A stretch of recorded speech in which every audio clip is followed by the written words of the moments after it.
7s, the Zamp Helmets Formula V Championship and the Radical Bike Sports Championship. And as we approach the business end of the season, there's 2 championships that may well be wrapped up during the course of the day in the form of the Locost and the Bike Sports. There's an outside chance that Classic Stock Hatch could be resolved as well, but the other 3 categories, well, their championship fight looks like it's going to go all the way down to the final round of the season. But we've got the cars coming out onto the circuit now for the first race of the day. It's the BMW Car Club Racing Championship.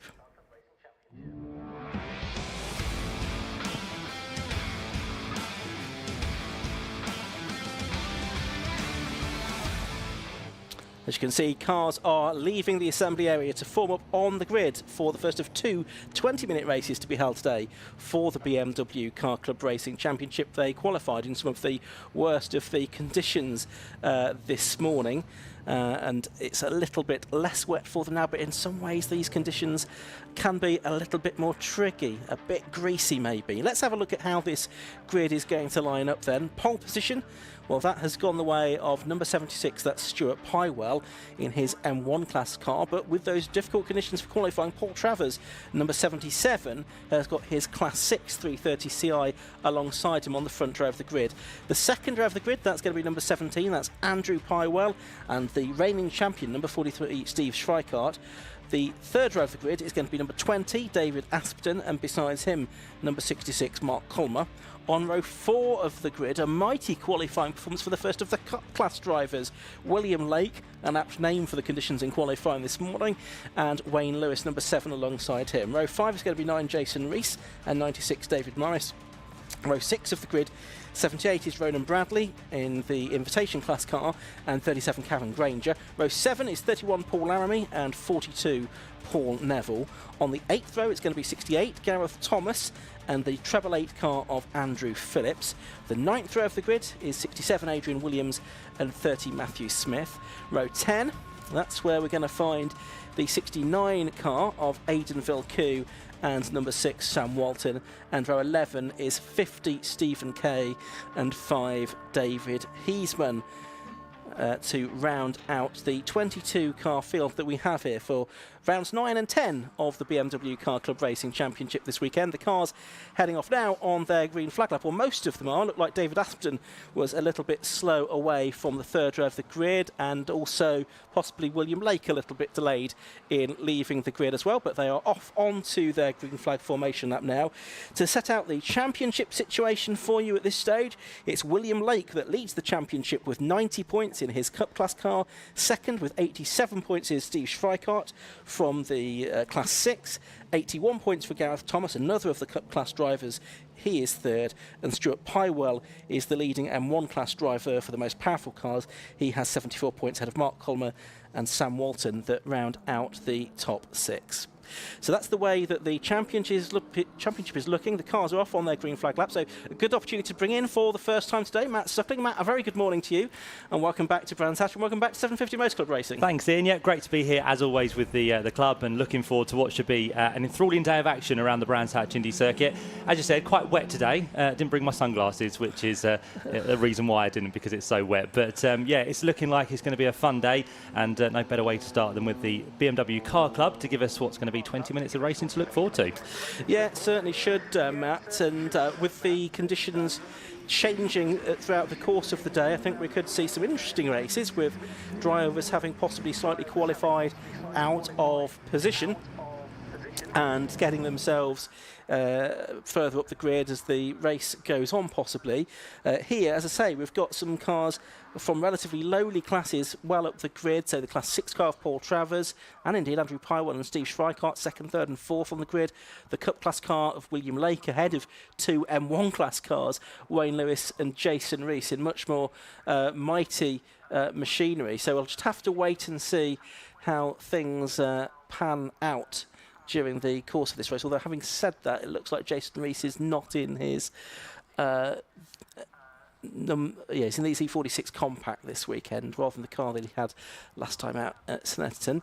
So waiting for the final few cars to come into position. So it's going to be Stuart Pywell in the green and gold number 76 car on the front of the grid. Besides him is Paul Travers in the all-grey number 77 car. Then on the second row, you've got the Fina liveried number 17 of Andrew Pywell. As the lights go out, the race gets underway, and it's Andrew Pywell that makes a pretty good start, actually. He's going to slot between the two drivers on the front row of the grid, including his father, Stuart.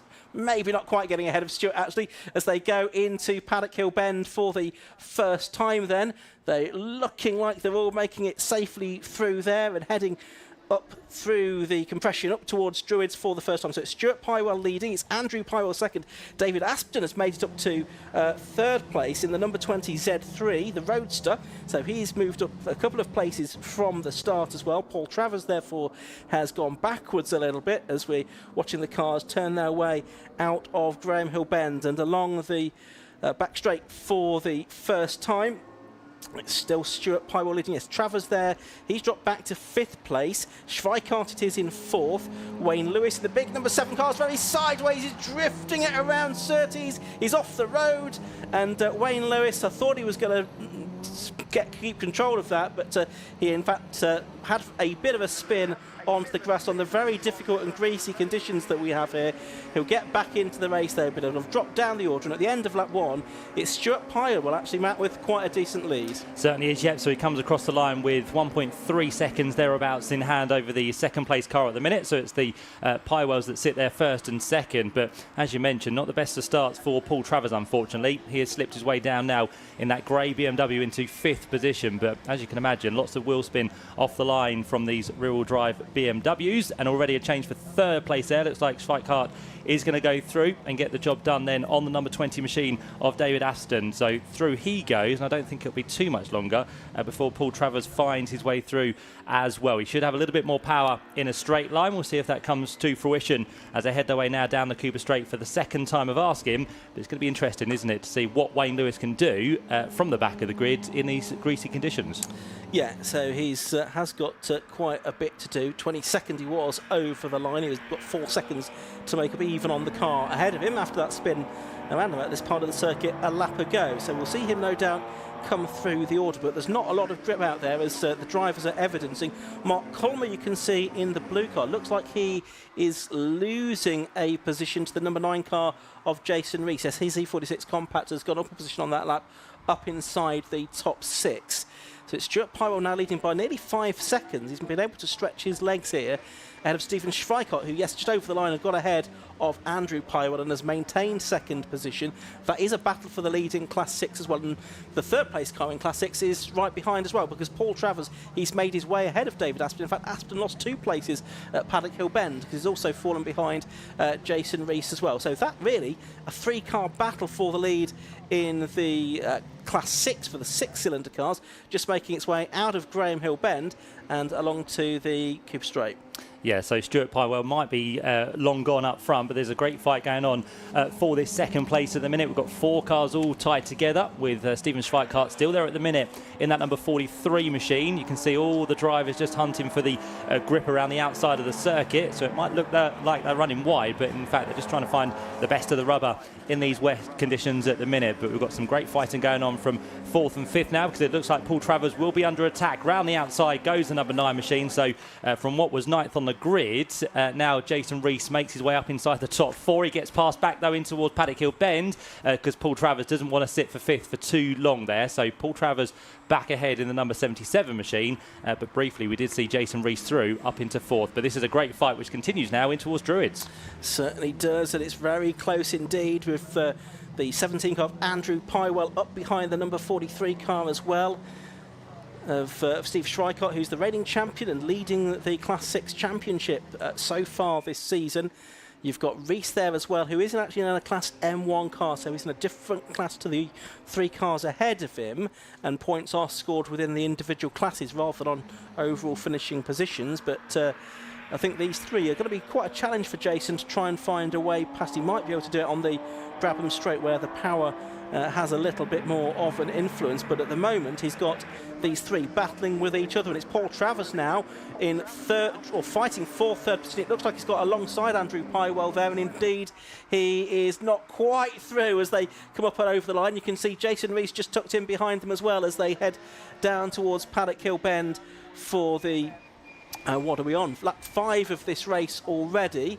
There's 4 cars now. We're being advised that have got a 10-second penalty for an out-of-position start, including 3 of the top 4 as well. So Stuart Pywell, he's got a 10-second penalty. So too has Andrew Pywell. So too has Paul Travers. And so too, further back on the grid, is David Heisman. So this is going to make life very confusing, Matt, because 3 of the top 4 drivers have now got a 10-second penalty that will be added at the end of the race. Yes, that plays very nicely into Stephen Schweikart's hands at the minute. He's 7.6 seconds back, so effectively if he can stay within 10 seconds of the race leader, he would have a chance of taking the overall race win. But the main thing for Schweikart at the minute is to try and win his class, because as Ian said prior to this race, there's only 3 points overall between Lake and Schweikart. They both run within different classes and they both lead their respective classes at the minute, so effectively nothing would really change in terms of the overall championship for those 2 cars. As we head across the line then for another lap to be completed with just under 15 minutes to go now. Still Stuart Pywell that leads the way, 7.9 seconds to the good of the second place car, which is about to come into shot. I think Stuart Pywell probably is going to pull out a 10-second lead at the rate he's going. He's, as Matt says, nearly 8 seconds ahead already of Schweikart in second place, so he should be good still to get the overall race win here, depending I guess on what Jason Rees can do, because he's now up into 3rd place. As you can see, he's just behind Schweikart. He's got ahead of the Andrew Pywell and the Paul Travers cars. So it's going to be a question of whether Rees can get within 10 seconds of Stuart Pywell, not Schweikart. And now Rees is challenging up on the inside at Surtees in that M1 class car, the little E46 compact. He goes through to second position, and we've lost one of the Cup class cars by the look of it there into the gravel trap at Clearways. So that is, I think, the 6th car of Sam Walton, is it? Yeah, I was just going to say, yeah, I think it is, isn't it? Yeah, so Sam Walton, we think, is in the gravel trap at Clearways, and the officials will have a look at that. What that could be local yellows at the moment, but might that need the intervention? Yes, it does, of the safety car. The message just appearing on our timing screens as I was about to say it. So we're going to have the safety car brought out now, and that does change the complexion of the race for Stuart Pywell, doesn't it, with his penalty? Just as you said, Ian, he's going to get 10 seconds, then that is going to be eroded completely with the safety car. So, yeah, he's going to have to work hard again to try and build it back out, and he will hopefully have around about 10 minutes, because it shouldn't be a lengthy recovery of this car, because it is quite close to the edge of the circuit, so the team can just pull it back onto the track and get it to a place of safety. But yeah, all of a sudden, Stuart Pywell, who was almost 8.5 seconds up the road ahead of number 9, Jason Rees, who had been making progress, is now potentially going to be under a little bit of pressure, because both of those cars do run within class M1, so that could be a nice challenge for Jason Rees against Stuart Pywell. And of course then behind we've got Stephen Schweikart, who still leads in class 6, but then again he has got 2 fairly close competitors on circuit. But then bear in mind those 2 cars behind have, as Ian mentioned, got that 10-second penalty to be applied. That's right. I mean, obviously, the lap times are well down onwards in dry conditions. So the best lap of the race so far, it's gone to the race leader, Stuart Pywell, on a 1:06.071. In the dry, the lap record for the M1 class car set 12 months ago is a 51.16 seconds for Graham Crowher. So they're approaching 15 seconds off the dry pace. How's the gap in class 6? Lee Pearcey has the record of 54, and the best lap in class 6 so far looks to be a 1:07.402, so about 13 seconds off the pace in class 6 as well with these tricky conditions. So we've got that that car that is being recovered. It might actually be the number 30 car actually that is the one that's being recovered, which is Matthew Smith's M2 class E46 compact. Wayne Lewis into the pit lane as well, I think. Number 7, of course, he had that spin on the opening lap of the race, and yes, he's just driving down the pit lane beneath our commentary position at the moment. So he presumably is going to head back to the paddock and out of this particular race. I can see, there you can see that on the screen now, is just disappearing from the left of shot. Those of you watching on the live stream, presented by Alpha Live, available on the 750 Motor Club website, 750mc.co.uk/live. Also via the 750 Motor Club website, 750mc.co.uk. You can find the digital programme. You can download that. So whether you're here at the circuit or watching from home or wherever you are in the world, you can download the digital programme with all of the entry list and timetable and other information about the weekend's racing. You also find access to the live timing, which is presented by TSL Timing. You can also get to that via their website, tsl-timing.com. And again, that gives you all of the same information that we can see in the commentary box as well, in terms of the live timing and scoring, which confirms that at the moment we've lost the 30 car of Matthew Smith. That is the car that is on the there. The thing that was confusing me, I think there's only one yellow digit on the windscreen. There is, in fact, you can just about see the 30 on the side window of the car. That's the thing that confused me. Well, I thought it was a single-digit car we were looking for. And we also can see on our timing screen that there are 4 drivers with little red exclamation marks next to their name. Those are the drivers that have got this 10-second penalty for out-of-position start, which we've got that interesting situation with Stuart Pywell and Jason Rees when the race gets back underway then. But Class 6, that sort of rather hands things to Stephen Schweikart, doesn't it, Matt? Because the 2 behind him probably not going to be able to sort of get ahead of him and get 10 seconds ahead. Yeah, no, that seems pretty much right, doesn't it? Because, yeah, he's there with those 2 Class 6 cars behind. He's then got another 5 different class cars behind him as well. So, yeah, there's a bit of a gap back to the what effectively would be the second car in Class 6, which is Andrew Phillips at the minute. So, yeah, some work for them to do to try and get ahead of Stephen and then try and pull 10 seconds. But that is becoming more unlikely now with the clock continuing to tick away, just under 9 minutes to go. But the car that was in the gravel of number 30 is now recovered, of Matthew Smith, so that's back to the pit lane.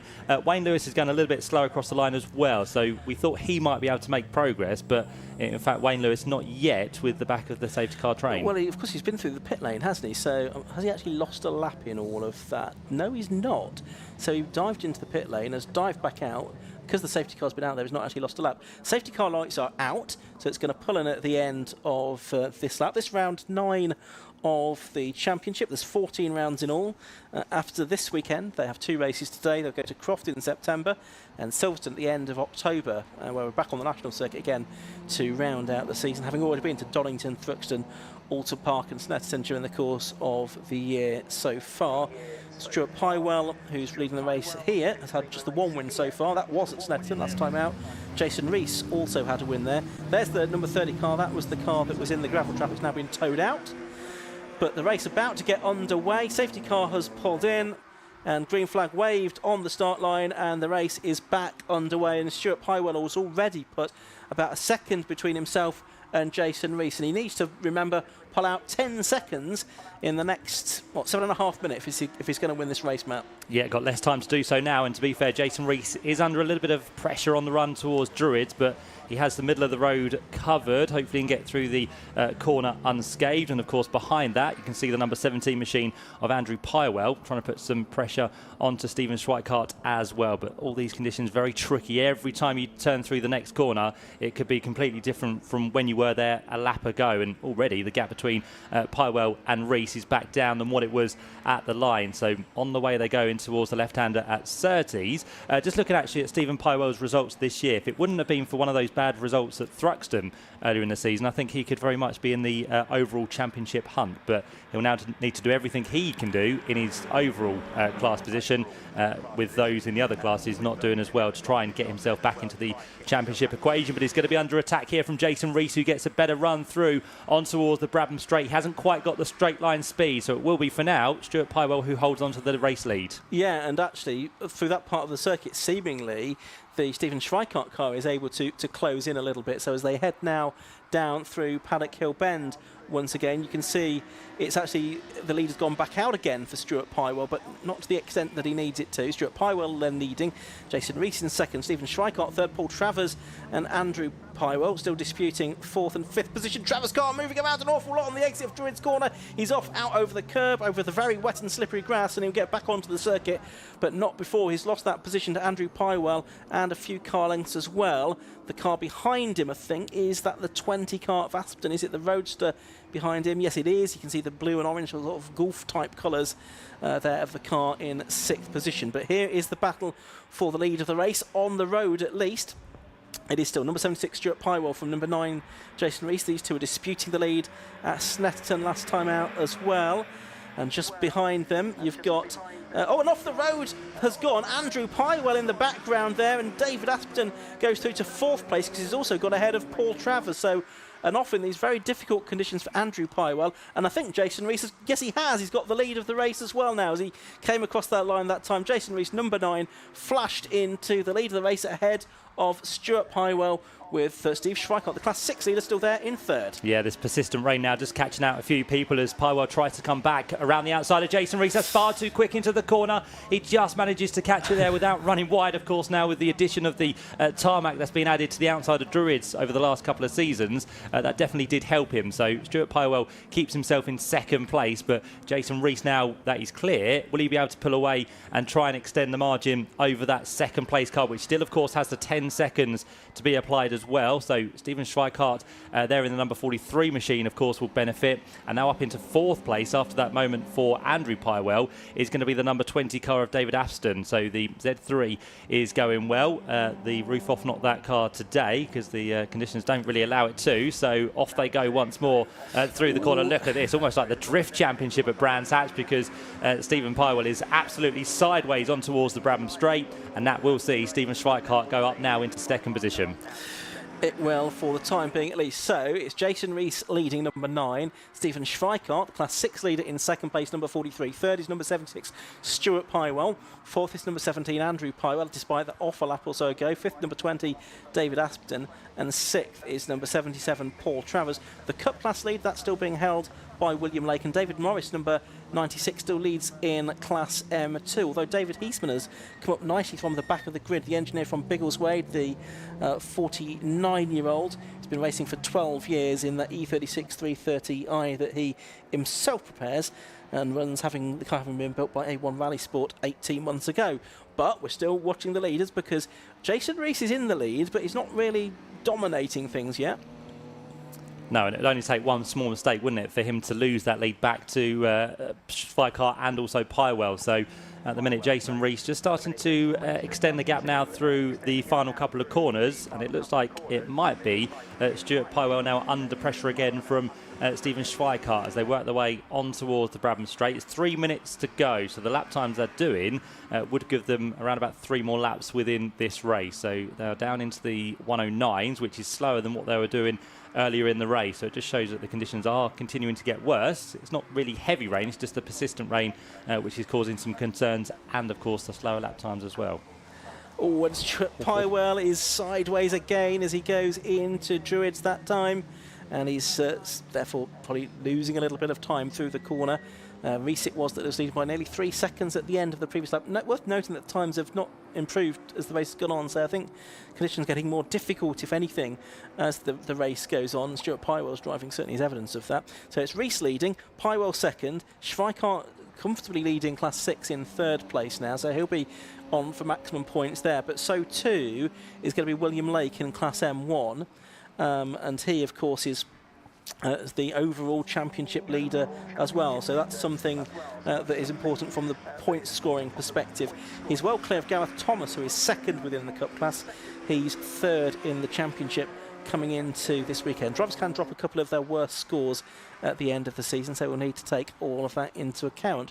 Right, what have we got? 1:45 left, so we're probably now on to the penultimate lap of the race, Matt. Yep, and Paul Travers trying to get his way past the number 17 machine of Andrew Pywell as they work their way in towards Paddock Hill Bend, and it will be Paul Travers for the inside line we can see off camera as they turn their way now through Paddock. So great move there for Paul, and that's quite important because both of them have got that 10-second penalty, and it moves now Travers back into 2nd place within Class 6. So handy points coming his way as it stands, but Jason Rees on his way down through the Cooper Straight for what will be the penultimate time. We're on lap number 15, and the gap between him and Stuart Pywell has extended to just over 3.5 seconds. So really good run here from Jason Rees, looking good, as still finding it very hard is Stuart Pywell to turn that car through the corner of Surtees and McLaren. And here's that battle we were talking about between Paul Travers and Andy Pywell. I think this one's going to run until the checker flag as well.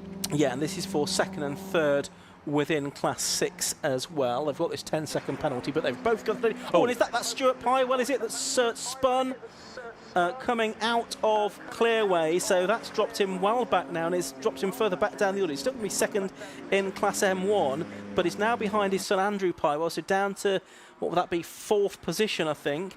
So it's number 9, Jason Rees, going on to the last lap. From 43, Stephen Schweikart in second.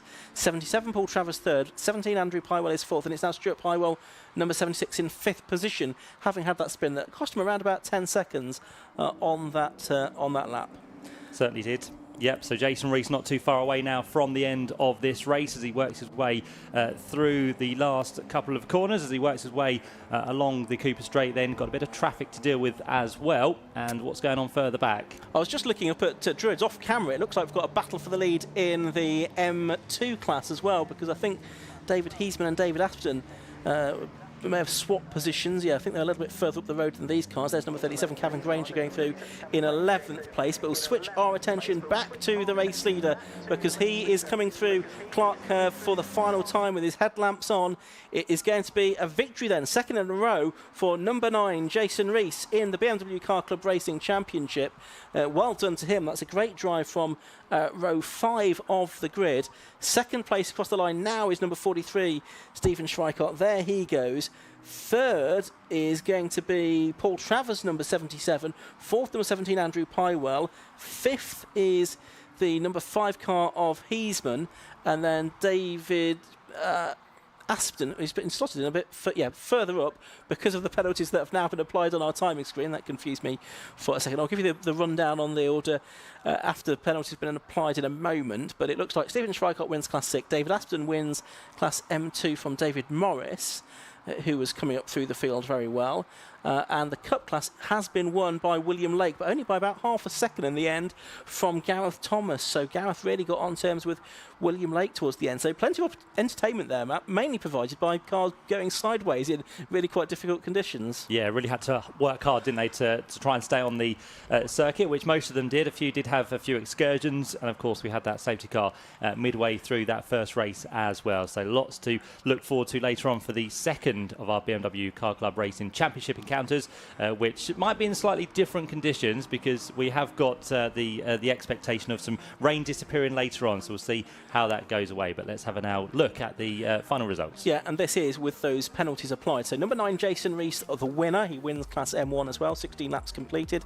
He was 9.536 seconds clear of number 43, Stephen Schweikart, who took second.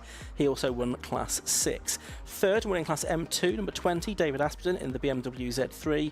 Fourth, number 96, David Morris. Fifth was number 77, Paul Travers. Sixth, number 17, Andrew Pywell. Then seventh was number 76, Stuart Pywell, after a spin and with the penalty applied. Then eighth, number 5, David Heisman. Ninth, number 69, Aidan Vilku. Rounding out the top 10 was the treble 8 car of Andrew Phillips. And if you look a little bit further down, in 12th place, you'll see number 4, William Lake, just about holding on to the Cup class win, and therefore maximum points that will extend his championship lead over Gareth Thomas. He was second within that class, with 13th overall in number 68. And if we look at the second page of these results, we can see the rest of those, including those that didn't make it to the end. Matthew Smith ended up in the gravel trap, and Wayne Lewis, he came into the pit lane, he went back out again, but seemingly then disappeared once again from the lap chart. So hopefully we'll see Wayne out in race 2 and maybe storming through from the rear of the grid. As Matt says, another race for the BMW Car Club Racing Championship later on. That's around about 25 past 3 this afternoon. 2 more races coming up before the lunch break, the Locosts and the Classic Stock Hatches.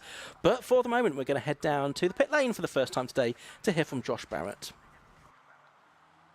So we're down here after the first race of the day at Brands Hatch with our BMW winner, Jason Rees. Well done, Jason. Thank you very much. Very different day to Snetton, a different car as well? Yes, different car, yeah. We thought we'd try this one. We've been developing now for a couple of months, just to learn a bit more racecraft, to be honest, rather than the M3, because the M3 doesn't take prisoners. So yeah, it was an interesting car. It worked out well that we're in this car today as well. So yeah, it was good. Tell us about the conditions. There's lots of sliding, a few spinners as well, I think. It was very treacherous, to be honest. It was a lot better in this race than qualifying. just because I could see. So we had a problem with the demisters and a heated screen on qualifying, but I don't think I could have gone that much quicker on qualifying anyway. But yeah, it seemed to find a nice rhythm, and yeah, it was good. It was a good race, very good. You got past Stuart. Tell us how you did that. I think Stuart had a little bit too much power for the day, wasn't it, really? And this guy, it's really good in the wet, which was a surprise. So I think it just had a little bit more grip, a little less power, a little more grip. So it worked out. Everything came in at the right time. So yeah, it was very good. Well done then. So Jason Rees, our BMW winner.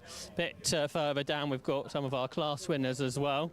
So we've got Steve, who won Class 6 and right up in the overall order as well. I guess these conditions made less power, not so much of a problem. No, I really enjoyed that. After the safety car, the track was like ice. It was nightmare. But yeah, really enjoyed it. I like the wet. Let it keep raining. Do you think that some oil or something got put down there if the track changed? No, I don't know if it's just the tyres cooled down a little bit after the safety car. I don't know, but yeah, really enjoyed the race, and I keep smiling. That's the main thing. And I guess you're looking for another championship victory this season? I'm trying my best. I'm not looking at it. I just want to keep consistent, keep finishing, and enjoy my racing, and that's what it's about. Yeah. Well, good luck for later on. I think we might have time quick for one more interview with our M2 winner, David. I think a good battle you had there for the class win. Yeah. Towards the end, David Morris were closing me down, so fortunately, managed to defend him off. Safety car didn't help much, really, but you know that's the way it is. It's very slippery out there today, very slippery today. But see if we can do it again later on this afternoon. Maybe it'll clear up a bit. Maybe. We'll see. I'll let you go and get in the dry. Well done on your class win. So more racing coming up. Next up is the Yokohama Locost Championship.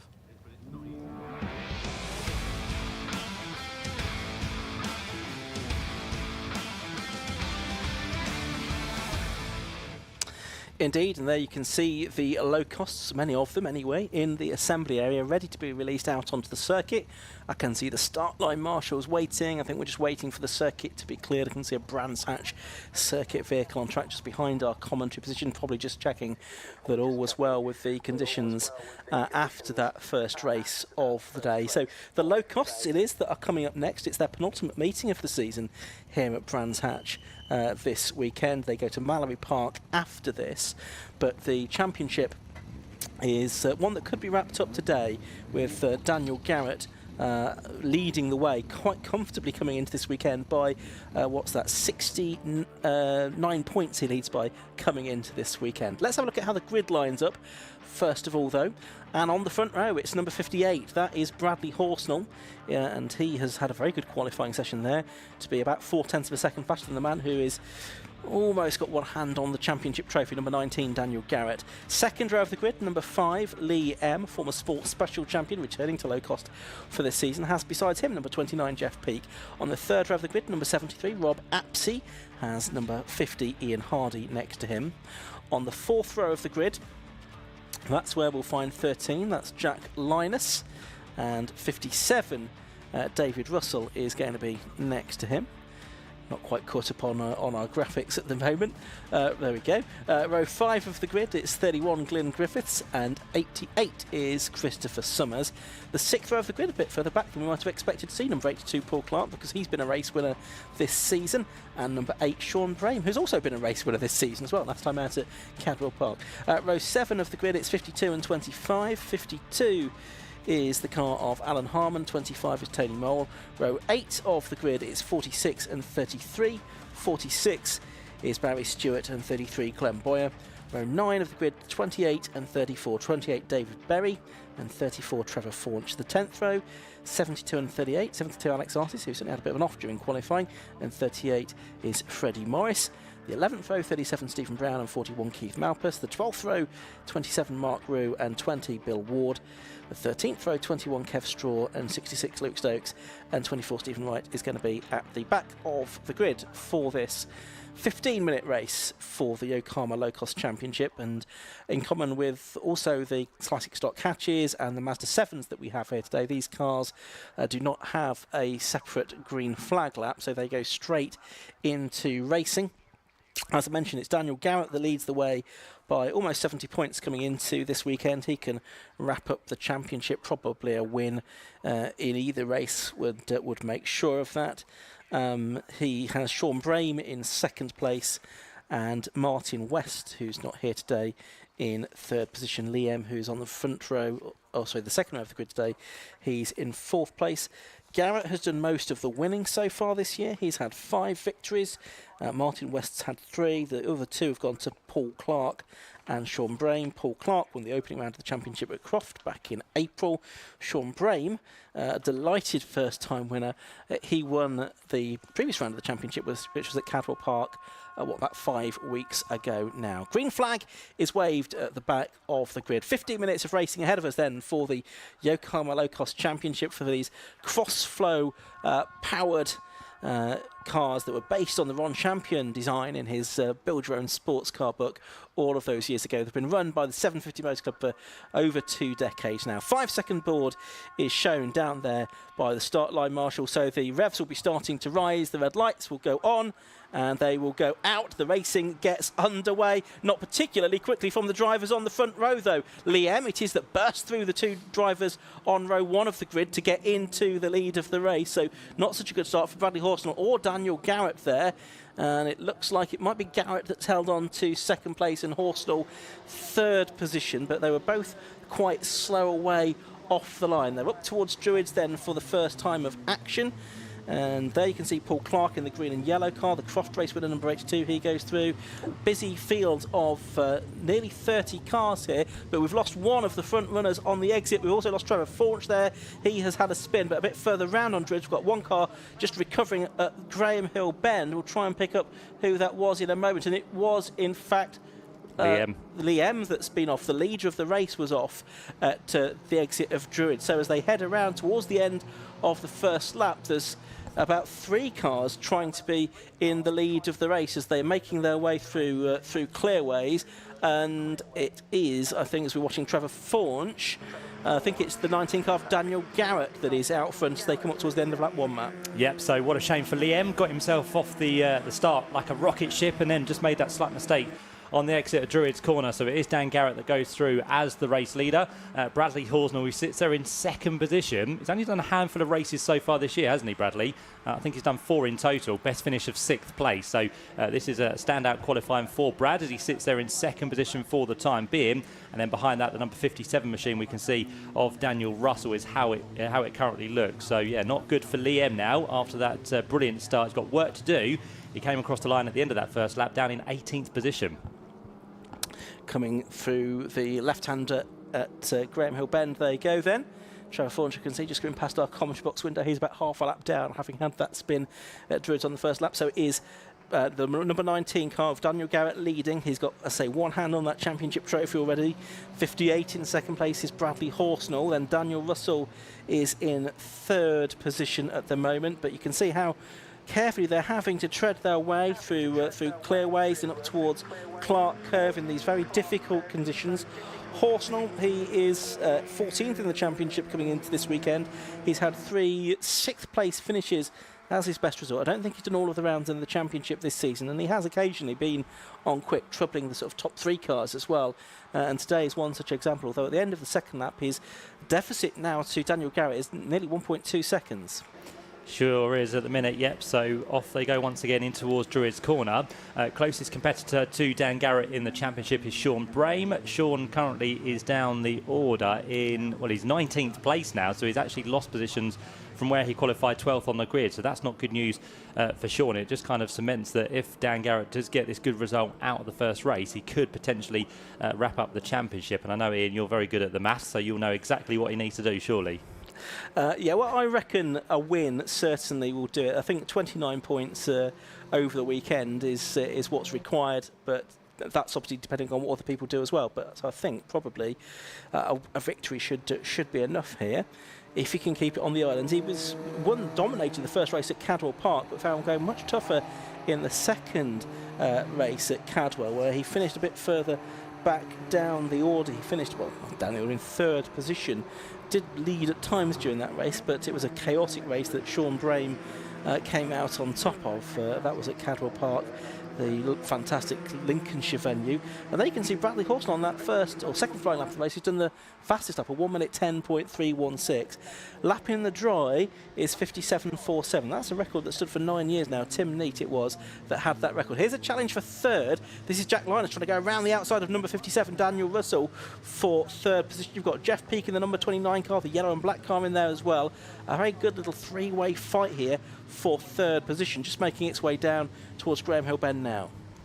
Yep, so off they go once again, just keeping a very keen eye on that gap for the lead as well, because as you mentioned, down to 6/10 across the line with Bradley Horsnell doing the new quickest lap of the race. So he is now on a charge and he feels a little bit more confident as he's got the first few laps ticked out now. So off they go in towards the right-hander of Clark Curve, and we'll see this battle for third place continuing as well between Linus and also Russell, who holds it for now. But round the outside goes Jack Linus, a great turn of speed as he works his way on towards the Brabham Straight. But has he got the speed to try and hold it all the way down towards Paddock Hill Bend? Yes, he has. He goes ahead of the number 57 machine. So Daniel Russell goes down into fourth position, and right there waiting to attack as well is going to be 29, which is Jeff Peake. So those three run third, fourth and fifth at the minute as they turn back in towards Paddock Hill Bend. The gap out front is going to be up to 3/4 of a second, but Bradley Horsnell just having a brief look towards the inside.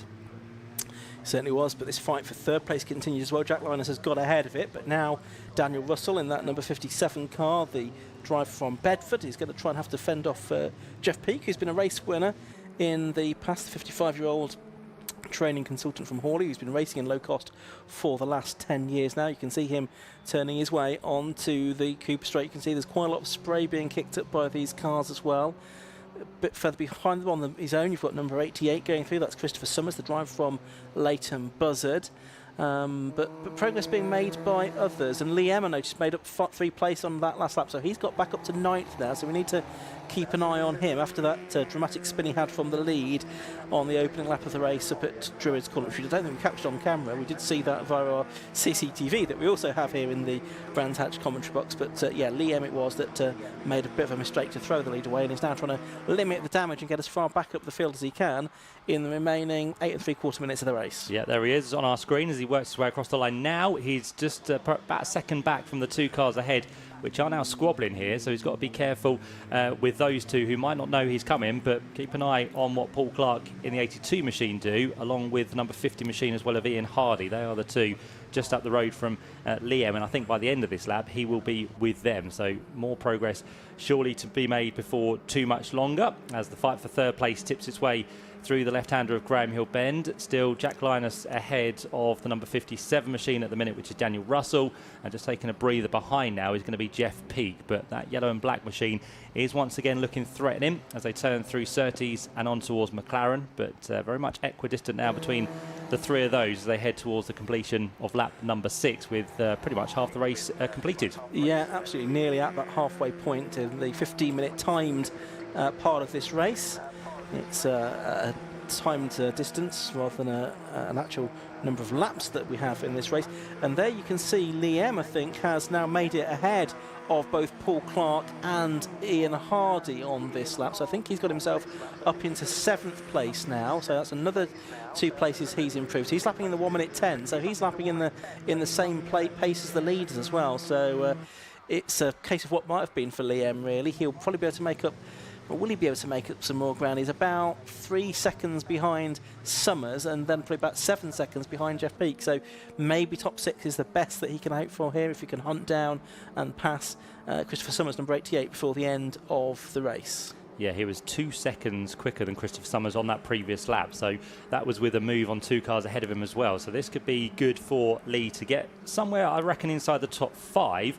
And of course, with his clear air, he's now surely going to be quicker than the 2 out front, who do kind of continue to battle. So Dan Garrett and Bradley Horsnell at the minute, 1st and 2nd place. There goes Jeff Peake down the inside, trying to, but he's working very hard behind the wheel to try and keep it in as much of a straight line as possible, so he doesn't quite get the job done on Daniel Russell. But Jeff Peake again looking quite threatening on the back now for this 4th place, and with these 2 starting to battle, it's just allowing Jack Linus to pull a little bit more of a gap out front. A second now to the good in that 3rd position as they tip the way back down in towards Paddock Hill Bend. Lap time for Liam on that occasion was 1:10.5, which was 1.7 seconds quicker than Christopher Summers, and he's now only 1.2 seconds back. So yeah, I think he'll get into 6th place.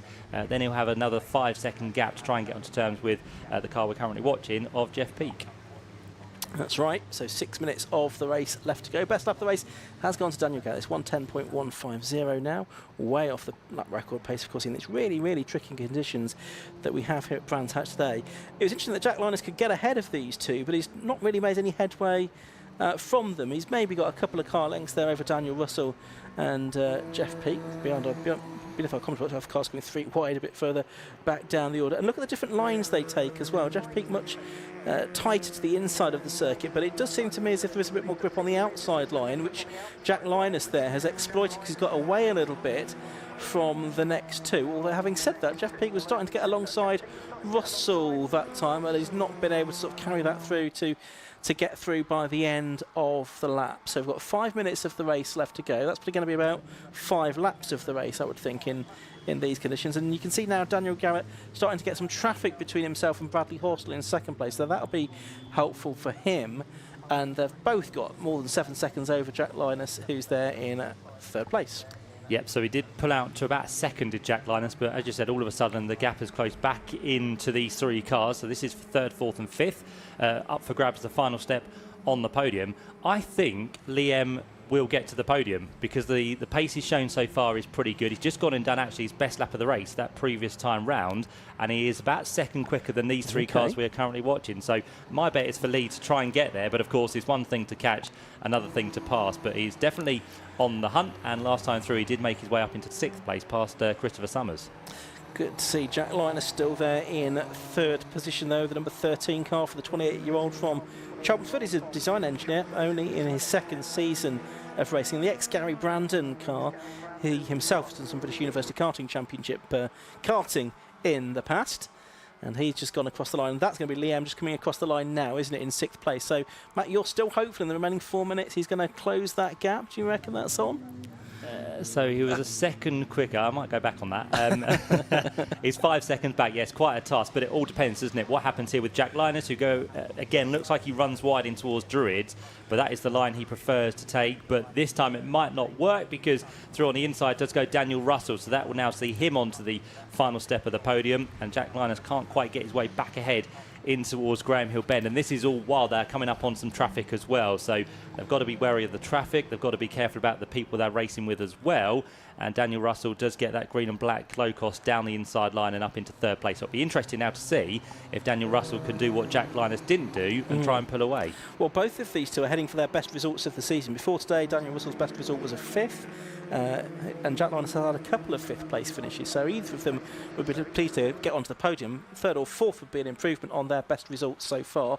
Meanwhile, Daniel Garrett continuing to lead the race here. As I say, this I think is probably pretty much enough for him to wrap up the championship, because Sean Brame is well down the order today. He's down in 19th position, having been a winner at Castle Combe last time out, so I just think he perhaps doesn't enjoy these conditions quite as much. And you can see there's also been a lap now put on the number 66 car, so he must be quite close to lapping Sean Brame actually, because the 66 car was in 20th position. That's Luke Stokes, the driver from Pontypool. And yeah, there is Sean Brame. He's in that sort of red and green car.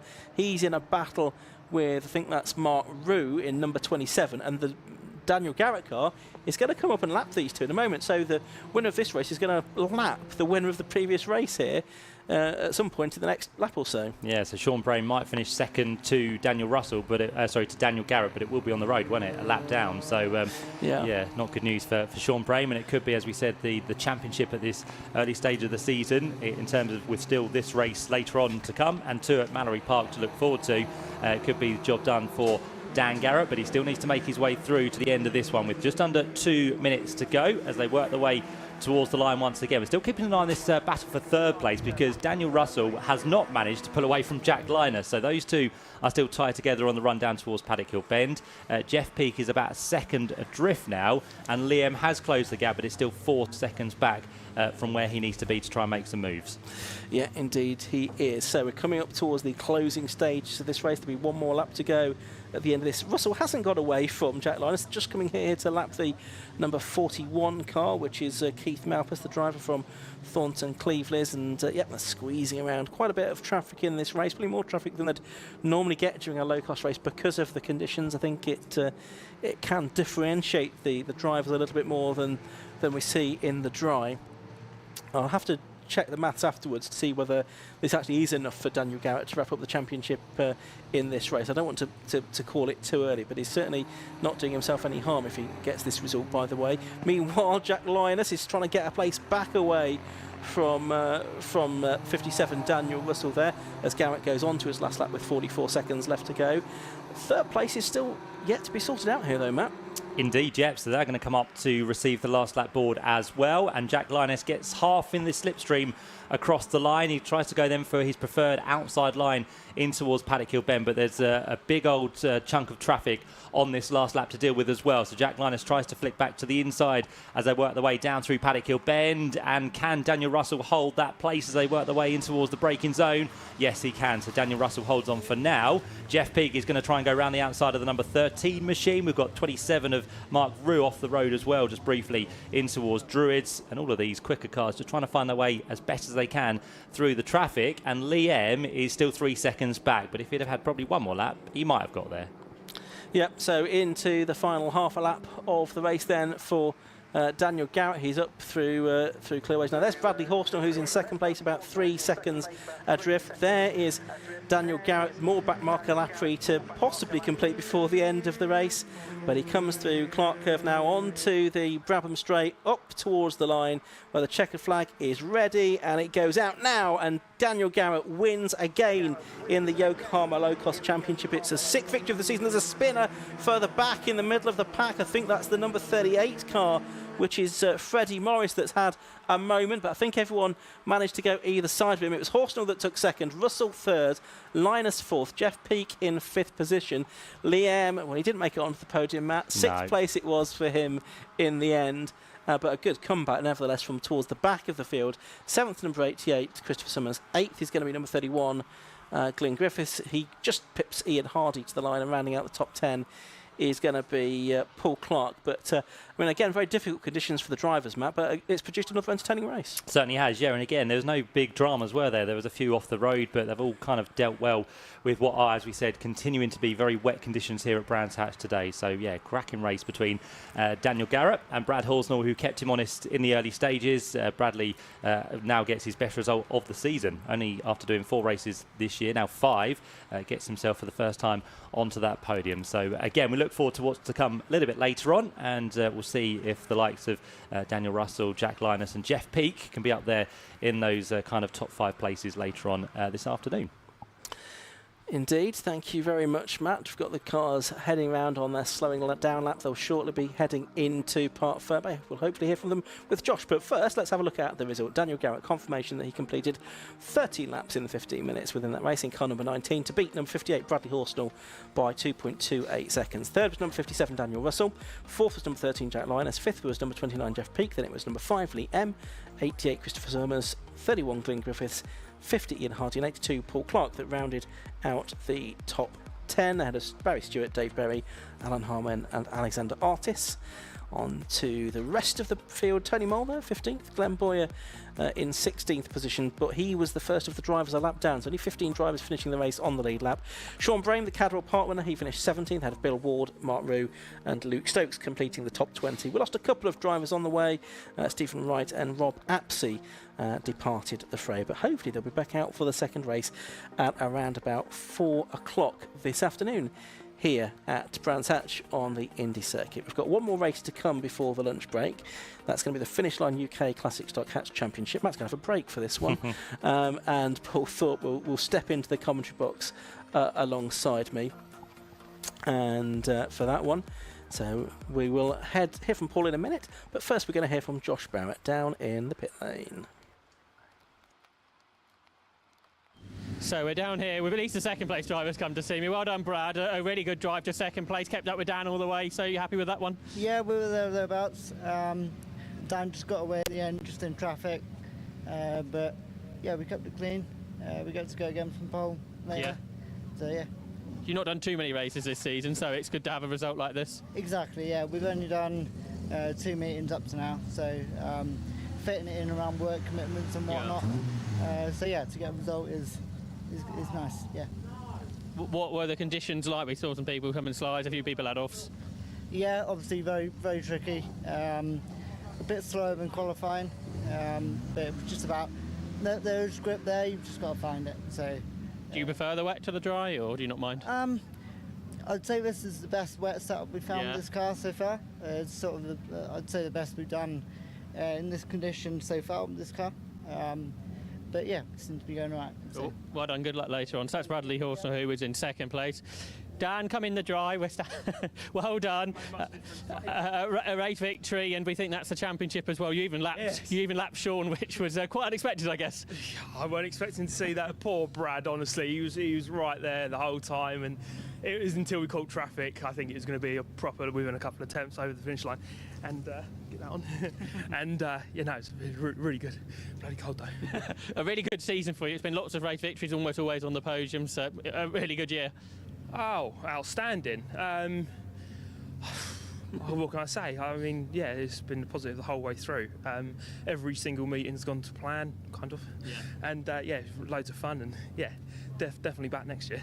And saw you through 30s, the fast left-hander corner here. You pretty much every lap had quite a big slide out of there. Yeah. Unfortunately, I'm not fortunate enough to have enough set of tyres with me this weekend, so it's a little bit slippery. Yeah, it's a bit more. It's more like driving hovercraft out there than a car. You're hoping for a dry race later, but I'm not sure how likely that is. No, I mean anything but this would be great. But yeah, I think it's going to be this all day. Well done. So well done to our top 2 from the low-cost races. We've got one more race coming up before lunch, and that will be for the Classic Stock Hatch.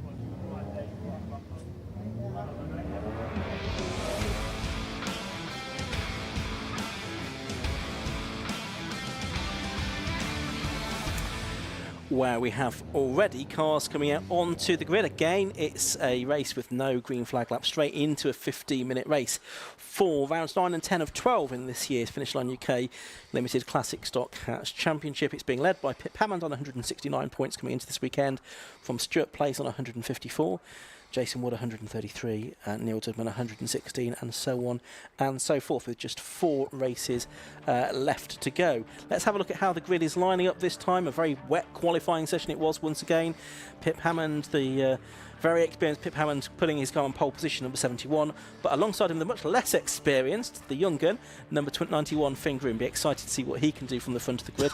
A great showing in qualifying as well from the Suzuki Swift of number 86, Andy Anderson. Let's see what he can do from row 2 of the grid in that yellow machine. Next to him on the grid is Neil Dudman, who went well at Cadwell Park last time out in number 48. Row 3 of the grid is number 5, that's Terry Roughton. Although, he's not there on the grid, is he? So it looks like, Lee Scott's going back into his correct position. Number 5, Terry Roughton, not there. 46, Chris Deere is there on row 3. Row 4 of the grid is number 72, Lee Scott, and 87, Stuart Place, the man who was leading the championship before Cadwell Park. Then on row 5, it's going to be 44, Stuart Cleveley, and 12, James Hazelhurst. He had a bit of an off in practice, I think. Row 6, Andy Philpotts, making a return after some damage at Cadwell, and 41, Jason Wood next to him. Row 7, Lucas Dryden in 74, and 33, Ryan Clark. Row 8, 49, Graham Rees, and 18, Darren Bassingthwaite, and row 9, 62, Alan Dooley, and number 92, Rick Groom. That is the way the grid lines up. Paul, we'll hear from you in a minute, but I think already we're going to get into the start of the race. 5-second board is about to be shown to the drivers. There it is. And we will look ahead to 15 minutes of racing, as I say, missing Terry Roughton, sadly, from the 3rd row of the grid in that Citroen AX, but the lights go out, the race gets underway. It's a good start from Finn Groom from pole position. He sneaks in front of Pip Hammond into the first corner. Looks like Stuart Place actually makes quite a decent start as well. So too does Lee Scott. He's up into 3rd position. So it's Finn Groom leading, Pip Hammond 2nd, Lee Scott 3rd, and Stuart Place in 4th position as they come up towards the Druids hairpin for the first time. Pip Hammond is going to try and go around the outside of Finn Groom in that Nova. Oh, he's got him. He's done him. So Pip Hammond gets the lead of the race away from Finn Groom. Lee Scott is 2nd, and we've got a safety car because there's a car that didn't get off the grid. Ryan Clark obviously stalled the car on the grid there, which is such a shame, and it's now being frantically pushed off. They might be able to clear it. Oh no, they won't be able to clear it. There's a little further way to go before they can take it off. But what a lightning start there from Finn Groom. I did speak to him because where he is on the grid, that little hill is very difficult to pull away from, especially in the wet. And I told him to use less revs, and it sounds like it looks like he actually listened to me and pulled away marvellously. But what a good start there from Lee Scott and Stuart Place, finding themselves uncharacteristically in the middle of the pack. And Ryan Clark is now under its own power again. He's obviously must have just stalled it and it wouldn't restart. So he'll be joining the back of the grid, but I think we will have a lap of the safety car. Yeah, I think we will. In the meantime, we'll just have to do one lap, won't we, behind the safety car, and then the cars will hopefully be released out to race proper. Obviously, we're missing Terry Roughton there. Do we know why Terry was not there? Well, I know he had problems in qualifying. He found himself off the track heading up towards Druids, and obviously he hasn't been able to repair that. And he qualified excellently as well in his Rapid AX. And we're talking about Rapid. Looks like Andrew Anderson didn't have a very good start. He found himself qualified really well in that little Suzuki Swift. Of course, these conditions as they are, they're very much levelling the playing field when it comes to power. So you'll get the cheeky little cars there, but you didn't get off that line very well at all, Ian. No, that's right. The other thing to note is within this championship, you do have success ballast as well. We don't do, you? yes. So who's got what ballast in their cars today? At the moment, the person carrying the most ballast is Stuart Place at 50 kilos. And then Pip Hammond, the championship contender, the other championship contender, he finds himself carrying 40 kilos. And the other one who's not here, Martin Rogers is meant to carry 40, but he's not here, sadly. But obviously, we're more interested in car 87 and car 71 Hammond. Yep. Looks like we're coming for a restart again now. They're all lining up astern there, seeing who can get the jump. Yeah, the safety car is about to pull in. There he goes, and this is going to be tense now. Finn wants to be a bit closer to Pip. And Andrew Anderson thinking about going on the inside of Neil Dubman, but of course he can't until he crosses the line. And under full chat, they're coming in front of us, and there Pip Hammond managed to get a nice little gap there on Finn Groom. Oh, and Lee Scott is heading for the outside line from Finn Groom. Now, that's very tricky in these conditions, and Finn Groom does hold the position. He does indeed. So they're heading off up to Druids once again. There you can see Finn Groom in that number 91 car is just holding off for the moment, Lee Scott. But now Lee Scott doing what Pip Hammond did on the opening lap and going around the outside of Finn Groom. And is he going to hold on to that place? Lee Scott's not going to get the place there, I don't think, is he? But he'll have the inside line as they go down towards Graham Hill Bend. Lee Scott must have won countless races here at Brands Hatch in Classic Stock Hatch in the past, and he does squeeze through now into second place. But look at the lead that's given Pip Hammond. I know that little bit of tussle there slowed them up, and it's allowing Pip to get away. And of course, although we are carrying success ballast, this won't be much of a hindrance in this weather. It'll actually help you with that little bit of extra weight, getting these Toyo tyres to grip. Oh, look at that understeer from Pip Hammond as they reach that. That's an awful corner. Oh, Stuart Place. He looked like he was going for the inside line. He's done it. He's done it. He's got past Lee Scott. And like you say, this is Lee Scott's local track. And all looking at their Finn and Andrew Anderson in his little Swift. He's got back up again and looking further back. Chris Steer doesn't really seem to be on the pace, but he is coming up to just about overtake Hazelhurst. Yeah, he was the champion 2 years ago, wasn't he, Chris? He was, in that Peugeot, but not doing the full season this time around. Pip Hammond done the best lap of the race, and surprisingly in the lead, a 1 minute 9.937. So on to lap 4 of the race. Stuart Place, there you can see in the number 87 car, is up to second. And now you've got Andy Anderson in that yellow Suzuki Swift trying to go around the outside of Finn Groom. So he made a great start, did Finn Groom, but seemingly not able to carry that speed forward into the race because he's lost out a couple of positions, and he's maybe going to lose out to that little Suzuki Swift of Andy Anderson as well, who's a newcomer for this year. It is, yes. He's come all the way down from Scotland in that little Suzuki Swift. That's only a 1.3 engine, but as I say, this circuit in this condition is very much level playing field. That's why you'll see the Fiesta. Oh, and Graham Rees has found himself. That looks like Druid's hairpin. It looks like he's found himself in the gravel track, and I fear we may have another safety car because he's in a very nasty little position. Yeah, we'll have to keep an eye on that. Race control will be looking at that. They've got their own CCTV cameras as well to work out what's going on. For the moment, the race goes on, and Anderson was having a look up the inside of Finn Groom there. He's going to have another look as well as they come up and over the line beneath our commentary position. But he has not yet made it through. I can tell you that Stuart Place now has closed another 9/10 of a second on Pip Hammond.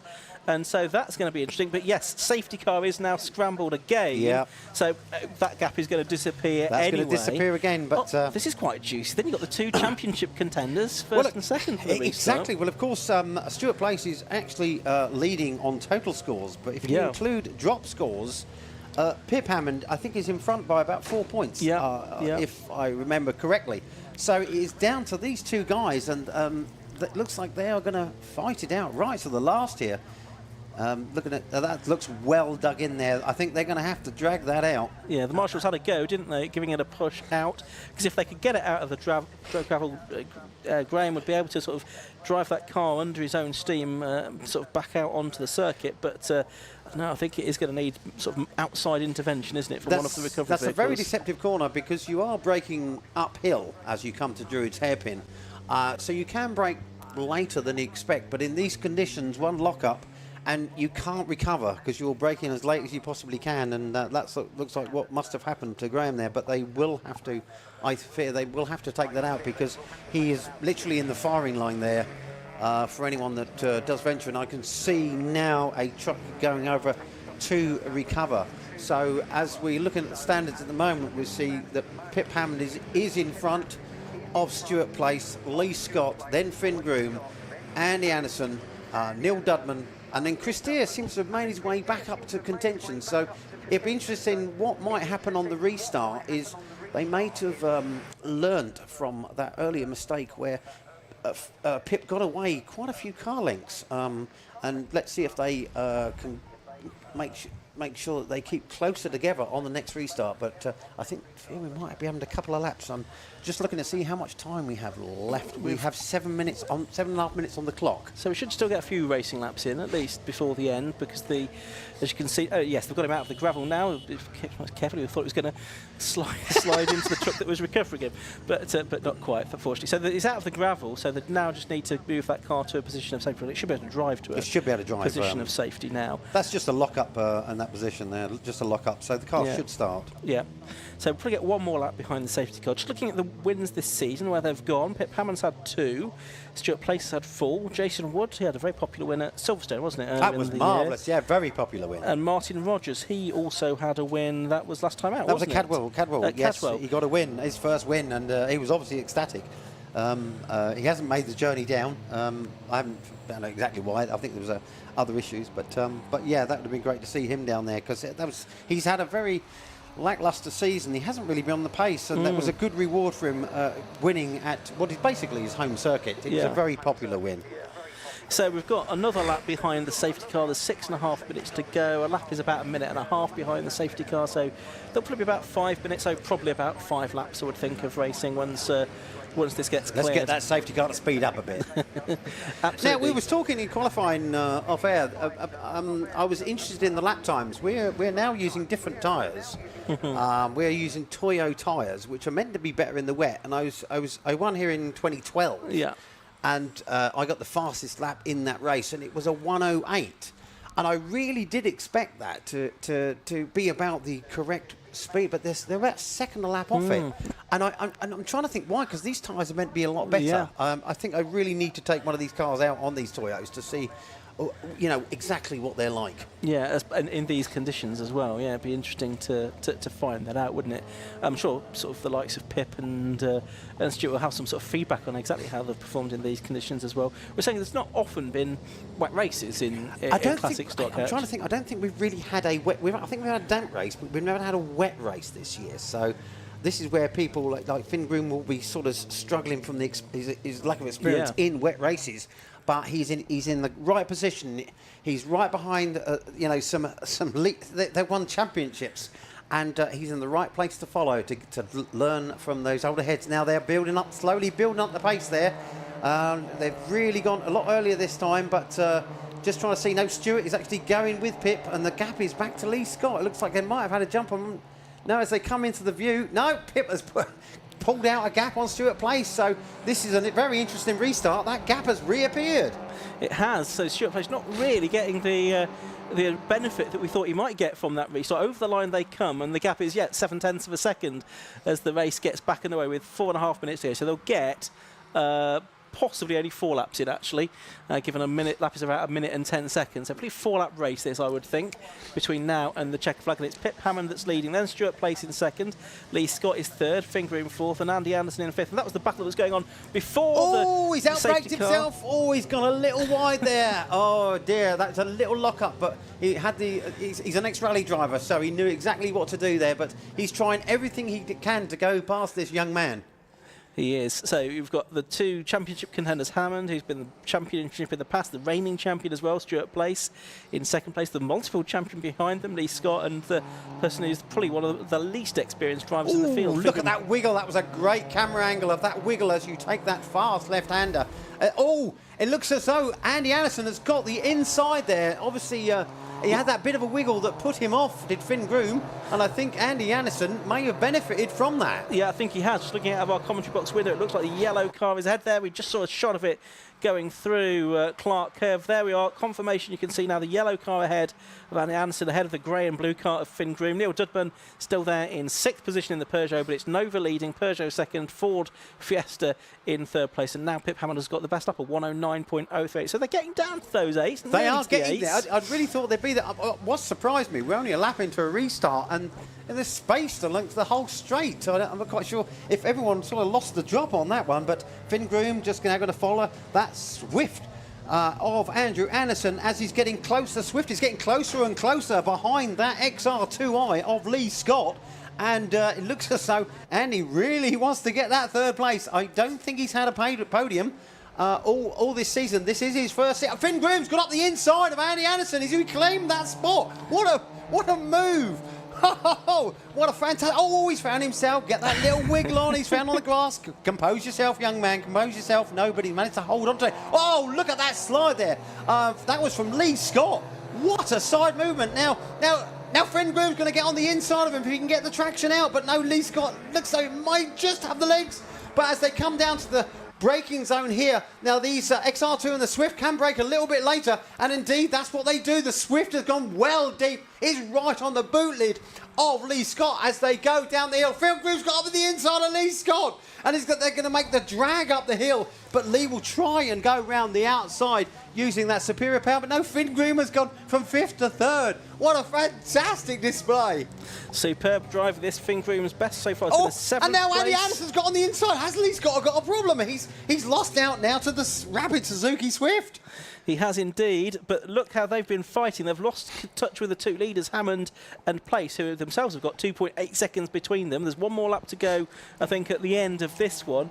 But yet, Groom has now pulled well away from Anderson. So this will be comfortably Groom's best result of the season. A couple of 7ths. Now, Anderson's had a 5th so far this year. What can you see, Paul? Lee Scott has got a black and orange flag. Now, I can't see any bodywork damage on that car, so I presume it must be some fluid or something that the trackside marshals can see being dropped by that car.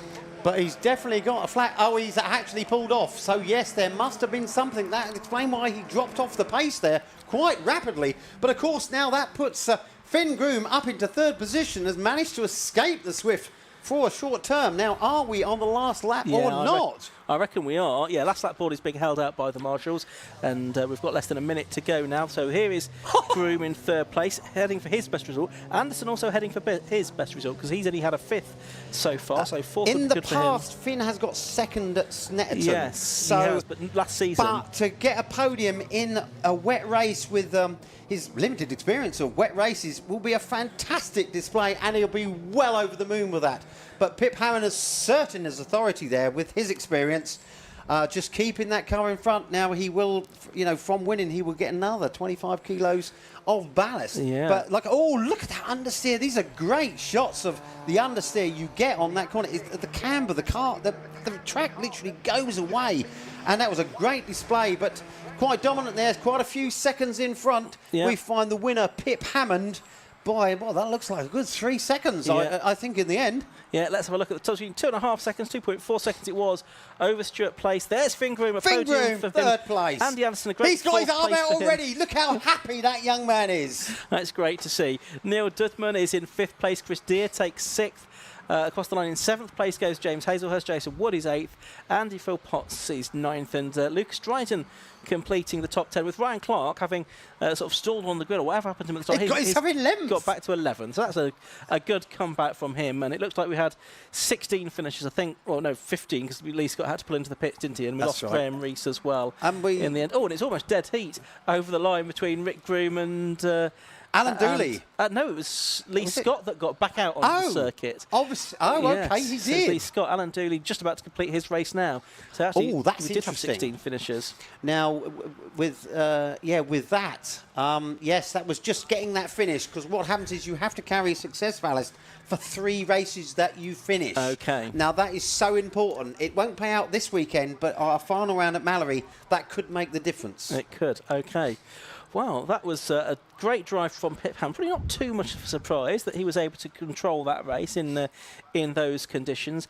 Stuart Place, solid second for him. That's a good solid one, because he found himself lower down the grid at the start, and he had a terrific start. He's been lightning on his starts this whole season, and got himself into the podium position. I So think he'd have taken second, where he was on the grid. I think he'd have taken that before the he race. would be wouldn't he? more than happy just to sit there and accumulate the points, because he knows on drop scores he has the advantage at this time. Yeah.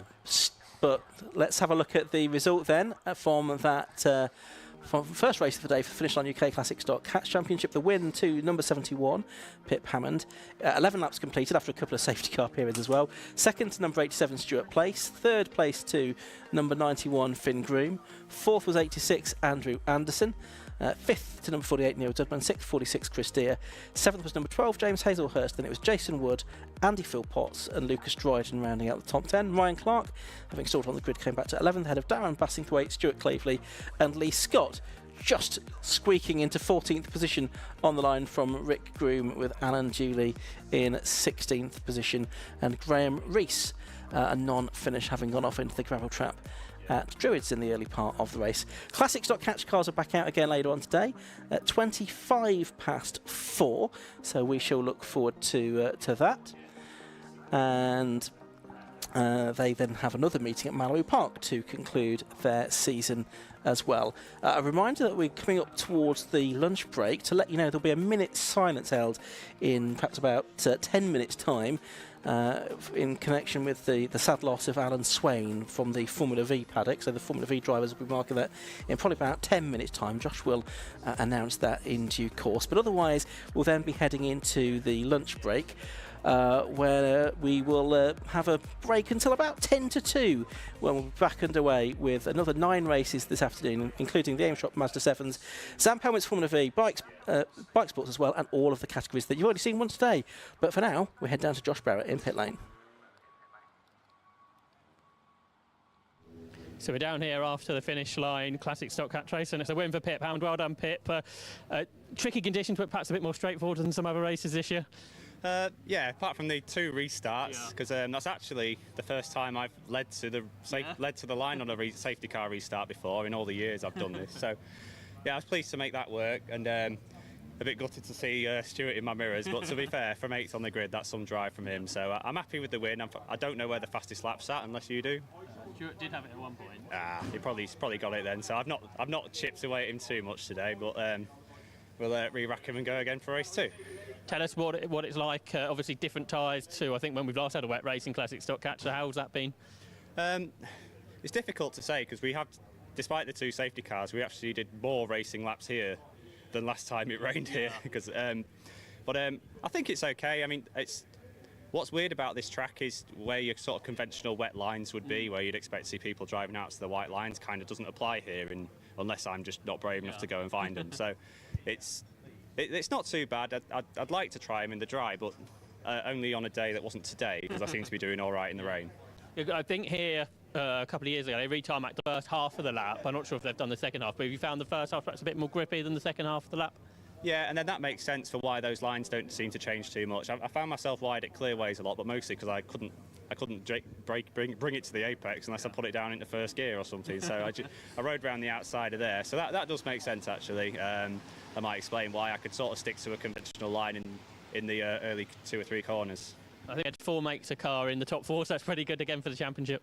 Yeah, it's nice that I think I don't really know why the first safety car was out, because I didn't see any cars off. On the grid, so And then I saw obviously Graham went off, but it seems like everyone behaved. This looks like a much more cheerful conversation going on behind to my right than we've been having this year. So yeah, it's really good for the championship. We've all been told to plus stocks up, and hopefully that looked like it was the case out there today. I think there were a few slides, but not too much more of that. Well done on the win.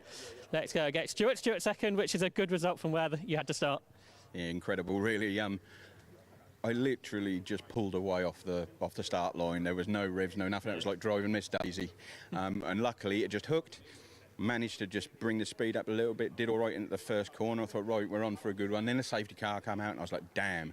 But to be fair, I'm really pleased with that. I had a massive slide, massive slide. How I saved it, I do not know, but I did. Yeah, I'll take that all day long. Pip drove impeccably.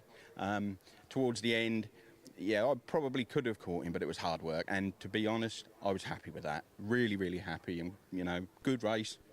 I think most people came home, so yeah, really awesome. After that big slide, did that make you think, okay, so let's stick for second now? Yeah, there's no doubt about that. I thought, I can't do that again. I need to get the points and take it home. So yeah, it's exactly what I did. And were the conditions any different to qualifying, or was it the same sort of thing? It was pretty much the same, and to be honest with you, I was quite happy with it. It was just, it felt like there was oil down somewhere, because when I had the slide, I'd been all right there, but it just felt like there was something else as well as water. So other than that, pretty much the same. Yeah, the guys in the last race said it got slippy towards the end about something. Did it get put down? Yeah, I think it must have been something like that, but no, I'm really pleased. Well done on your second place. Let's get Finn Groom in. Well done, Finn, on the podium. I think there's a few slides out there battling with Lee as well. Well done. Yeah, lots of slides, too many, to be honest. But no, that was good. Hard work, very hard work. But my second podium, so yeah, hopefully we'll get some more soon. And yeah, it's going well. It's been a bit of a challenging season, I think, for you, so it's good to be back up to where you were last year now. It has, yeah. We had a lot of bad luck with both cars, mine and Dad's, so yeah, the luck is with us today, happily. So. And I say you had a battle with Lee and got past him, so somebody that's won so many races here. Yeah, there's a lot of experience around here, but yeah, no, that was really, really good. And then you had Andy in the Swift, which I guess is a totally different car to yours. Yeah, he did make a dive on me at one point, and we did have a little touch, but nothing major. And then the last few laps, I was pulling away from him, so yeah, it was good. You were a bit like Pip, you like the conditions to stay like this for later on? I do seem to do better in the wet, so yeah, I don't mind if it stays wet. Well done, I'll let you go and get off. So congratulations to our top 3 drivers in the Finish Line UK Classic Stock Cats Championship. We are now going to take a short break.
This weekend, the Formula V community is remembering Alan Swain, who sadly passed away recently. Alan was a long-term member of the Formula V paddock, first as a driver, then later running his daughter in the championship and running the RCS racing team. We are now going to take time to remember Alan with a minute's silence.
Well, thank you very much indeed. The Formula V drivers there pausing for a minute's silence in memory of Alan Swain.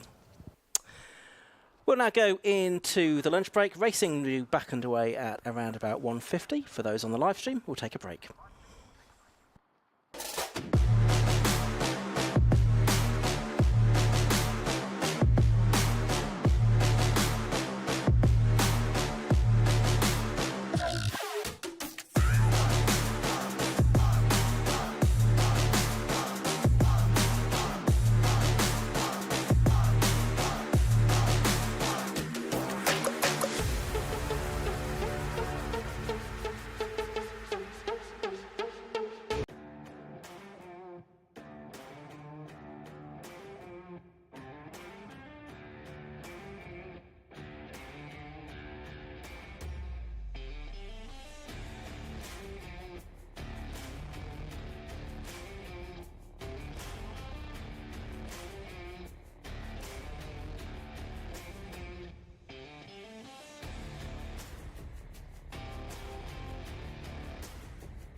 So we're down here in the Brands Hatch pit lane meeting some of the people behind the scenes of 750 Motor Club Racing. Josh Smith and RJ Motorsport's one of the biggest preparers of cars in the Bike Sports Championship. Josh, how many cars have you got here this weekend? We've got 7 here racing today. We had 5 testing yesterday.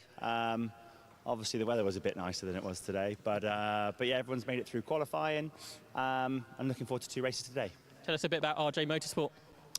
So obviously I used to race quite a long time ago with the 750 Motor Club, and then decided to set the team up. We specialise in radicals mainly, so we run a good chunk of cars obviously in the Bike Sports paddock, which is a great place to be. We come from Somerset down in the southwest, so everywhere's a fair drive for us, but yeah, we enjoy obviously coming racing. We've got a great team behind us, and a great range of drivers as well. You've got one of the SR3s behind us. The SR3s have been going for a long time now. Tell us a bit about the age of these cars and how they're different perhaps to some of the newer ones. Yeah, so we've got kind of a variance really. We've got one car here, an SR3 XXR, which is a March 2024 car, so it was brand new at the start of the year.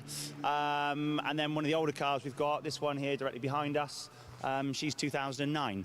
Under the skin, they're pretty similar. The main changes really has been kind of the aerodynamics, body styling, and the electrical kind of control systems. But yeah, the Radical is obviously a great product, and the majority of our grid here today is Radical SR3s. And then infield with, there's a few Mattels, there's a couple of Radical PR6s. But yeah, I mean, it's probably Radical's most successful product in terms of units sold. So of course you kind of see them everywhere in this kind of paddock, which is nice. Obviously today's a wet day. What are these cars like to drive, obviously on full racing wet tyres? Different. They're still rewarding, but of course you've still got to be committed. The more you commit, the more risk potentially, but the aero and the downforce on these is what makes them what they are, both in the dry and the wet. So the speeds these guys carries, I mean, if you look at Shane and the front runners on pole today, they're still doing 54, 55 second laps, which is impressive for most cars, let alone in the conditions that we had this morning. Would obviously love for a dry day because it makes it nicer for the drivers and the teams. But what else do you get in August in the UK? These cars are really some of the fastest cars that race in Britain, particularly in club racing. So if someone wants to get involved, would you advise them to come straight here or perhaps try something else out first? I think just dive straight in. There's plenty of people on this grid that their first foray into race cars has been Radicals, and the beauty of them is that they're a driver's car, and they're one that someone that's an experienced racer can jump in and find speed very quickly, and they're great for novices as well because, like I said, you get a lot of feel and feedback from them. They're not difficult to drive at a good speed. Obviously, like everything, the faster you want to go, the more difficult it gets to find the last few tenths. But yeah, we have plenty of cars and customers in hire cars that find their feet from the get-go in a Radical. And the SR3 is probably the best one because it's 2-seater. It allows for tuition, track days, test days. They're good for noise in terms of obviously getting through different limits at different circuits. And just the variety of spares and equipment and stuff, obviously, that every team carries. And in bike sports, everyone is here to help everyone out. So, whether you're here with an Arctic truck or van and trailer, everyone helps everyone, and everyone's spares is dished out across the paddock in hope of obviously everyone making it through the whole weekend, which is nice. Got 2 classes in the championship for the standard and tuned engine cars. How much difference is there between it for a tuned engine car? I mean, the tuned engine's clearly a quicker, probably circa kind of 30 horsepower or more, depending upon state of tune. Class B obviously is capped. Class A is a little bit more of an open book when it comes to what's allowed. 9 times out of 10, though, I mean, Leon proves it time and time again that it is the squishy bit in the middle that makes the most difference because he's obviously always at the front amongst the Class A stuff. You've got the likes of Shane and Charles and that this year, and Pedro in the Mattel that obviously are very quick boys at the same time. So yeah, I mean, the wet's obviously a great leveler because the power can't be put down in some of these bigger tuned cars. And the nice thing with bike sports is it all kind of evens out over the course of the weekend. Everyone has a good race, whether you're at the front, middle or the back. And there was the format change for this year with reverse grids and the pit stops with the success penalties, which shakes the grid up and gives others a chance. Normally it still means that the boys that are going to win still win, but they've got to fight for it a little bit harder. The pit stop regulations you talked about there, what's that like for a team? Because obviously it gives you a little bit more work to do during the actual race itself. Yeah, it's all right as long as the drivers see the pit boards. We had a couple at Anglesey that I think we were close to throwing the pit board at them because there wasn't much more we could do. But yeah, it adds like a bit of excitement obviously to it, and it gives the boys something else to kind of practice and improve on. And like I said, it's something different for the drivers as well, because prototype racing in the UK is limited in terms of where you can go with it, with the options that we've got to go and race. And Europe can also be a little bit tricky as well because there's not a great amount of options. So bike sports is good from that perspective. It's all bike engine cars, which everyone likes the noise of.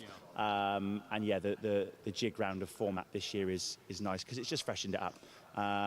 Whether or not it works at the end of the year and everyone decides that's the way to go is to be seen. But so far, I think everyone's feedback is that it's been nice. It's been good. And if somebody wants to have a go, have you got cars available that people can come and go in before going racing? Yeah, I mean, we've got 2 cars here in the garage just down the road, just down in here, and there are hire cars. So we've got 2 SR3s that, I mean, the black one's been out nearly 10 times this month, so she's due a nap in a minute. But yeah, we have 2 hire cars that are out frequently for track days, test days, and for racing, which we've had out this year. So yeah, I mean, like it's accessible, which is nice. Everyone can come and play. And like I said, whether you've got a 2009 car like this one sat in here, go to the next garage, we've got a 2024 car. They're all on the same grid, and whether you've got an old one or a new one, you can still be competitive, which is nice. Well, thanks, Josh. I'll let you go out and get some dry now, and I hope the afternoon goes well for your team. Yeah, thank you very much. We'll give it a go. So that's Josh Smith from RJ Motorsport. We'll carry on a walk down the Brands Hatch pit garages and stand a bit closer to the overhang so we don't get too soaked. As we say, we've got the bike sports cars in the first half of this, including the SR3 XXR that we just heard Josh Smith talking about, the brand new SR3 for 2024. So we'll head a bit further down. And we have, I think, a new driver to the Bike Sports Championship, which is Tom Cockrell, and he's in a PR6. Hello, Tom. Welcome along to 750 Motor Club Racing. Tell us a bit about what you're racing today. Good afternoon, everyone. So yeah, today I'm racing a Radical PR6 that's behind us. So it's actually not my car. I'm renting it. So it's a rental car I hope to return in one piece. So yeah, friend Leon Morel has raced Bike Sports for the last few seasons, and he's always been getting at me to come along and get involved. So yeah, first time out in it today. I did a small shakedown at Blighton Park a couple of weeks ago in it, and testing yesterday. It was great fun. So I've raced Caterhams for a few years and jumped into this, and obviously slicks and wings, a bike engine, higher revs, more power, more noise. It's just brilliant. It's so much fun. And then a bit of a baptism of fire, can you say that today, this morning? First time I've been out in the wet in a Radical, first time I've driven on proper wet tyres. It was interesting, but I kept on the black stuff, so yeah, really good. Really friendly championship. Like, I know Leon really well, but everyone else has been really welcoming. Everyone just chips in together and helps everyone. So yeah, it's been really nice paddock vibe. Like, everyone's up having lunch together. I was just about to join them until I got caught by you guys, so my lunch is waiting. But yeah, no, really great day. Despite the rain, everyone's got a smile on their face. It won't keep you too long. So Caterham racing is a good place, I guess, to learn, especially racecraft as well. But racing one of these, particularly in this weather, is going to be a very different prospect in an hour's time or so. Well, I'll tell you after the race, but I suspect Caterham racing's one form of racing, and this is just so much quicker. I think I hold the record here for the class in Caterham's round Brands Hatch, and yesterday I was like 6 seconds a lap quicker, which is just, everything happens so much quicker, everything's more intense, like neck's aching, which I've never had before. So yeah, the racing I'm really looking forward to. Thankfully, because of a reverse grid, I'm actually on the front row, so spray won't be an issue for the first race, for the first corner at least. But yeah, no, really looking forward to it, and yeah, it's going to be a different prospect, a lot to learn. I've got nothing to prove, so I'm going out there to have fun and enjoy myself and hopefully bring it back in one piece. Yeah, quite a busy lap round. Is it physically noticeable when you're driving how quicker the laps go around than in a Caterham? Yeah, I mean, I don't have time to think. So like in a Caterham, you can stop, you can wave to your mum as you're going past, you can check the pit board as you're coming by and look at the dash for your lap times. In this, I'm just out of time. By the time I've kind of just coming down the straight, because I'm staring at it, by the time I've got into top gear and I'm like, right, prepare for turn one, move over, I'm already there. And it's like you're down the gears, and The one thing that's really different in this is engine temperature, water temperature is really critical. So I'm monitoring that more than I've ever thought about anything before. And it's like, by the time I've checked that, I've missed the pit board, I'm already in turn 1, and I'm already late for my brake point. I'm like, ah! So yeah, no, it's really busy. But I really like that about Brands, and I think Brands it's one of the best events you can do, because for family and spectators, you can see the whole track. As a driver, you're always busy. There's always something happening. You never sat there on a straight for 5, 6, 7 seconds where you just kind of sat, what am I going to have for dinner today? It's just, everything's always on you. It's really, really good. I love Brands, and I love the car, the whole event. So yeah, really looking forward to getting out and actually racing. Yeah. Well, I hope you have a good afternoon. I'll let you go and grab your lunch now. Thank you very much. Catch up with you later. Cheers. So that's Tom Cockrell, who's making his debut with the 750 Motor Club today in the Bike Sports Championship.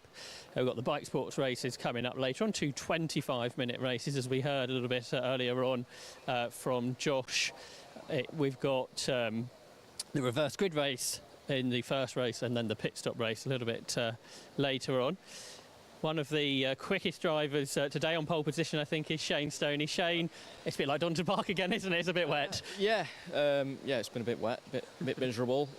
Seems to be every time you think it's going to ease up, it gets worse. So yeah, typical British summertime.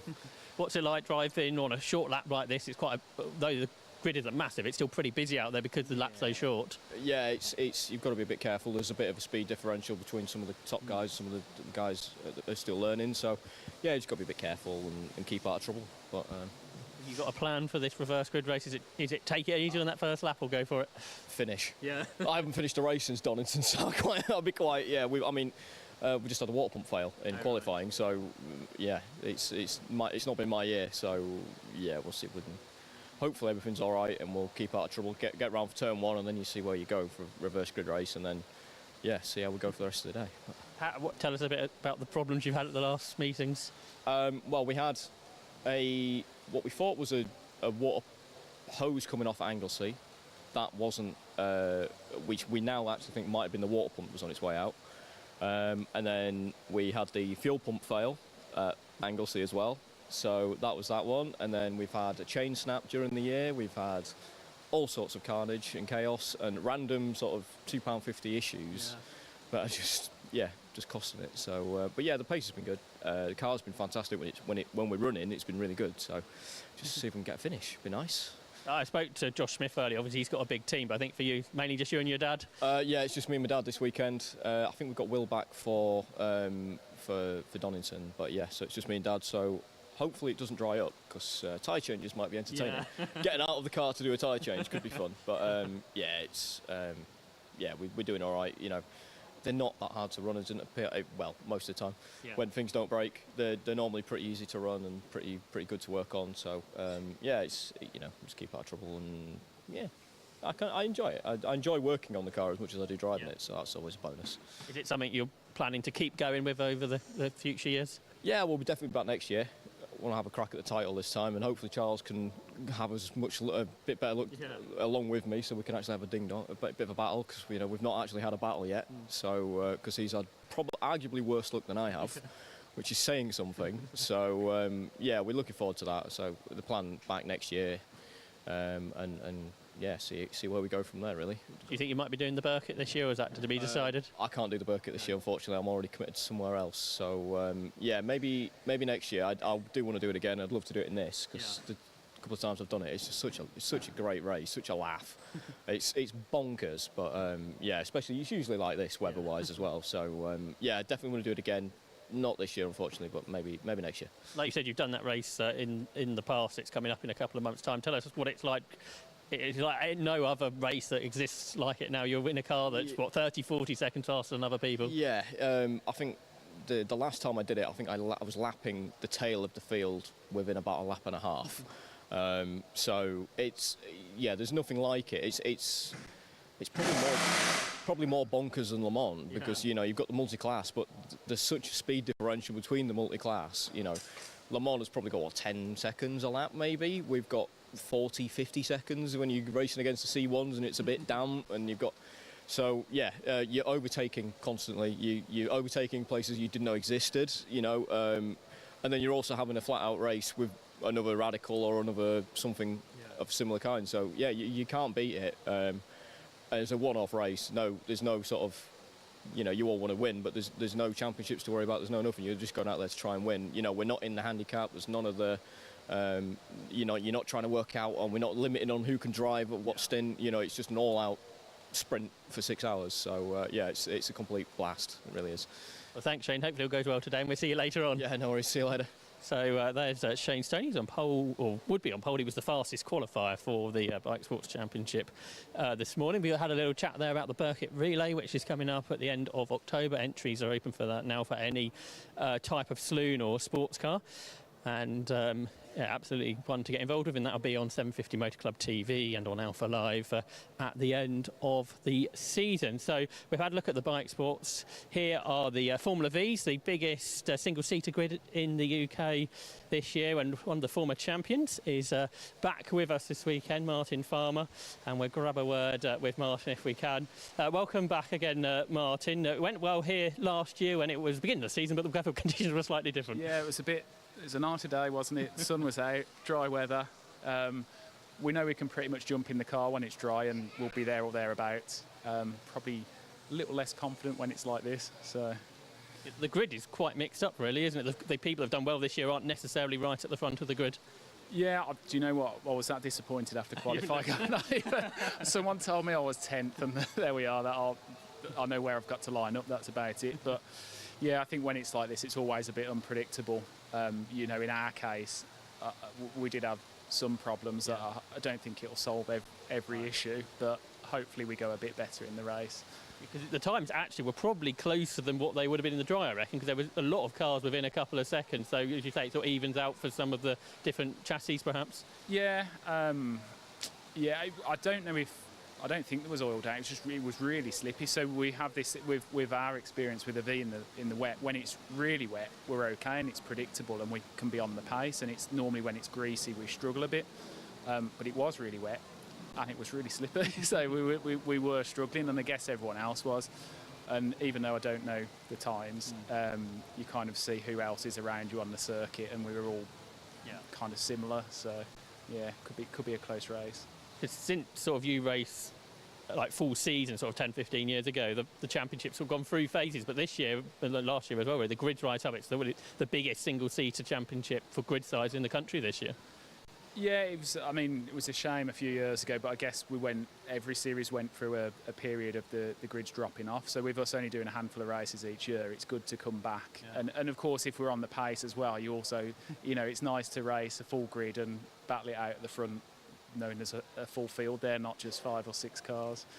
And what are the cars like to race, obviously single-seaters, which not that many people race in the UK nowadays? Yeah, it's a shame. More people don't go into V. I don't know if it's not desirable or, you know, I grew up karting, so for us, we were looking for a single-seater formula to race in and looked at the obvious, Formula Ford, Kent Formula Ford. All of it was too expensive, and we found V. And, you know, even when you compare the lap times of a V compared to a Kent Formula Ford, yes, they're slower, but I don't know if you could work out second per pound, but I'd argue that a V would be better. Yeah. Then, you know, around Silverstone National, they're not far off. So, yeah, they're good, quick cars. In the dry, they're similar to a kart to drive. It's just when it's like this that it's tricky. Are they quite torquey engines? Is that why it's a problem in the wet?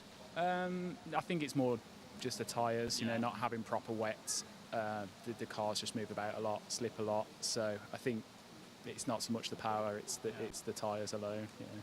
Obviously, you came back at Silverstone, you started even further back then and you won. Do you think that's possible today? Well, I don't think that's possible today. I'll certainly try. I think all the years I've done V, and I said this after Silverstone, I think that was the best race I've ever had. I think every time I've won before, I've been somewhere near the front on the grid, front row, second row. So to come through from 12th, most of it was in the first few laps, but it was still one of the better races I've ever had. Yeah. So yeah, it'd be nice to have something like that again, but we'll see. It's a bit more challenging to overtake around here, particularly in these conditions. Is it in these conditions? Does that make actually more overtaking possible? Do you know what? It's been that long since I've raced around here in the rain. I'm not sure, so I think we're just going to have to see how it goes. But I think there's going to be a lot of cars all over the place, so there might be a bit of avoidance going on with others. Tell us a bit about the car, that your racer's car that you've owned for a while now. Yeah, so we bought that in, I'd say 2007. It was certainly around then, and you know, it's pretty well developed when we first went into V. So we hired it initially and did quite a lot of work on it with the team at the time. And it's all these years, it's pretty much the same car now that it was then, and we're still able to jump in. Obviously, I know the car inside out, know the circuits now, but it's still good to be able to jump into it, and except for today, be at the sharp end. And is it a car that quite easy to prepare, sort of by yourself, as well as obviously there's teams in the paddock too? I'm not mechanically minded, so my dad would probably be better answering that. But family team. Yeah, as a family, I think, you know, and that's the great thing about V. It's accessible, and like, you know, we've proven for however many years you can develop a car not at great expense and maintain it, and it can be good for years to come. So. Well, I hope the race goes better than qualified, and perhaps we'll see you later on. Fingers crossed. Cheers. So there's Martin Farmer, former Formula V champion, and he is in one of the two GACs in the garage. We're saying a big grid. I think there's 27 Formula Vs here this weekend. Single-seater cars that have the Volkswagen Beetle engine, 1300cc engine cars, and we have another driver we can speak to, which is Phil Waterhouse. Phil, we'll come and join you in your dry part of your garage.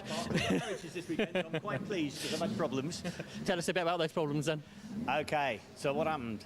Well, it was so slippery out there. I mean, just ridiculous. There was no grip, people spinning everywhere. On the last lap, I blew a plug out the head. I didn't know that till I got back in. I've actually managed to repair it. It might have been user error, not tightening the plugs up properly. I'm not entirely sure, but I'll take the blame because nobody else will. And it had just blown the top of the helicoil out, so I was lucky. I managed to get the helicoil out and put a new one in. So it seems all right now. So I've just got the last few bits. And then at 2:15, we're going to go out in a very wet, very wet. I don't like the wet. But it's, I thought my weekend was over, to be quite honest. And it's, I hope you didn't get that. I thought my weekend was over, but it's not. So I'll at least be out for race one. Hopefully it'll hold together. I've had too many problems this year, as usual. So it's nice to get out and race. Tell us what it's like being part of the Formula V racing community. It's awesome. I got to say, I've been involved now for I think this is my 21st year involved in it. I had a sort of 10 years off from actually racing, but came and helped a friend of mine race, and I started back in 2017. But it's brilliant. I mean, you saw the support for dear old Alan Swain. I mean, that sort of sums up the V paddock. Yeah. It's just a group of incredibly nice people. I mean, not that other formulas don't have incredibly nice people. I'm friends with quite a few people sort of around the paddock, and that's what Club Motorsport is about. You know, we do this with our own money, our own time. And if you have a problem, somebody's there to give you a hand. It's brilliant. So there you go. And I think lots of people can follow what you do online. I don't have lots of people do it, but I've got a few people. I sort of document my trials and tribulations on Facebook. And I'm in the garage, my catchphrase. And I've got a YouTube channel where I put longer videos on about, you know, what happens at races. It's I suppose you'd call it warts and all. And I have lots of warts, unfortunately. The last 3 rounds, I don't know. I seem to have a problem of some sort every race, but it makes it interesting. But like I say, I'm out for this race and hopefully the second race, and I'm a lot further back than I was hoping to be, 18th or 19th or thereabouts. But there should be an opportunity to make some places up if I can keep it on the black stuff. Tell us a bit about the car and the reason behind the name of it. Okay, so I bought this car 2002 and then started racing in 2003. It's a home-built car by a man called John Harrison. So he named it the Arry. And over the years, I've done an awful lot to it and changed it. And a few years ago, I decided to do what the Americans do and take ownership of it. So I took the abbreviated version of my first name and the original name of the car, and morphed them into the Ferrari. I don't quite have the budget of my sort of namesake-ish type thing, but I have a lot of fun, so there you go. And it's something like you've just told us there, what you can do yourself if you know what you're doing. No, nobody said I knew what I was doing, to be fair. Yeah, I mean, most people, if you've got some mechanical aptitude, can do most of the things on the car. The engines themselves are, although they're not high-tech engines, you need quite a lot of knowledge to get reliable power out of it. I do my own engines. I think there's only 2 of us on the grid that do our own engines. And that's purely because, well, not purely because, 2 reasons. I enjoy doing it, and what I've got is mine, sort of thing. So if I do well, that's down to me, and if I do badly, it's down to me. And the budget, basically. If I had lots and lots of money, fine, but I don't. So I spend as little as possible to get myself out each weekend. I spend, evenings and weekends in the garage nailing it back together. But it's almost a lifestyle. Yeah. But I mean, I'd recommend it to anybody. Give it a go. If you like motorsport, this is probably the most cost-effective form of single-seater racing you can do, especially in the UK. 750 do a really good package of entry fees and things like that. So it is. Try it. If people want to give it a go, come and try it. I mean, people are always welcome in the paddock. You can ask drivers questions. None of us are very grumpy unless it's really gone wrong, and even then we'll talk. I mean, I'll talk for England, as you can probably tell.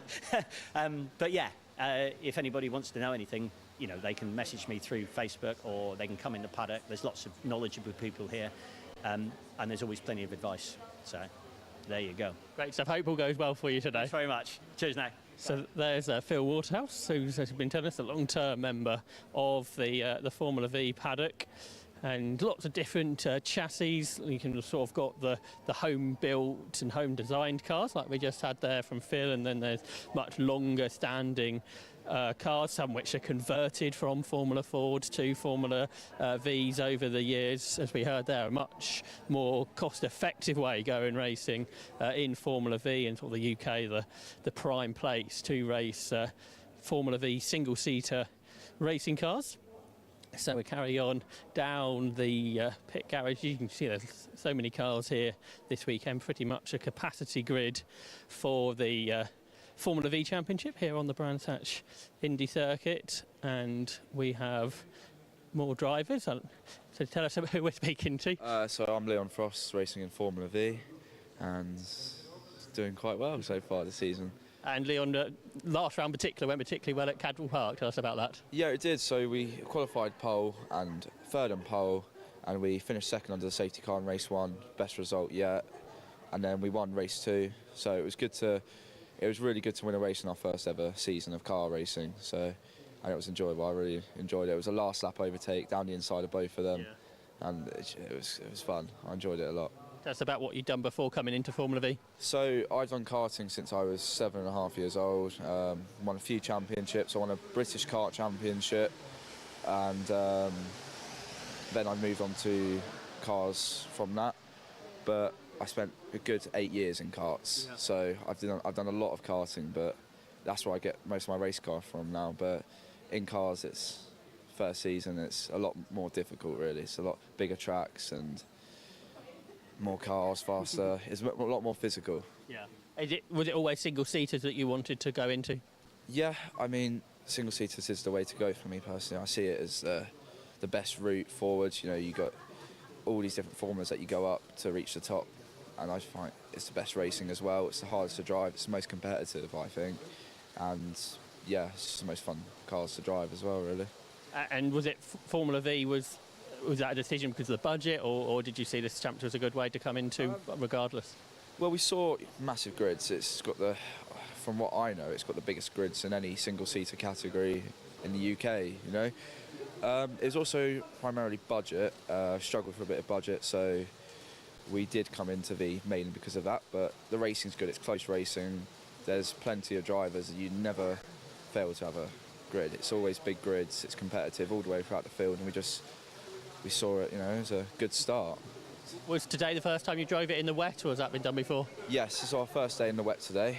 I was a bit nervous because I wasn't sure what was going to happen, but we managed to do quite well. We managed to get a pole and a third for the races now, and I was really surprised about that. And I think some of the other sort of championship contenders a little bit further down the grid, so there's a chance to bridge that gap a little bit more today. Yeah, well, you know, I think the main goal would have been top 3 this season when we're fighting for third right now. But I'm just going to keep pushing and keep trying to get the best I can and hope they finish behind me. You know, I've just got to stay ahead of them now. You know, we can fight for it. I'm going to fight for it, but I just need to see how it goes. I need to be consistent. I need to wait for them to make mistakes. You know, I haven't really got nothing to lose, so I'm just going to go out there and do my best and go for every win I can, really. Tell us how tricky you found the wet conditions. I was speaking to Martin Farmer earlier, who won the championship, and he said it was so slippery. Yeah, it was really. These tyres, because they're all weather, they're cut slicks, it's very difficult in the wet, but the track's always adapting. You got to find where it's dry. You know, you want to miss the shiny, slippery bits. It's really hard out there. Every lap's different. You've always got to. It's not about following the person in front of you, because a lot of people tend to follow. You got to experiment. I spent the first 8 laps experimenting and then seeing what was best. You know, it's not always the inside line. It might be the outside line. You just got to experiment so much. And the weather, the rain today, it's worse. I mean, it's not so bad, and the track's always changing constantly. It's really difficult, but just got to be patient off the corners, don't put too much accelerator down and be smooth, really. We hear people talk about the karting line for wet conditions. Is that something you've been able to put into practice? Yeah, I've actually have. So some corners, it's the opposite. I'm taking a tight line. For example, Graham Hill, I'm taking the normal racing line, but up into Druids and Surtees and all the way around through Clearways, I'm taking a wider line, because at the moment that seems to be, the track's off camber quite a lot, so the water tends to be drained down to the bottom, so it's a lot more dry at the top. So yeah, the karting line today is working for me. It'll probably change throughout the race, but it's working well so far, yeah.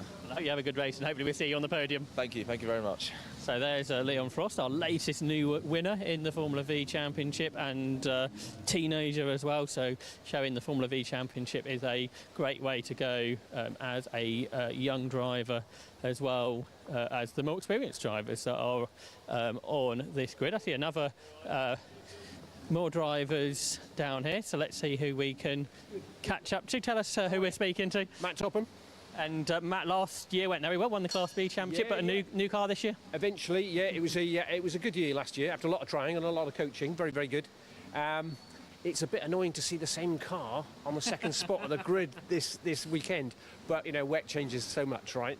But yeah, good to step into a new car, good to continue to develop, because that's what it's all about, trying to go a bit faster. Yeah. Tell us about the car you're in now.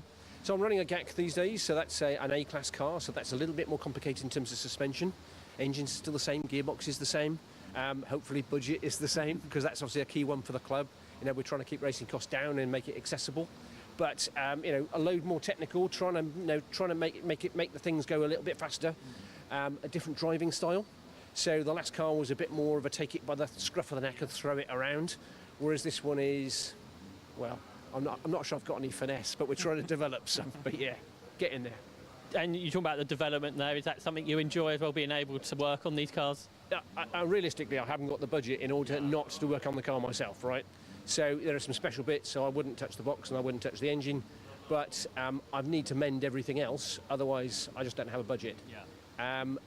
This is actually my 10th weekend at Brands and my 10th year at V.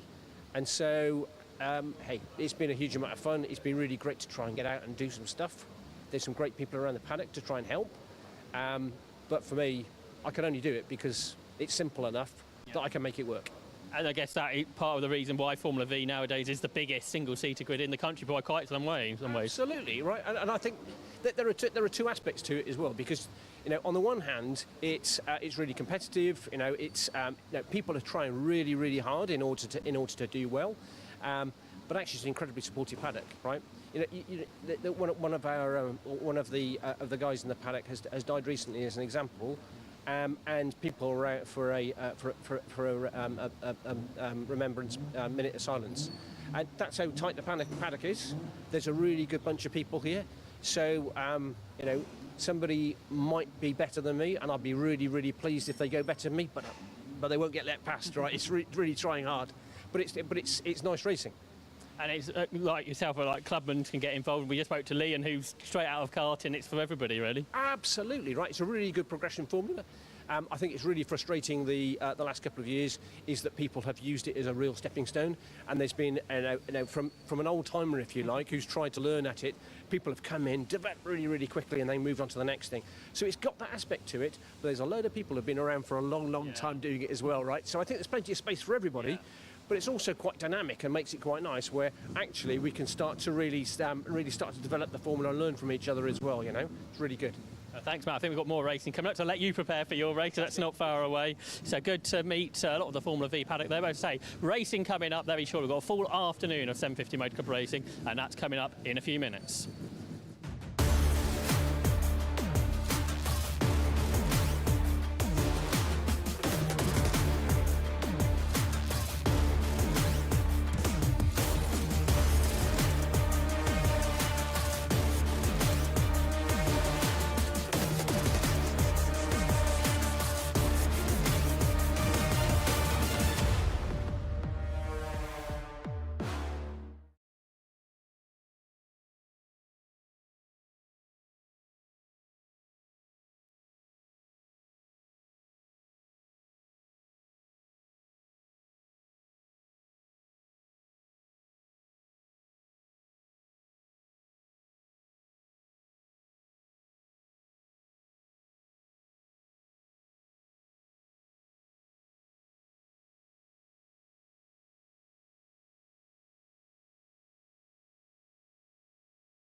Cars are shortly to be released from the assembly area to head out onto the circuit for the first race of this afternoon here at Brands Hatch at this 750 Motor Club race meeting. You're in the company of Matt Suckling and myself, Ian Soman, here in the commentary box. Josh Barrett down there in the pit lane. We heard from him with a variety of interviews of bike sports and Formula V drivers during the lunch break there. And you can see the cars now are heading out onto the circuit for the Aim Shop Mazda 7 Championship race.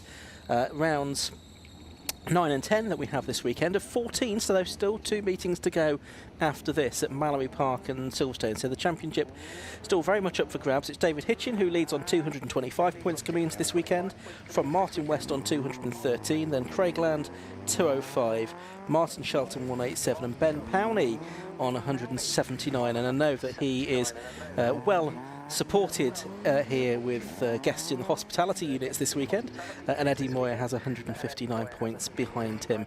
We've got the cars heading out onto the circuit now. It's going to be a 15-minute race for these cars, and it's going to be the first of 2 15-minute races that they will have today. No green flag lap again for these cars. You can see them starting to form up on the grid beneath us now. I can tell you that Callum Barnes, Eddie Moyer, I should say it was, that qualified on pole position this morning with a lap time of a 1 minute 4, I should say, 0.659 in wet conditions, about 10 seconds outside the lap record for these cars, which is a 54.23 set by Danny Andrew back in June 2021.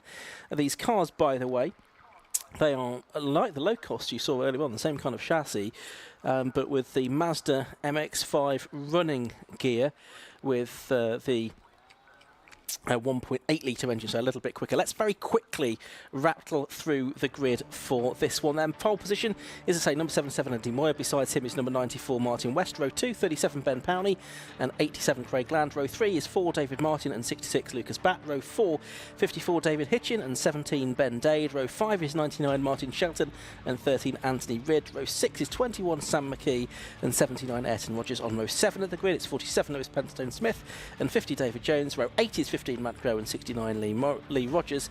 Then row 9 is 25 David Bowen and 5 Ian Wildwith. On the 10th row, 3 Callum Barnes and 55 Mark Crawford, 74 Peter Wood and 8 Stephen Mackley, the Autosport journalist, on row 11. Rounding out the field on row 12, 73 Simon Walker, and number 90 is Simon Parker, and he is the last car just slotting into position down on the grid now. And the green flag is waved at the back, so we're getting into the countdown. The 30-second board is about to be shown to the drivers.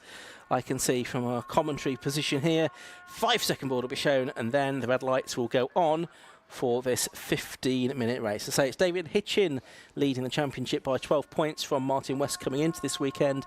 Hitchin starting a bit further back on the grid than he would like on this occasion, as the lights go out now and the race gets underway.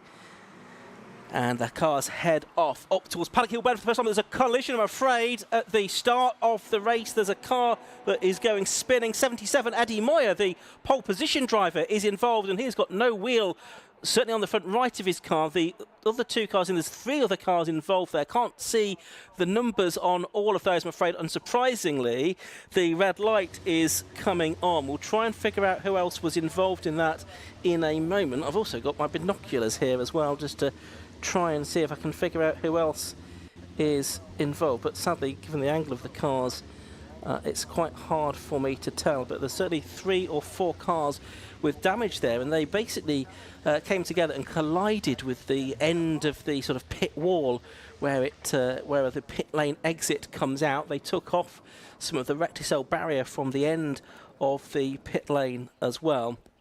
And unsurprisingly there, Matt Suckling, the race red flag. Was that the 74 car of Peter Wood from Blandford Forum? Yes, I think it was Peter that was involved in that. And the other car there, just up against the wall, is that might well be David Hitchin, actually.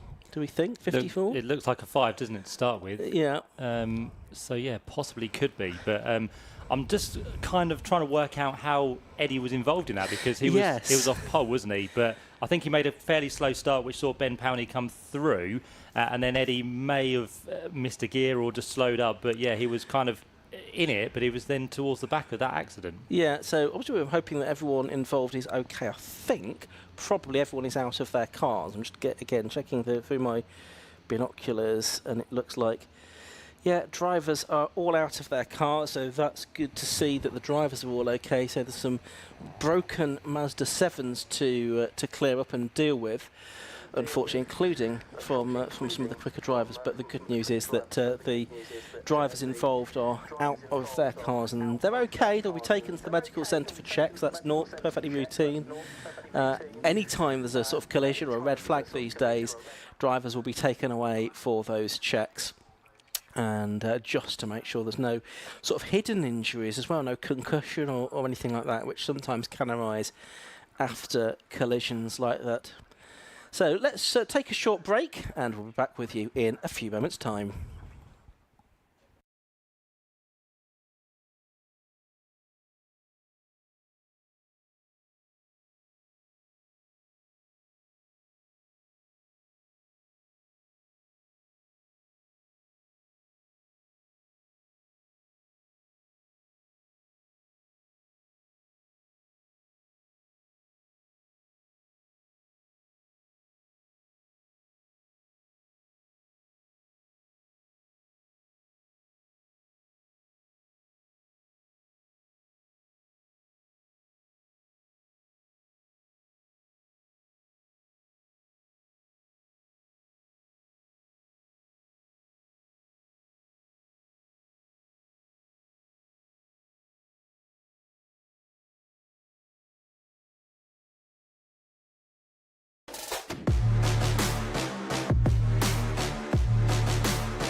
So here at Brands Hatch, we have a recovery operation underway after 4 cars were involved in a shunt before the cars even got to the first corner of the opening Aim Shop Mazda 7 Championship race of the afternoon here.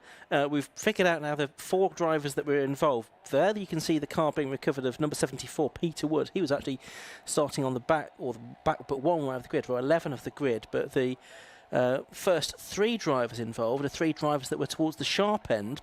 Eddie Moore from pole position, although we struggled to work out exactly how he got involved in that incident, given that he had started on pole position. He nevertheless did. But also out from the restart, I'm afraid, number 4, David Martin, but most significantly as far as the championship is concerned, number 54, David Hitchin, also involved. He's not going to be on the grid for the restart of the race, I'm afraid. Some quite heavy damage to the front of his car there. And David leading the championship by 12 points coming into this weekend. He'd actually not won a race until the previous event at Snetterton, where he won the second race there. That was his first win, and he's gone from a win to the devastation, really, of being involved in an incident of the race before even the first corner. And yeah, he's not going to be able to take the restart. Probably doubtful whether he'll be out for the second race as well later on today. So that's motorsport in a nutshell, isn't it, really, for poor David Hitchin. Martin West, therefore, will be in a reasonably strong position as far as the championship is concerned to capitalise on that. Craig Land also, who's going to line up for the restart on the second row of the grid, possibly not really in contention for the championship, but the likes of Ben Powney, who's going to line up on the inside of row 2, he's going to be right there as well. There you can see Peter Wood's car being recovered. The right front corner on that has been damaged. Eddie Moore, I'm not sure, has got either of the 2 front corners on that car now, and the Hitchin car is the one that still needs to be recovered there, and the marshals and circuit crew and rescue crew will be working very hard to recover that. There you can see the 4 car as well of David Martin being recovered. But we can see, Matt, from our timing screens, that we are going to get a full restart by the looks of it of 15 minutes. So that's good news for us for the 20 cars that are going to be remaining. Yep, certainly they're all lined up, ready to go. So as soon as word comes through to race control that everything is clear on the run down towards Paddock Hill Bend, then cars will be ready to race once again. But just a bit of clear up to be done with the circuit, with some debris to be blown away and swept away. And as soon as we have the medical team and circuit maintenance vehicle gone, then we should be good to go once again. But just mentioned there, Ben Powney said maybe not in contention for the championship, but it only kind of takes one weekend like this, doesn't it, where other people in the championship have problems, lose points and kind of drop down, that people like Ben Powney, if he gets a good result, could definitely come into it. So 3-time winner this year is definitely one to watch out for. Yeah, I mean, the story of the season is that Ben Powney won the opening 2 races of the championship. That was at Donington Park back on Easter Monday, so he had a couple of wins there. Dave Hitchin and Craig Land, they shared the podiums in those 2 rounds. And then for the next meeting, it was off to Thruxton, which was a rare chance for the 750 Motor Club to race at the Hampshire Speed Bowl. Martin West at his local circuit, he took the first race victory there, and Eddie Moyer, who had a disappointing and rather mixed opening weekend at Donington Park, he bounced back with a victory in race 2 at Thruxton. Then it was Anglesey in July for the 3rd double header of the season, and Craig Land took his 3rd win of the season. Ben Powney took his 3rd win of the season there, but not until Craig Land had taken his first win in Mazda 7s, having been a double low-cost champion in the previous couple of years. And then Martin West at Snetterton took his 2nd win of the year, and David Hitchin took his first at Snetterton, and as I said, been leading the championship without having had a win at that point. So it's been wide open and very competitive, this Mazda 7 championship. Quite a lot of the drivers have graduated into it from the low-cost championship, the cross-flow engine championship as well. In fact, the majority of the drivers, I think, have probably raced low cost at some point in the past, and often they've upgraded their car, or it's been prepared for them into the Mazda 7 specification. As I say, it's basically the same chassis, but with the Mazda running gear. There you can see a bit further back on the grid the number 79 car, that's Ayrton Rogers. That is a car that was built up freshly for Mazda 7s, an Alan Collar chassis, but then Ayrton and his dad Lee built 2 cars up. Actually, they both race. And Ayrton actually wrote a book about his exploits in his first season of racing last year, One Tyre Fire, which was an excellent read, talking of his car build and his first season of racing in Mazda 7s last year, having previously raced in Clubman's cars. It certainly was an interesting read, that, so I do urge you to seek that one out if you can. So how are we getting on? I think we're getting closer, but we've still got the hitching car to be recovered, and I think we've got the Hiab that's on its way to deal with that situation down there in a few moments. But just perhaps thinking about some of the different personalities and drivers that we have out on the grid here today. In the number 5 car, which is due to start on row 9 of the grid, we have Ian Wells. He's 56 years of age from Ashvale in Surrey, a garage equipment engineer. And he started racing only last season. There we can see him now in that Leighton House livery from the 1990s Leighton House Formula 1 cars. Was it even the late 1980s maybe? He did some banger racing and karting before coming into circuit racing and low costs. And he sports the Leighton House colours. There was one young fan described it toothpaste colour. This was a TSR Team Sellers racing car that was built in 2021 and 2022. This particular car that is raced by number 5 Ian Wells. So in his second season of racing. Also towards the rear of the grid, we have the number 8 car. The white number 8 car, that is of the Autosport journalist Stafford Mackley, who is 33 years of age now, very recently, a couple of days ago. And he's from Bingley up in Yorkshire originally. He's started racing 6 seasons ago now. So, in occasional races in the Citroen C1 24 Hours, 116 Trophy, shared a drive with Martin Donnelly, Enduro car and Mazda 7s as well.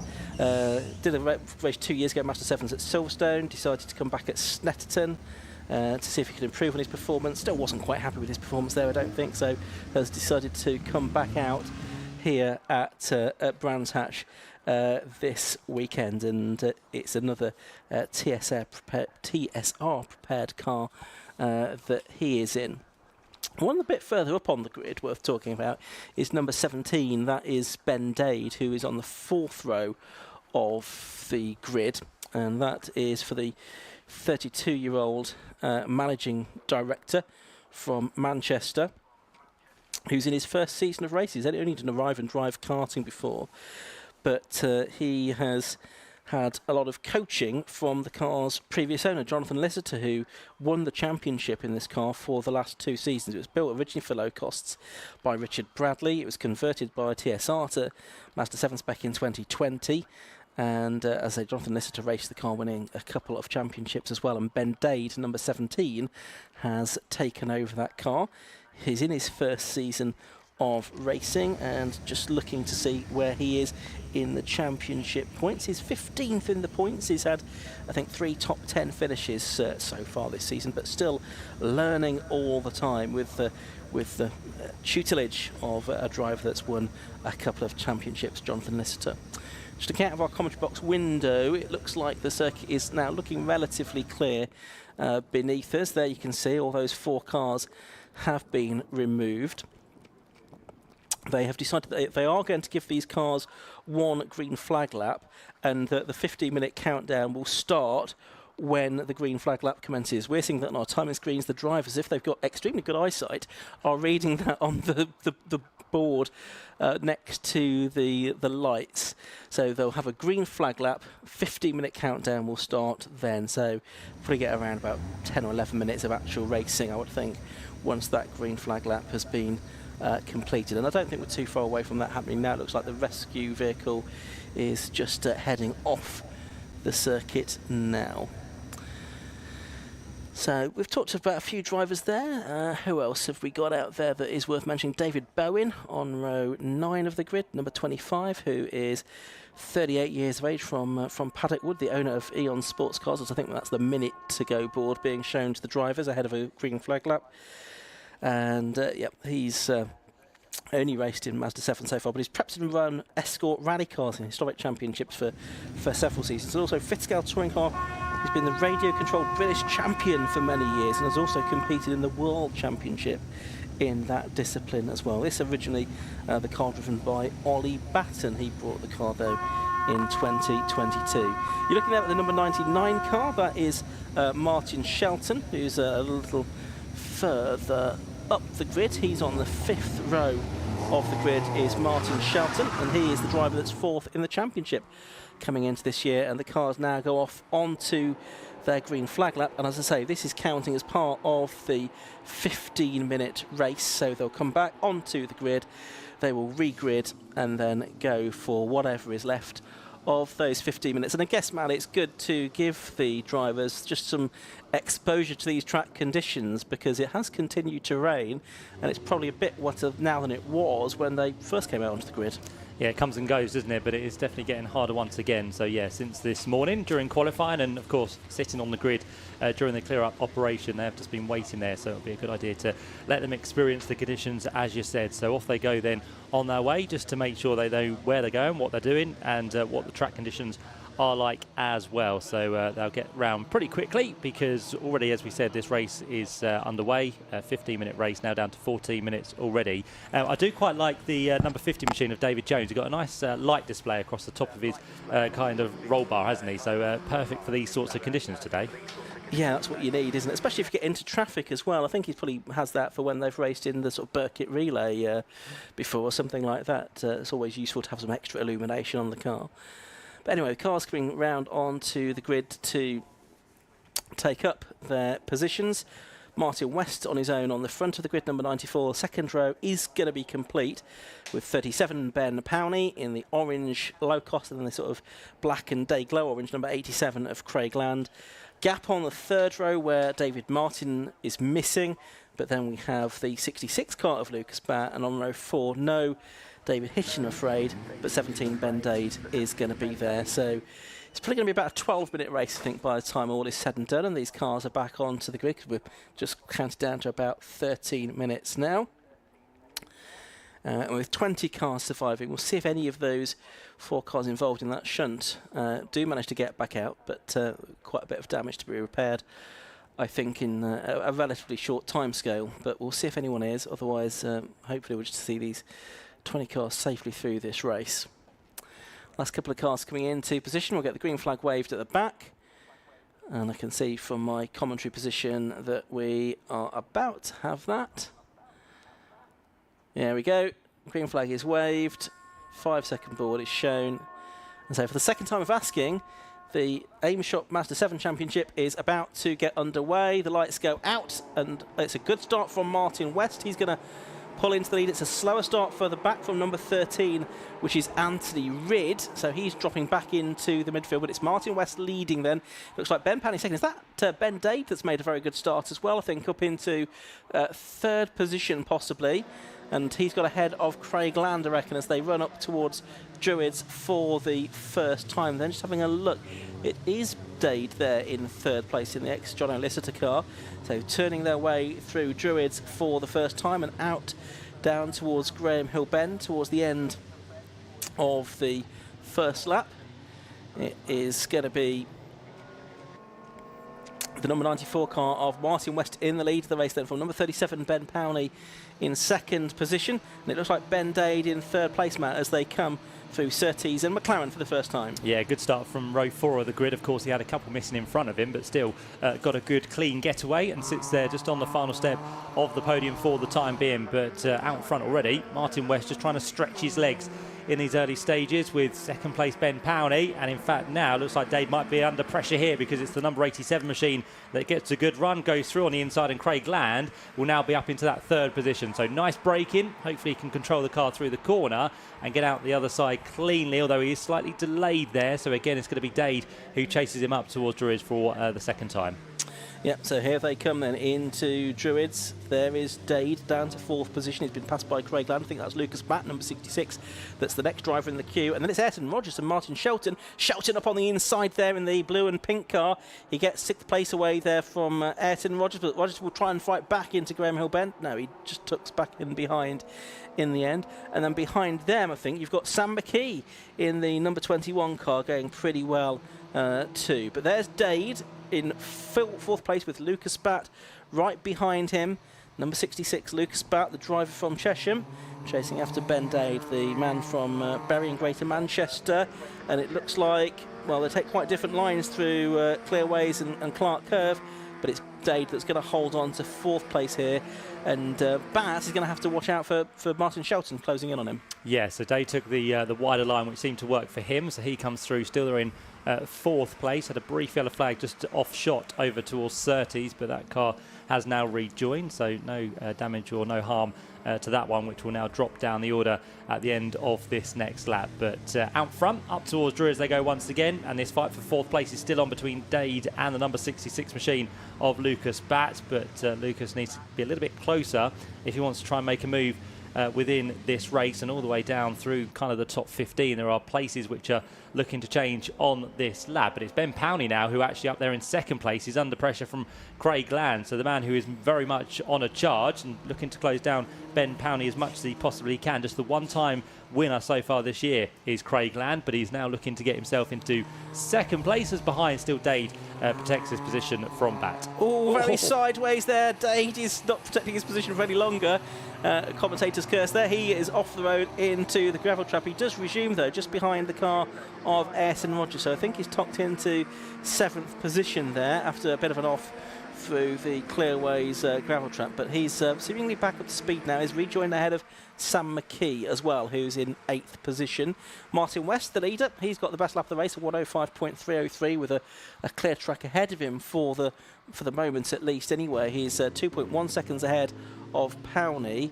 And then that is Batt and Shelton, isn't it? They're turning their way through in 4th and 5th positions, respectively, through Druids Corner that time, and now dropping their way down the hill towards the left-hander at Graham Hill Bend once more. Here's Powney, though. Now, he's twice been a runner-up in the championship. In 2021, the first year it was an official point-scoring championship, and in 2023 as well. So he'd be very much like, I'm sure, to take a championship in Mazda 7s. He's got a little bit of work to do if it's going to be the case there.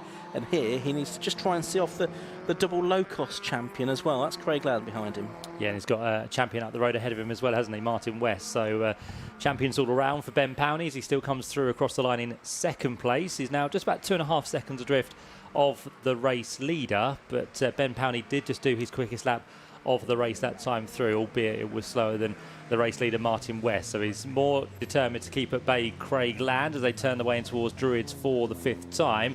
And again, the differing lines just make it look like Craig Land was going for a move there, but it doesn't come to anything as they head down towards Graham Hill Bend.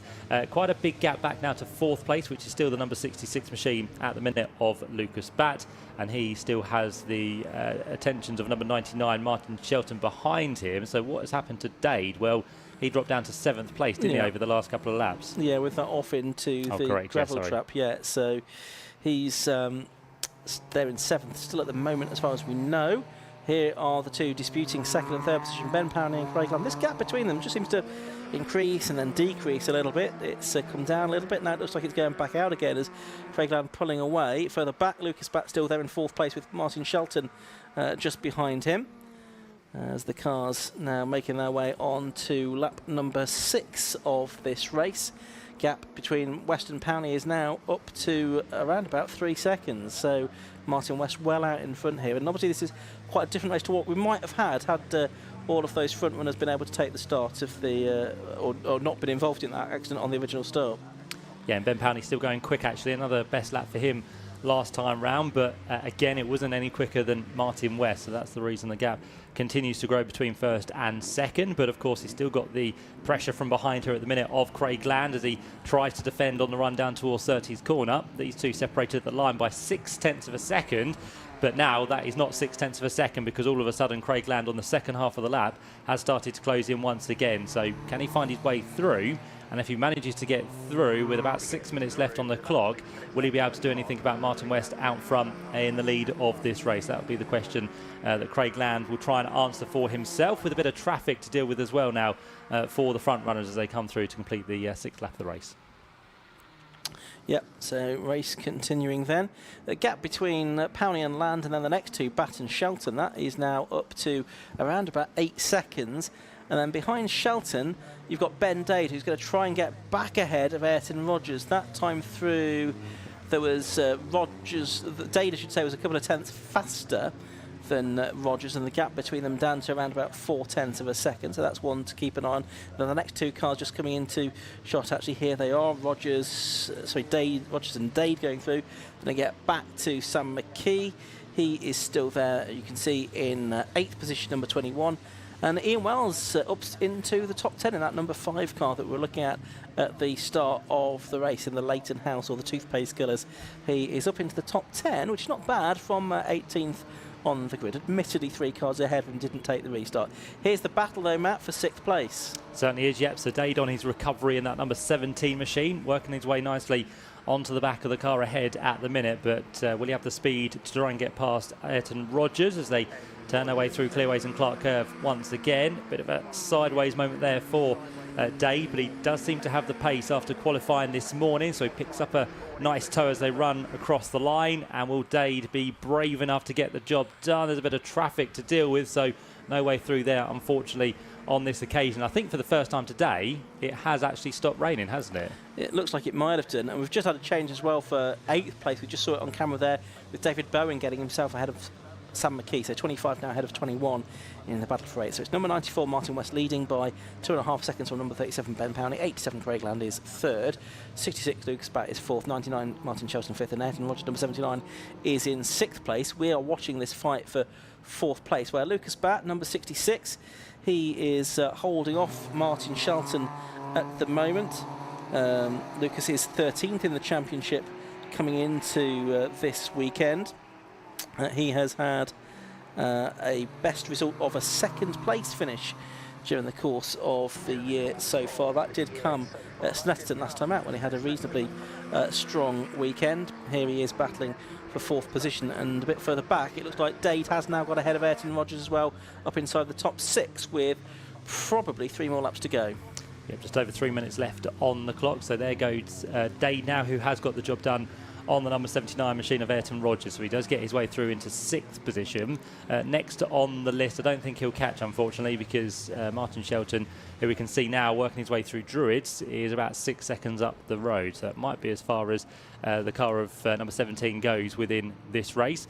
Here comes the 2nd place battle, which is once again just elongated slightly there, so Ben Powney a little bit more comfortable in 2nd position over Craig Land.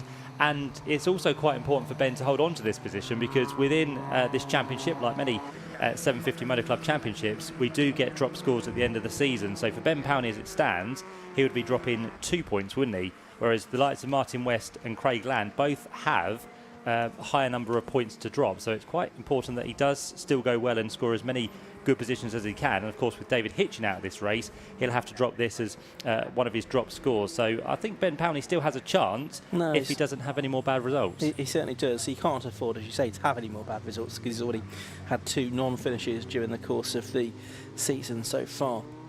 And Drive's dropped their 2 worst scores at the end of the year.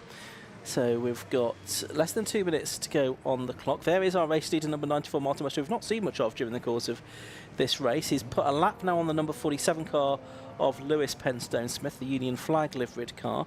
And there's Ben Powney also getting through, with Craig Land trying to follow. The gap has just come down a little bit more in the last couple of laps from 1st to 2nd. It's down to about 2.2 seconds now between Martin West, number 94, and Ben Powney, number 37. As over into the gravel there goes Craig Land, number 87. Now the good news for him is he's about 11.5 seconds clear of the next car, so that's not really going to be too costly in terms of him losing his 3rd position, but not great in terms of trying to stay in touch with Craig, with Ben Powney. And he did lose about 1.5 seconds on that lap.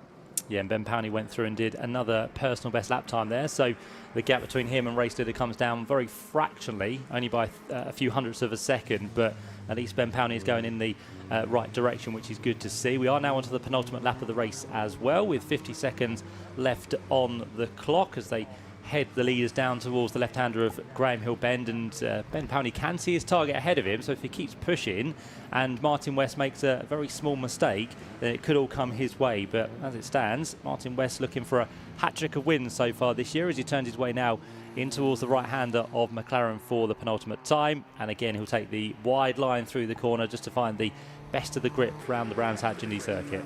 Yeah, it's going to be about, I think, 5 seconds to go as he crosses the line to this time. So I think he will get one more lap out of it. Last lap board is indeed prepared, and yeah, actually about 10 seconds to go as he goes on to his last lap. A 1:05.303 is the best lap of the race still.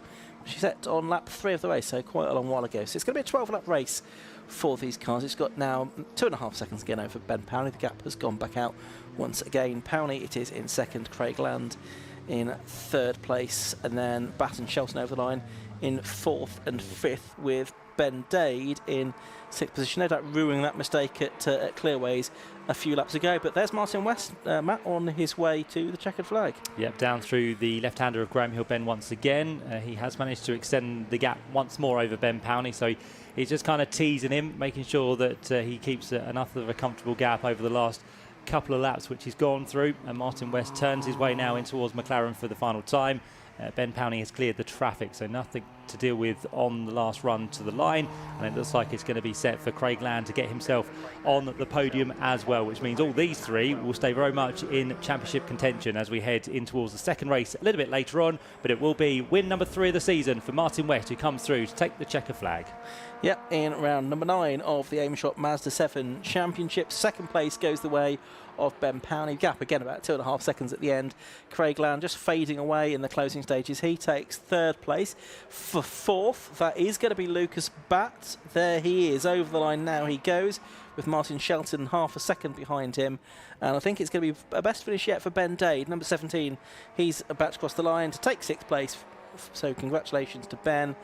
He is ahead of, in 7th place, number 79, Ayrton Rogers. 8th, number 25, David Bowen. 9th will go to, I think, number 5 in the end. Ian, yes, number 5 gets into the place. Ian Wells on the final lap, with the top 10 completed by number 13, Anthony Ridd, who had a solo last lap, so maybe a little bit of a moment out of the sight of our cameras and out of our eye shot from the commentary box as well.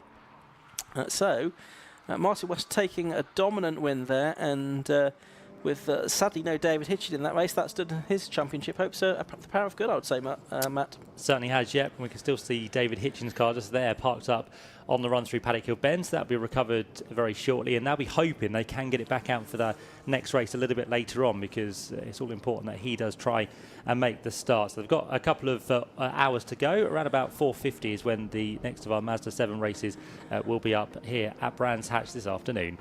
Here's the results there of race 4, first race of the day for the Mazda 7s. Number 94, Martin West, it was that took the win at the end of 12 laps. Second went to number 37, Ben Powney, 2.369 seconds behind. Third was number 87, Craig Land. Fourth was 66, Lucas Batt. Fifth, number 99, Martin Shelton. And running out the top 6 was number 17, Ben Dade, ahead of 79, Ayrton Rogers, 25, David Bowen, 5, Ian Wells, and 13, Anthony Ridd. Simon Key dropped back a little bit towards the end, finished 11th, ahead of Lee Rogers, David Jones and Mark Crawford. And then in 15th position, we'll see that it was Matt Grove from Lewis Penstone Smith. He, along with Simon Walker, Stephen Mackley, Callum Barnes and Simon Parker, were lapped during the course of that race. As Matt says, another race to come around about 10 to 5 this afternoon for the Aim Shop Mazda 7 competitors. We've got 2 more races to come in sort of the first half of the day's racing, with Formula V and bike sports still to come, but we're going to head down to the pit lane now, where Josh Barrett is ready to talk to our successful drivers. Yeah, we're down in the pit lane where it's not actually raining for a change. Martin West was the race winner. Well done, Martin. A different race, I guess, to what you were expecting, firstly with the weather, but also lost a few of your rivals right at the start. I think that's the main concern. Are they all right, do you know? So, yeah, it looked like there's a few of us front runners up there. Not that it matters who it is, but I hope they're all right. That's the main thing. But yeah, it's not nice when you see them all go off. It quite some heavy impact when you see the ambulances there and whatnot. But hopefully, if you say they're all right, fingers crossed, then that's a good start. That's better. That's what we're here for. We all want to go home in one piece. And then when you did get to the race, you had Ben and Craig not that far behind you, and I guess just looking forward, and then you got the traffic, so lots of different things to normal. Yeah, well, I think you've got to give Ben a bit of kudos here, because this is his home track, and you've got to do. He's so good round here. He's so smooth. It's very difficult, but I think I've got to give a thanks to my mum and dad who bought me a set of tyres, treated me to a set of tyres, and I've been saving them all season. I thought, right, today's probably a good day to put them on, and the car was brilliant out there, so big thanks to them. But yeah, so it was a case of just not making a mistake. Concentrations, it's harder doing that than it is racing wheel to wheel, just trying to keep doing lap after lap, not making a silly mistake. But found a good line, they had plenty of grip, and it was enough to break away and keep that gap from them. I know you said in the past you don't really like going for the championship. So? Are you thinking about doing the last 2 meetings, or is that out of your mind? I'm not a great fan of Mallory Park, and the Silverstone's not. Yeah, I probably might have a few persuade me to doing it. We'll see how things go. But, yeah, I think we think you might be leading the championship now, so that doesn't help, does it? Of course, yeah, with all them lot going on. But I'd imagine Craig's still there, and I've got Powney there giving me some stick that you can't see behind the camera. So yeah, it's all good fun. We had a good night. Big thanks to Dave and the TSR guys. And especially to Callum and his dad. They put on a bit of a show for us last night. We had a barbecue and they had live music and all there, and that was better last night than the racing was today by the sounds of it. So yeah, big thanks to all them for organising that. And as you know, Ben's the championship coordinator, what you want to call him. It's a thankless task, but he put a lot of time and effort in on that. So yeah. Well, well done. I'll go and have a word with Ben. Ben, second place there. You had Craig sort of chasing you all the way. Yeah, it was a good fun race that. Yeah, it was. We all had like a nice gap at the end. It's probably a bit boring to watch, but yeah, felt amazing in the car. You know, like really thrilling fun. And yeah, apologies for looking like such a Burke in a hat. I don't normally wear hats, so yeah, it's one for the scrapbook maybe. And hopefully might start drying out now later for a more proper Mazda 7 race. Yeah, I mean, I do a rain dance everywhere except Brands. This is the only place I want it to be dry because I love it here in the dry. So yeah, I'm going to do a dry dance if that exists. So yeah, I'll give that a go. Well, hold on a second. I'll have a word with Craig before the next race. Craig, challenging race, I guess, a bit different to normal. Yeah, I guess it's obviously we qualified fourth. So we just thought we'd give it a go, see how we can compete against Swain West and Ben Powney. Obviously, we before the restart there was hitching in the run up as well. But yeah, I thought I'd get going. Got behind Powney quite early on. And just trying to put lap after lap, just trying to maintain and wait for him to make a mistake. But unfortunately, I made a few mistakes myself, set myself back, and then because it was already on the limit, it's just trying to wheel 10th by 10th, and it was just too much to do at the end. I can see more podiums, all good. Give the championship and see what we can do later. Yeah, definitely. Obviously, the championship would be the best thing over the whole season, but we always take race by race and just keep trying to get those podiums, really. And hopefully, we'll make 1 or 2 steps up in the next race. It might be dry, so we'll see how that goes. Well, best luck for that. Well done on the podium. So that was our top 3 from the AIM shop. Mazda 7 Championship. More racing, though, coming up very shortly here at Brands Hatch.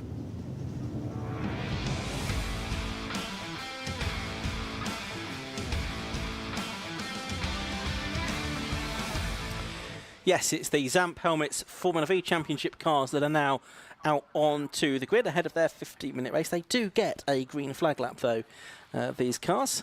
So we will see them off onto that green flag lap very shortly ahead of a 15-minute race. The championship situation is quite interesting in Formula V. This one's not going to be decided today because there's still 2 more meetings to come after this. But it's Craig Bell leading on 158 points from Matt Harbert in 144, Vaughan Jones 130, Leon Frost 113 and Bill Garner 112. But we'll see as we go through the grid that neither Matt Harbert nor Craig Bell, the 2 main championship protagonists, are especially far up the grid on this occasion. Let's have a look at how it's going to line up then. On pole position is the man that won last time out, the young man that won last time out at Cadwell Park, number 93, Leon Frost, and beside him is number 90, Tortulla. On the second row of the grid, it's 61, which is Peter Belzy, who doesn't appear very often these days, but is always quick when he does, and number 5, Peter Studer.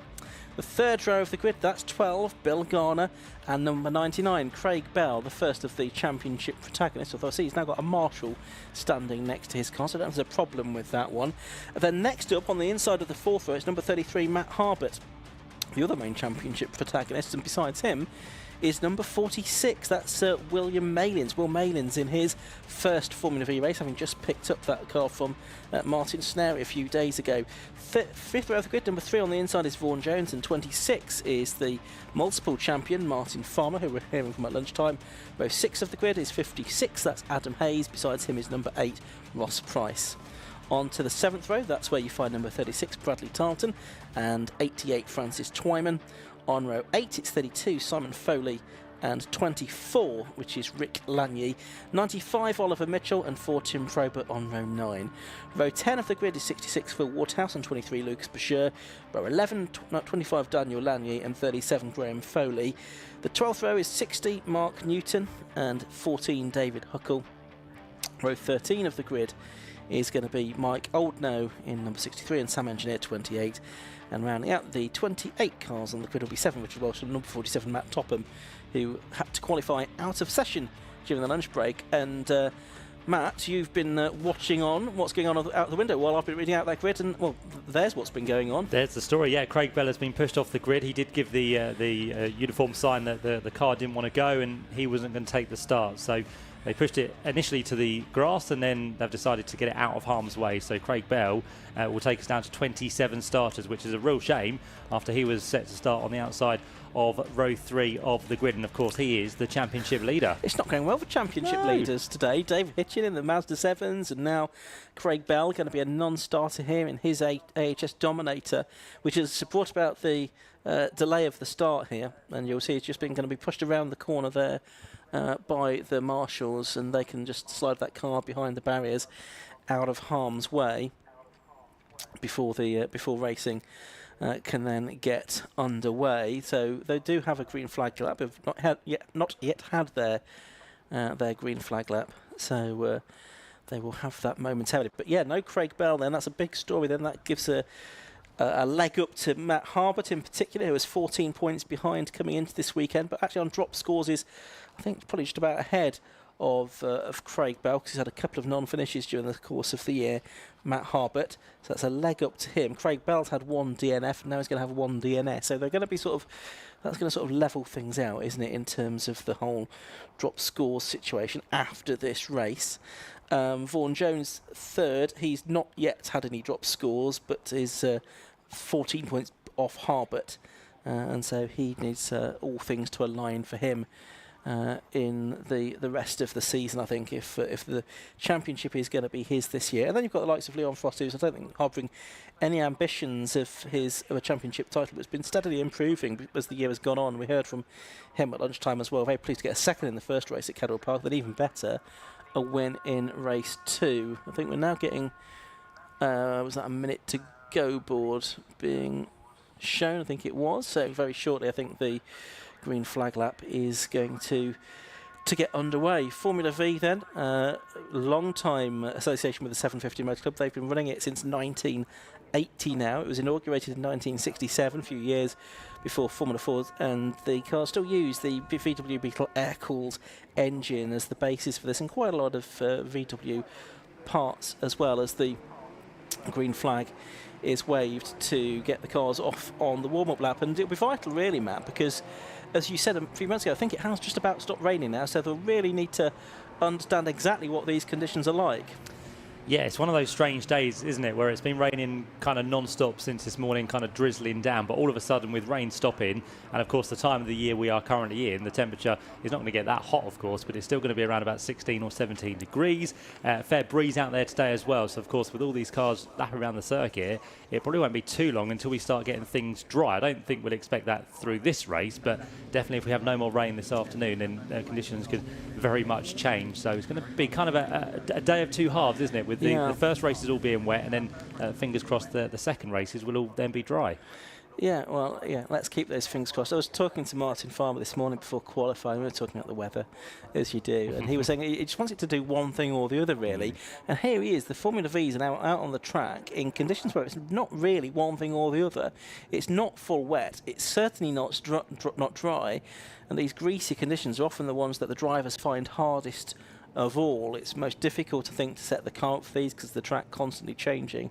And just, it seems that there's less grip in these conditions than there might even be when it can be full wet. Certainly It's going to be one that I suspect we'll see a few cars moving around during the course of this race. And of course, Martin, who had a couple of wins here last year when he made his return to Formula V, the 3-time champion. He'll be looking to make progress from row 5 of the grid, which is where he finds himself today. He's got some at least one space ahead of him where Craig Bell now isn't. And he has got some less experienced drivers towards the front, like Leon Frost and Tortola. He's got Will Malins directly ahead of him on the grid.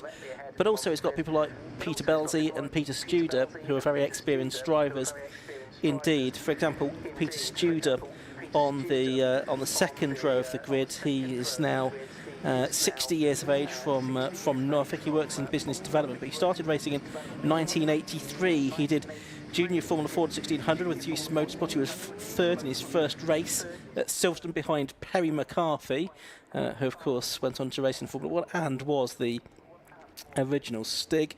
But he's also raced in VW Polo, Super Coupe Cup down the years, and he's raced V on and off for the best part of 2 decades now.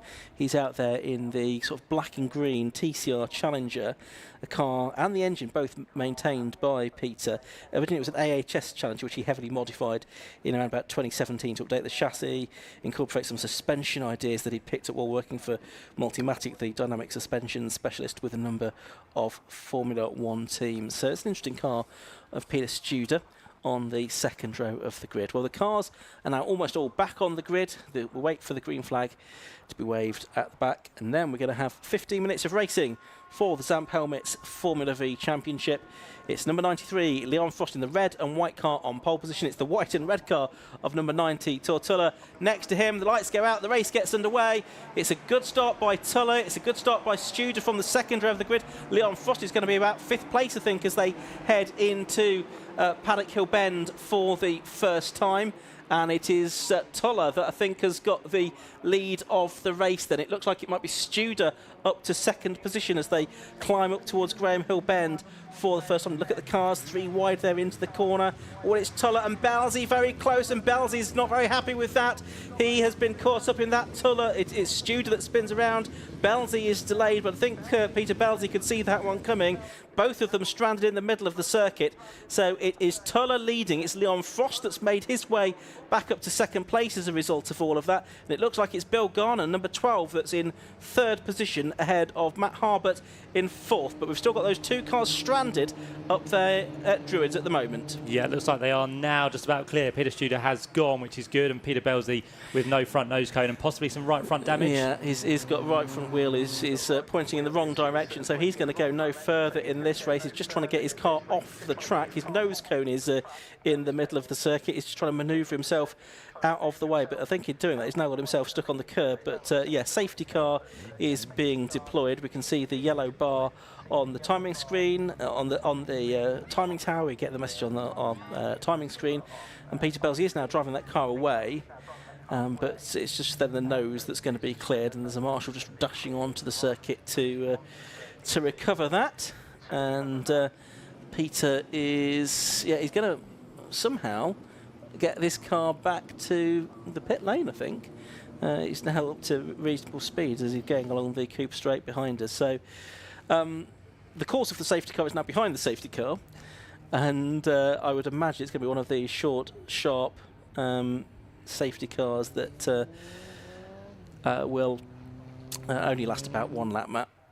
Peter Belzy almost had a conversation with the safety car driver there to say, can I go through and get past you? And there was a thumbs up. So Peter Belzy is going to be, I reckon, for the pit lane, because of course that car with no front, he's going to carry on, is Peter Belzy. So he's determined to catch back up and do something within this race. I think when we said the right front was damaged, I think the lock that he had on it just looked like it had been damaged, but I think it's okay. Yeah, it looks like it. So it's possibly just the nose cone that he's lost. So that does mean at least he's going to catch up with the rear of the safety car train. He's been waved through effectively by the safety car, and he will catch up with the rear of the train, I would think, pretty much by the time the safety car goes in. I mean, it's not going to go in at the end of this lap. I think it will do at least 1 full lap, having joined the circuit at on Cooper Straight.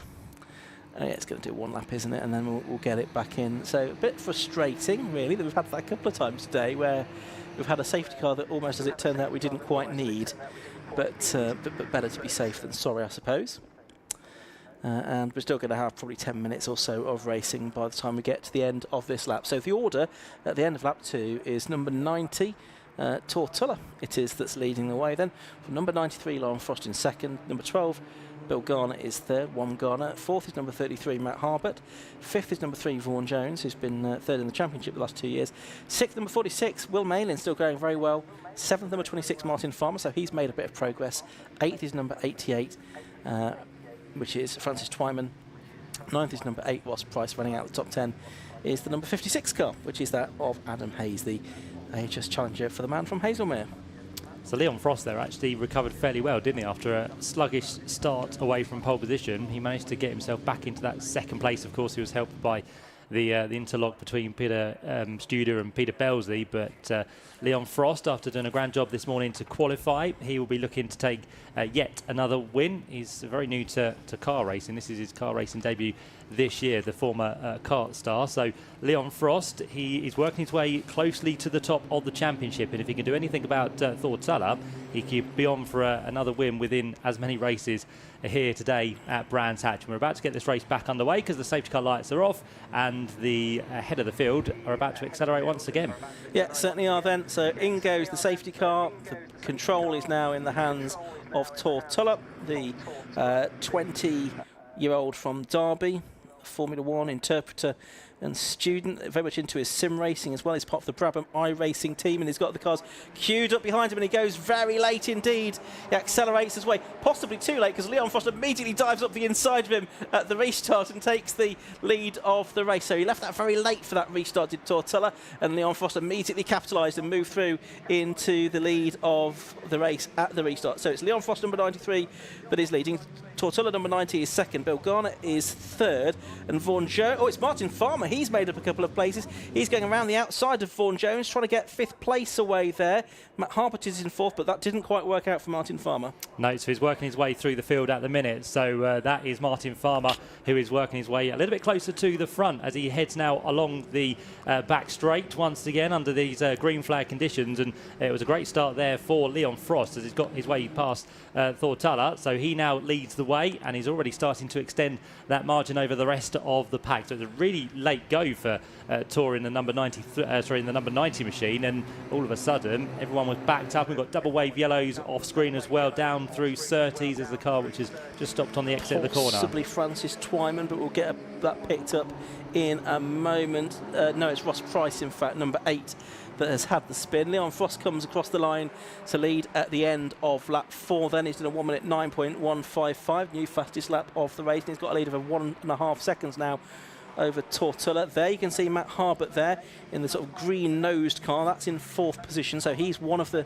championship contenders. He's got Martin Farmer coming up to try and tackle him, but he's still running alongside with Vaughan Jones as he was for 5th position a lap ago. And again, Martin Farmer can't quite make that work. They have got now Will Malin's number 46 just behind them. So Malin's losing out a position at that restart, and he down into 7th place, but not a bad effort for his first time out. Just in the front of shot there, we could see it looked like number 12, Bill Garner, was getting right on terms with Tortulla as well. That looked like that was getting a bit closer as well. So 8.25 minutes to go in this race. It's Leon Frost that is leading by a fairly comfortable margin, but it's fairly close behind them. Another car is off through Surtees as well, so in just as many laps we've got 2 cars off. It's the red one of number 4. That is Tim Probert. There we go. Probert's rejoined. He does find the track once again, which is good. I was just going to mention that we've had a good run so far for the Class B car of William Malin. He's up there in what's going to be 7th place, and he was briefly challenging the back of Martin Farmer as well. So just behind these 2 cars we can currently see working their way in towards Paddock Hill Bend. That is the battle for 4th place between Matt Harbert and behind the number 3 machine at the minute of Vaughan Jones. They almost go 3 wide in towards Druids, and it's going to be Martin Farmer who tries to go all the way around the outside line, which has been working so far today, but now with the conditions just starting to change once more, doesn't work in the favour of Martin on this occasion. So those 3 cars work their way down again in towards Graham Hill Bend, and they currently find themselves about 1.3 seconds back from the car ahead, which is still that of number 12, Bill Garner. Yep, so they're battling with each other, and here you've got Harbert and Jones, who are both contenders for the championship title this year. Martin Farmer is not, just having done occasional races during the course of this season, the past multiple champion in Formula V. So it's really about what Harbert and Jones can do here, and it's seemingly the case that they can't quite live with the pace of Leon Frost, who has grown with confidence as the season has gone on, really. But Harbert there, number 33 in 4th position, making his way through. Garner now in 3rd place, has done the best lap of the race. But Harbert, he's had 3 wins so far this year. They have come at Croft and then at Silverstone and at Snetterton. So he's won at 3 different circuits during the course of the year. Meanwhile, the battle for 2nd goes through, the battle for 4th goes through, and again, Farmer taking that line yet again, but it's not worked from on the previous 3 or 4 occasions, has it, Matt? No, almost went straight on there as well as he tried to break into the number 33 machine, now having to defend from Vaughan Jones as they again negotiate the left-hander down at Graham Hill Bend. And behind, still getting a little bit closer now, is William Malians in that Class B car once again. He's got, of course, Bill Garner up the road, which is also a Class B car. So, of course, they're going for their own championship in that 2nd class of the Zamp Helmets Formula V Championship. But for now, this is one of the closest battles we have on circuit, just off the podium places at the minute. And again, Martin Farmer tries to go for the outside line. I think it might be wise for Martin to try a different line just to see if he can make that work instead of the outside. He does get a good run though on Vaughan Jones on this occasion. He can't quite draw alongside as they come back onto the Brabham Straight once again. But can he be the later of the breakers in towards Paddock Hill Bend? He tries to be, he sends it to the inside, and Martin Farmer will finally get that place away. Yeah, up into 5th position he goes then. But Vaughan Jones, the man from Abergavenny, is going to try to fight back. Around the outside, he will go into Druids, the hairpin, and can't quite make it work there. But he carries more speed out of the corners, better out of the corners, it seems, than is Martin Farmer today. Farmer in that gap. You've got Vaughan Jones there in the Storm, number 3. And you've got the AHS Dominator up ahead, so quite a variety of different chassis. And that Will Malian's car, number 46, still going very well indeed. It is Will in that ex-Martin Snery car, which he only picked up a couple of days ago. So a remarkable effort from him. Farmer there in 5th. A new helmet for him this weekend as well. They're very keen to show that off. He was hoping for a bit more sunshine, I think, so it would glint nicely in the light. But he's not been blessed with that as Martin Farmer there in 5th position. Over the line, meanwhile, has gone Leon Frost. Is leading by 3.6 seconds from Tortola, and Bill Garner is there in 3rd still. Frost did another new fastest lap of the race now, 108.805. Yep, so pushing on nicely is Leon Frost with that 3.5 second gap now over Tortola in car number 90 there in 2nd place, and still being hassled at the minute by the number 12 machine of Bill Garner. And I don't think Martin Farmer is done with his charge up the field with 4 minutes now left on the clock. And we've got some problems, unfortunately, for Tim Probert for the 2nd time within this race. He is up against the pit wall as they exited Clark Curve. So whether he's made contact or not, I'm not too sure, but it looks like from what we can see, he's just managed to get it stopped before he has made contact with the pit wall. So we'll see what they do there, but Tim Probert in quite a precarious place. Yeah, I just thought Will Malians was about to make a move there on the much more experienced Vaughan Jones into. We've also got a car off on the exit of the Druids hairpin as well. Pick up on who that was. But yeah, I thought Malians was going to challenge Vaughan Jones there for a moment. Red flag as well. Yes, red flag is now shown. Red lights have gone on, and I imagine that's because of that Tim Probert car being stranded. And the officials took a look at the clock. They said, there's just over 3 minutes to go. We're not going to get a safety car out. The car cleared and back in again. And yet, checkered flag waves as well. So a shame that the Zamp Helmets Formula V Championship race ends that way, because it was rather entertaining. But I think the right thing done there with that car of Tim Probert off in a dangerous position. I don't think Leon Frost will mind that too much. He was leading at the time the check flag went out, although our timing screens have now decided to tell us something different. And I'm sure the TSO will sort that out in a minute, but they're putting everything through in a rather random order at the moment. So I think it was Frost from Tuller from Garner, our top 3. And the cars will make their way back around to the pit lane momentarily. And I imagine we'll be able to get our top 3 for a word with Josh Barrett in a moment. Hopefully, when we see the Zamp Helmets Formula V cars out later on at about 5:15, everything will be a little bit calmer. The track may well, if the forecast to believe be believed dried out by then. So there's a bit of a breeze now I can see in the trees here at Brands Hatch. So not those trees, those don't look like they're moving at all, but some other trees I can see out the window, they are moving a bit more. And I think the breeze will dry out the circuit as the afternoon goes on. Yeah, Marshall was just kind of saying to Peter Belzy, do you want your nose cone back? Do you want to take it with you? And he kind of just drove on past. So they tried. They did, but I mean, I'm not sure where he's going to put it. No. Okay, let's take a look at the results now. TSL have, I think, got the orders sorted out, so we'll have a look at the results at the end of that Zap Helmets Formula V Championship race. Leon Frost it was at the end of 7 laps that took the win in car number 93. He beat number 90 Tortilla by 3.060 seconds. In third place, number 12 Bill Garner. Fourth in the 33 car was Matt Harbert. Fifth, number 3 Vaughan Jones. Sixth, number 26 Martin Farmer, ahead of 7th number 46 Will Malins, 8th number 56 Adam Hayes, in 9th place number 88 Francis Twyman, and Simon Foley number 32 rounded out the top 10, ahead of Oliver Mitchell, Bradley Tarleton, Phil Waterhouse and Lucas Bashir. That was the top 14. A bit further back we'll see that in 15th place from the back of the grid, good effort there from Matt Topham ahead of Daniel Agnew. Tim Probert may well find himself taken out of the results because I think he did cause that red flag. So Graham Foley, Peter Studer, Peter Belzy and I think Sam Engineer will probably, when we see the printed results at the end of the day, be classified as our top 20 finishers at the end of that one. Right, we'll just need to try and get our drivers into position hopefully for a chat with Josh Brown. Always a bit more difficult when there has been a red flag.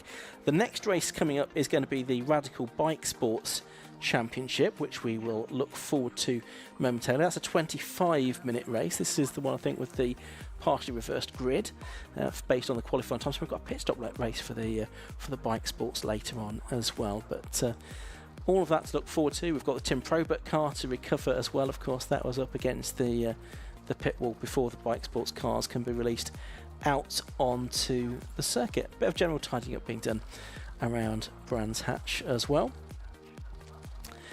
And a reminder, there's more racing here at Brands Hatch over the course of the next 2 days. Classic Sports Car Club are here with a big event on Monday as well. But we will head down to the pit lane now and Josh Barrett. So down here after the Formula V race, and Leon after the win at Cadwell Park and our win at Brands Hatch. Well done. Yeah, thank you very much. First of all, I'd just like to dedicate this win to Alan Swain, great man in the paddock, and this one was truly for him. Absolutely right, and you drove really well in that race. You had to get past Tor at the restart and looked like you'd done that quite well. Yeah, you know, the first start, first on the wet, I was a bit nervous, you know. It was just a struggle. I'd never done a wet start, so I ran off the track a bit and I just slid, so bad start, but I managed to get around the outside of all of them before their little incident and getting second. And on the restart, I was just watching. I could sort of hear his engine. I was watching, waiting to see when he was edging. So I was sort of just slowly building it with his pace. And I saw him go, and I just went for it. And then I thought, if I don't get past him now, I've got to deal with everyone else. And so I decided to just stick it down the inside and head down from there forward, and got a nice big gap, and then red flag. Yeah, between that, you just sort of just driving, not looking in your mirrors, just going trying to push forward. Yeah, I was just, in all honesty, I was just looking where the grip was. I was just experimenting every lap. Some laps I was braking on the inside. I just wanted to find the grip, you know, because if it's like this later, then I want to know where the grip is really. Well done, good luck later on as well. So Leon Frost, our race winner. We get Tor over, well done Tor. Second place, a great result. Thank you so much. I really don't know how I did it. And I was speaking to Ian Jordan actually, and he was telling you how to start the car in the wet because you'd never done it before. Yeah, and it worked great. It worked great. I got the launch, but just couldn't keep it steady at the end there. And we get leading off a restart. That was all new experience for you as well. Yeah, you could probably see. Yeah, I did not know what to do beyond the safety car, but it worked out in the end. Yeah.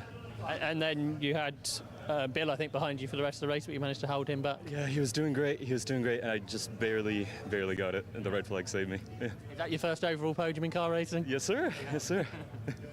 And the car, obviously, you started the season in a different car, but now in the car, I guess your dad started the season in. Yeah, we made the switch at Cadwell, and it's worked out great. And I just want to take this opportunity to just say rest in peace to Alan Swain. He was a great man, and we're going to miss him all. Yeah, and I'm sure you drive. If he was here, he'd be very pleased how you drive. So well done. I hope so. So there's Tyler in second. We've got Bill third position. Great. I think you got the fastest lap as well. So well done. Did I? Oh, well, that's good. In B or in Overall? Oh, overall. Oh, brilliant. That's awesome, then. Oh, really pleased with that. And you had a good battle there with Tor at the end. Yeah, it was. I tried a few moves, but discretion being the better part of valour, and let's bring it home on a day like today. So yeah, really happy with that, and increases the lead in the B Championship, which is our goal for today. Tell us about your season, because it's been going really well. Yeah, it's been really going well. 2 years out in the James Harridge Maverick. Obviously, that's got a really good pedigree. I've got a bit of rust, which I've been gradually knocking off. We had a podium at Silverstone overall. Yeah, had a DNF at Croft, which was a bit unfortunate, but other than that, I had a really good season. How different is the car to the one you raced before? Yeah, it's a lot stiffer, it's very pointy, very much on the nose, just as James liked it. I come from a karting background as well, so that suits me. So yeah, we're getting to grips with it, it's coming. Did he, where he sort of sold it to you, has it been left to set up there, or have you been fine-tuning it yourself? Yeah, he left the setup, and he's been giving me quite a bit of background advice as well. So James is enthusiastic, isn't he? So he wanted to see his car going well. So yeah, brilliant. He certainly has done. So well done this season, and good luck for the rest of the year. Thank you very much. Cheers. So there's our top three from the Zap Helmets Formula V Championship. More racing though coming up. We've got bike sports in a few moments' time.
Yeah, cars on their way for the Radical Bike Sports Championship. First of two 25-minute races today for these cars. It's going to be a rolling start, of course, for the bike sports. And for this race, it's a partially reversed grid, so let's see how it's going to line up then. On pole position, it's the number 60 car of Andrew Gould, and besides him, number 59 is Tom Cockrell. On the second row, it's number 12, Andrew Fido, and 77, Charles Hall. The third row is number 19, James Keevil, and number 1, Leon Morel. Row 4, 57, Pedro Oliveira, and 89, Shane Stoney, who was the fastest driver in qualifying. Row 5, number 2, Ross Board, and 117, Ross Drew. Row 6 is 93, Stephen Larkham, and 5, Doug Carter. And 16, Laura Farrow, is going to be, I think, our final starter on the grid, although Dominic Langdon down is shown there on the grid graphic. So 25-minute race, the top 8 cars from qualifying have been reversed. The situation as far as the points are concerned is that it's Leon Morel that leads the way with 89 points. Second on 75 points, but not here today, is Phil Brown. And 61, Andrew Fido is third. So had Phil Brown been here, then it would have been sort of a couple of wins would have wrapped up the title for Leon Morel. It's not going to be quite as hard as all that now that that Phil Brown is not here this weekend, when we take that into account. The two different classes, points scored within each class. Class A is for the sort of fully race-prepared, engined bike sports cars, and Class B is for the more production-based engines within this championship. And Leon Morel, well, he has had success before. He was first overall and the Class B winner last year. He was second overall and the Class B he was second overall in 2022, and he was also the champion in 2021 as well. But the cars coming around here on their rolling lap. The safety car has pulled in, the red lights are on, and the lights will go out very shortly, and the race will get underway then for 25 minutes of racing around the Brands Hatch Indy circuit, so they'll get plenty of laps in that time. It's a bit squeezy through the first couple of corners there, a bit of light contact maybe. Certainly the car that's on pole position of Andrew Gord has dropped down the grid a little bit. Andrew Fido has as well in the number 12 car, so he'll pick up the order in just a moment. But they're making their way now through Druids Corner and then dropping down the hill towards Graham Hill Bend, and it looks like it's Charles Hall. Yes, it is, in the spire that leads the way then. So Charles Hall it is that is out in front in the ADR, I should say. Second place is at the moment, I think, the car of Shane Stoney that's made his way up to second place already. There's the 57 car, certainly, of Pedro Oliveira in the Mattel that's making his way through, so he's making up some progress as well because he started 7th on the grid. But at the end of lap 1, it's Hall leading, Stoney second, Oliveira third as they make their way onto their second lap. Yep, Shane Stoney absolutely flying in, and he's going to go for the lead actually down the inside and get the place away from Charles Hall. So it took him just over a lap to come from row 4, 8th place after the reverse grid, of course, after qualifying. He was quickest this morning by over half a second. He's now into the lead of the race. So Shane Stoney absolutely flying in this one as he turns his way now in towards Graham Hill Bend. Charles Hall will try and stay with him as best as he possibly can in that number 77 machine, and then behind that in third place it was, I think, the Mattel up into third position in car number 57 with Pedro Oliveira, who I can see just behind Charles Hall at the minute. So top 3 quite close together, and I wouldn't put it past Pedro possibly making a move at the end of this lap as well, because he's very quick as he works his way on towards a very slippery Clearways and Clark curve, and then just behind it is going to be the Class B leader of Leon Morel. Yeah, but a great start it was from Shane Stoney to get from 8th to 1st within a lap. Reverse grid not proving any barrier to him. That was introduced this season, the reverse grid format for the first race, just to try and liven up the race, because Charles Hall massively out of shape there. He just about wrestles his car, that big ADR, around the corner, the black and Dayglow green car. Wrestles that round the corner, but not without losing a position to number 57 in the Mattel, Pedro Oliveira, and it puts Hall back into the clutches of Leon Morel, who, as Matt says, is the Class B leader, and he just needs to keep picking up the points within Class B, does Leon Morel, to hopefully wrap up his championship. But he'll still, if he can, want to take the fight to the cars in Class A as well. That car of Charles Hall is looking quite a handful at the minute, isn't it? It's wiggling around all over the circuit, not just at Druids Corner, but also on the exit through McLaren as well on this lap. So Charles Hall now trying to stay ahead of Leon Morel as they work their way in towards Paddock Hill Bend for the 4th time. We're going to get quite a few laps into this race, 25 minutes, so we're going to be probably plus 30 laps by the time we get to the end of it if we get the full race distance. But for now, Shane Stoney on his 4th lap is the quickest man with a 52.766.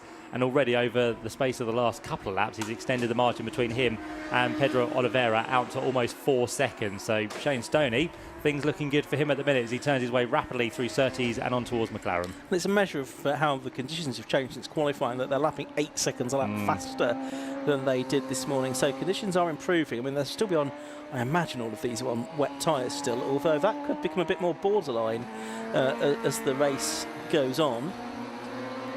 Shane Stoney now with a 52.36 second lap, so he improves his fastest lap time, 5.4 seconds. Now the gap back to Pedro Oliveira in second, Charles Hall there in third, Leon Morel in 4th, and he's got quite a comfortable lead in Class B. He's about 6 seconds or so clear of Tom Cockrell, who is the next car within that class. Yep, so up towards Drew as we go once again then, and this fight still continuing between Charles Hall and Leon Morel. And of course, Leon would love to get past Charles Hall, but the main thing he needs to focus on today, as we said, is just taking the maximum points he possibly can within Class B. That would be good enough. But of course, if the opportunity does arise for Leon to go through, then he'll absolutely give it his best shot. And to be fair, the car behind of number 19, James Keevil, is not too far adrift either. Ooh. And unfortunately for the car off the back, Dominic Langdon Down has gone for a spin over there on the entrance towards Clearway. So just waiting, I think, for a gap in the traffic. I think the car is still fired up, so if you can find the gap, you might be able to just spin that back around. Yeah, it looks like he's going to do that now, which is good news. Back into the race he will go. Yeah, it should be pointed out to me, it's not 7 seconds a lap faster, it's only about a second or so a lap faster at this point, because I was reading the information wrong on my grid sheet there. This is looking tasty all of a sudden, isn't it? Leon Morel up the inside of Charles Hall to try and take the place away at Druids. There's Jamie Keevil there as well in the number 19 car. That comes to nothing. Keevil is in a Class A car. The Morel car is a Class B car, and Hall again in a Class A machine. So they are coming out of... Oh, and again, that car is just fighting against Charles Hall everywhere he goes, and he somehow manages to oh no, he's not managed to wrest it back into control there, because he's now gone off onto the grass and he's lost a couple of places as a result of that. But he's really, really having to fight against that car, which is just determined to put him into the gravel trap at any opportunity. Yeah, wherever he's doing it though, he's finding that bit of tarmac, isn't he? Whether it be at Druids or at McLaren, he is finding the bit of tarmac just to help him out and stay on his way. So yeah, Charles Hall does continue, although he does now drop down into 5th position. I think your 7 seconds, Ian, was kind of predicting what it's going to to be at the end of the race, wasn't it? You were just preempting. Yeah. Well, that'll be good going. The lap record for these cars is into the 45. It's a 45.55 for Scott Mittel in July 22. So in dry conditions, that's exactly the kind of lap time Stoney would be doing. We've just had a change there as well, because James Keevil has gone through on Leon Morel. Looked quite easy there, and again, I don't think Leon Morel is going to fight a Class A car too heavily, so he lets James Keevil go on the run down through Graham Hill Bend. So that now sees that number 19 machine up into the podium places, as Shane Stoney has gone through for the 7th time and he's now got a lead of 8 seconds over Pedro Oliveira. So absolutely on fire. Charles Hall is still a little bit leery on towards the Brabham Straight here, so the car is not really, I don't think, to his liking at the minute. No, not at all. So there's Morel, number 1, now behind the number 19 car of Jamie Keevil, 29-year-old from Camden, Business Development Director. Been racing for 10 years now, also just swinging 60s in his dad's Elan. This is a Hayabusa RLM engined car run by RJ Motorsport, the ex-Reese car, Robert Reese car. But there's Morel, who is looking good here for another championship title in bike sports this year. The 42-year-old from Nottingham, a flooring shop owner. He'd been racing for 4 seasons, but already a 2-time champion. As we watch a little bit further back, a battle for 9th and 10th position. Andrew Gordon, number 60. Number 93 is Stephen Larkham, the 42-year-old from Carrickfergus, a mechanic, been racing for a couple of seasons. Also races this ex-Phil Cooper car, so this is a car with pedigree, winning races and championships in bike sports. He also races at Kirkstone quite regularly back there in Northern Ireland. And look here, Shane Stoney about to lap them as well. Only, we're on lap 9 of the race. Yep, just gone past 2 further cars, Doug Carter and Ross Board, and he's going to get past these 2 as well, as you said, Ian. So through he goes very nicely. No delay whatsoever for Shane Stoney as he comes up towards the line once again. The next one on the list will be the number 117 machine of Ross Drew in that Radical SR3 RSX, the man from Nottingham. So all of these slightly slower drivers than Shane Stoney, just observing the blue flags, just stepping aside and making sure that Shane is not delayed in the process. Although on that lap, Pedro Oliveira was quicker than Shane Stoney. So maybe the Mattel now just starting to come into its own as well. Whether that, of course, was the traffic that played a part. I don't think it was massively, because Shane did make it quite easily through them. But Pedro Oliveira for now is just starting to bring the gap down as this tremendous fight continues on for 9th and 10th place. Yeah, Andrew Gord still very much involved in this as well, number 60. He is there in the SR3 RSX 1.5 litre car, and up against it is the little Pro Sport, the central seat driving position car of of Stephen Larkham, say the ex-Phil Cooper car, that the Autograss racer as well.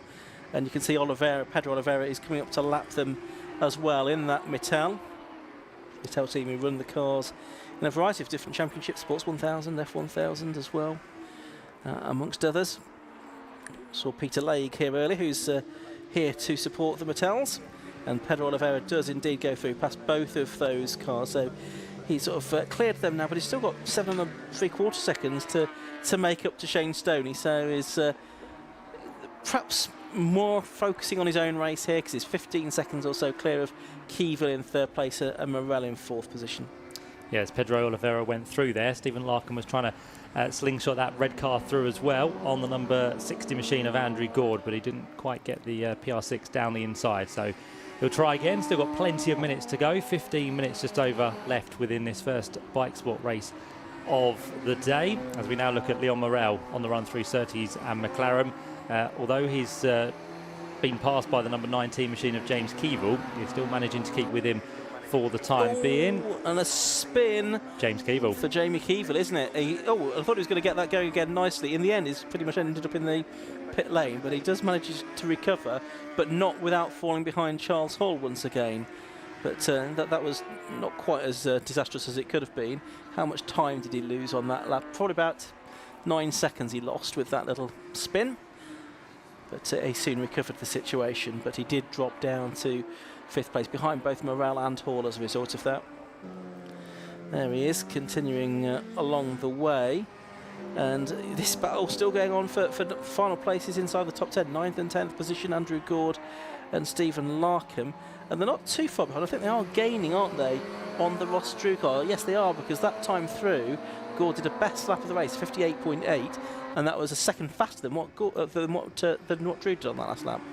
Yeah, and they're being caught as well by Ross Board in the number 2 machine, so this is going to be a 4-way fight before too much longer between all of these cars as they once again drop down through Paddock Hill Bend. But although Gord and Larkham are battling, they are catching, as you said, that car in front of Ross Drew, and Larkham again looks to the inside line, but he's not quite confident enough to go through there, so Larkham stays in tow for the time being. But you can see the all green machine, pretty much the Radical SR3 XXR of Ross Board, who is starting to lurk into the picture as well. So we're going to have 4 together, as we said, and this will be from 8th on backwards as the PR6 tries to get his nose to the inside line in towards Surtees, but just quite hasn't got the grunt in the hands of Steve Larkham. So again, he has to sit and watch the back of Andrew Gord's car for the time being. He now takes a tighter line in towards Clearways, but that doesn't work either, and they're about to put a lap, I think, on the spinner we had earlier on, which was Dominic Langdon down, so he is now a lap down to this battle in 8th place.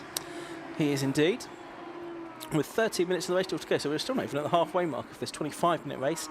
Longer distance races for the Bike Sports Championship this year. They have longer races but shorter qualifying sessions, and these little idiosyncrasies, shall we say, added into the race, the reverse grid and later the mandatory pit stop as well, just helps to liven things up.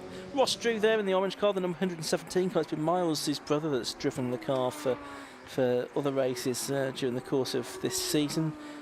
The brothers from Nottinghamshire.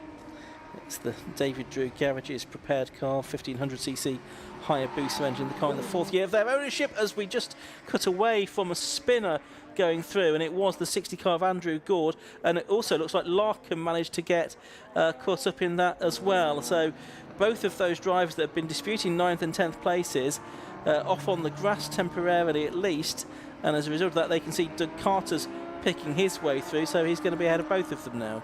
Yeah, they're going to rejoin pretty much together, so they're going to continue that battle through this race as well. So yeah, I think it was an initial spin there for Andrew Gord, and unfortunately Steve Larkham was just caught out in the process as well. So both of them have now recovered, but it does mean that Ross Board goes through up into 9th place, so he gains 2 positions, and Ross Drew up the road there is now not going to be under too much pressure from those cars that were chasing. So on their merry way, they go once more, having dropped down into 11th and 12th positions. And as Ian said, it was Doug Carter in his Radical PR6 which went through at the same time as well. So still fairly close together as they all bunch themselves up down towards Graham Hill Bend.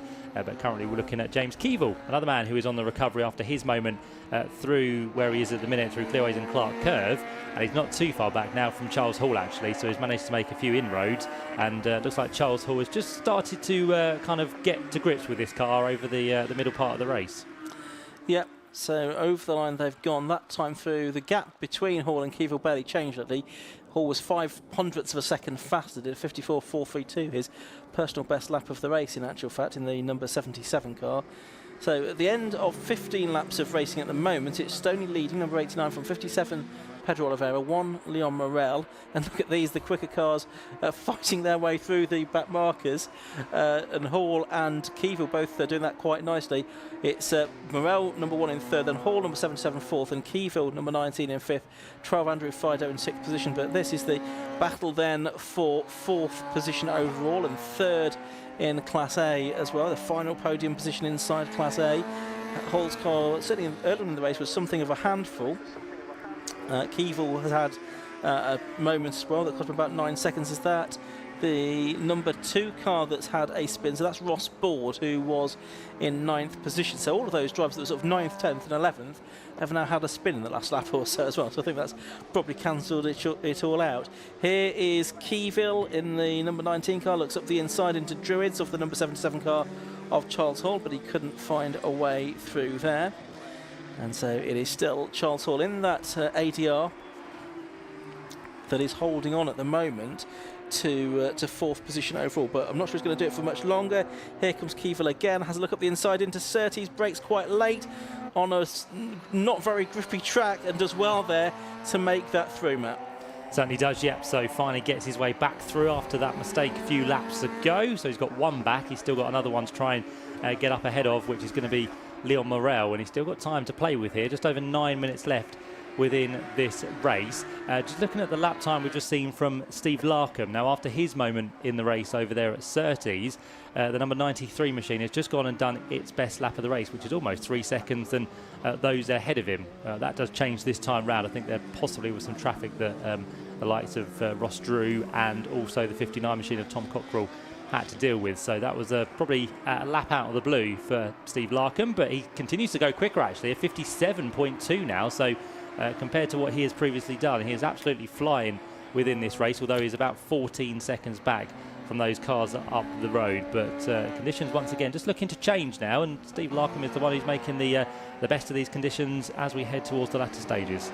I was just doing some maths while you were doing that. I think if things stay this way, I think Leon Morel will wrap up the championship in this race. There's another big moment there for Charles Hall, because he's not set for maximum points here within Class B. He's sitting very pretty within Class B, quite a long way clear of Cockrell in second place within that class. He's also got the fastest lap within that class as well, so he'll be picking up 16 points. For his nearest rival, Phil Brown, is not here. His next nearest rival is Andrew Fido, and he's only running 5th in Class A, so only picking up a relatively small handful of points. So I think this race, if it finishes this way, it will wrap up the title for Leon Morel with 3 races still to go. They have one more race here this afternoon, and then they conclude at Donington Park on the Grand Prix circuit in October. 7 3/4 minutes of this race left to go. Shane Stoney is dominating it really, isn't he? In the number 89 car, 12 seconds or so to the good over Pedro Oliveira in second, and it's Leon Morel in third, and then these two in fourth, Jamie Keevil and Charles Hall, the ex-single-seater racer who's raced quite a lot with 750 Motor Club in bike sports in the past few years. He won the championship in 2020. He was also the Class A champion last year. He was the 2020 champion in the Spire. He was the Class A champion last year in the Mattel, and this year he's in the ADR. So he's chopping and changing the cars that he's driving each season, it seems. Yeah, likes to challenge as Charles Hall, so doing well in this one, inside the top 5 as it currently stands. Just watching Andrew Gord, another man who's on a recovery. I think it's been quite a few people who have had to do some recovery drives within this first race for bike sports, but they've all kind of back on track and doing what they need to do. But it's now Andrew Gord up behind Doug Carter, and last time through it was Gord, who was about 3/4 of a second quicker than the car he is now chasing. So this is one of the closest battles we have on track as they work their way down towards Paddock Hill Bend with 6.5 minutes left to go. The gap between those two cars now is just shy of a second. So yeah, still Andrew Gord who is making some inroads as they work their way now for the 20th time in towards Druids Corner. Yeah, that's right. 6 minutes or so left to go in this race. Still the best lap of the race to Shane Stoney, that 52.360 seconds. There's Doug Carter in number 5. He's currently running in 11th position. Both Larkham and, well, not yet Gord have got back past it, but there's Gord in the number 60 car. He was involved in that incident, sort of Surtees and McLaren a few laps ago, that set both him and Larkham back somewhat in this race. It's good that he's back out into it now. But yeah, Doug Carter, long-time 750 Motor Club racer in bike sports for many seasons now in this Radical PR6, but previously in RGB, as it was then, Road Going Bike Engine Sports Cars with the 750 Motor Club as well. So quite an experienced competitor and a well-known face in the 750 Motor Club paddock. You can see there as well, Leon Morel in the number 1 car. He is coming through, doing some more back marker lappery as this race goes on. 25-minute race, obviously quite a long distance for these cars. We're probably not quite going to get 30 laps out of it, but it'll be getting on towards that that length of race. And there you can see Leon Morel, as he's looking for a 3rd championship. He goes past that car of Doug Carter. He's controlling the race in Class B, where there's not been a huge amount of opposition, not necessarily the numbers of cars in that class that he would have liked. I'm sure he'd have liked a bit more competition within that class this season. But for him, it's also about taking the fight to the Class A cars as well. Just looking at Steve Larkham once again in that number 93 machine. Last time we looked, the gap between him and Ross Drew was 14 seconds. It's now down to 1.5 seconds. So Steve Larkham has really got a hurry on in that car and has now found himself onto the back of that 117 machine. So I think Ross Drew will be passed very shortly as they work their way now into all 30s and McLaren. And Larkham will be looking to get himself back up into the top 8. So he's done a really good job, has Steve. And then after this, I think that is probably as far as he's going to go, with just a handful of laps left within this race. But a nice dive to the inside for Steve as he gets his way now onto the Brabham Straight and goes ahead of Ross Drew. He's going to try his best. It's not quite as quick in a straight line as that SR3, and behind them are going to be very shortly lapped, I think. Well, no, they've passed. Have they passed Tom Cockerell? No, he's a lap ahead, isn't he, in that number 59 machine? So they're about to be lapped by the car, who in fact is ahead of them on the road. 4 minutes of the race left to go then here at Brands Hatch. This Radical Bike Sports Championship. Radical making up a large proportion of the grid in terms of the cars, but also now offering their title backing to the category as well. I'm sure this is part of a partnership that will endure. There you can see Pedro Oliveira still got the black cross on the yellow background on the rear of the Mattel, showing that he's not hugely experienced in racing, but he's gone pretty well so far this season in the races that he has done.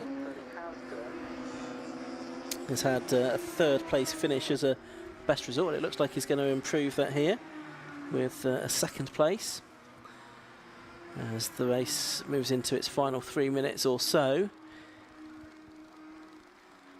Over the line they go once again.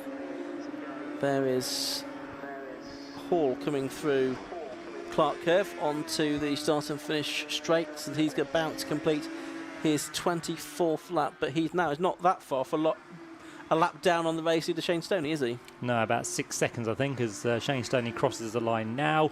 2.5 minutes left within this race. Shane Stoney still holds the quickest lap from way back on lap number 4 with that 52.3.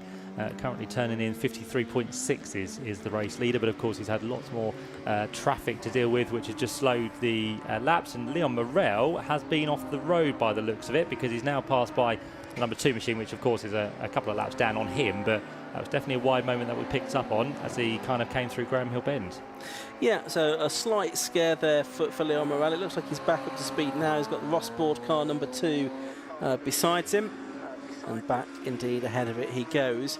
2 minutes to go, so probably around about 3, maybe even 4 laps actually, judging at the pace that that Shane Stoney is going and where he is on the circuit relative to Leon Morel.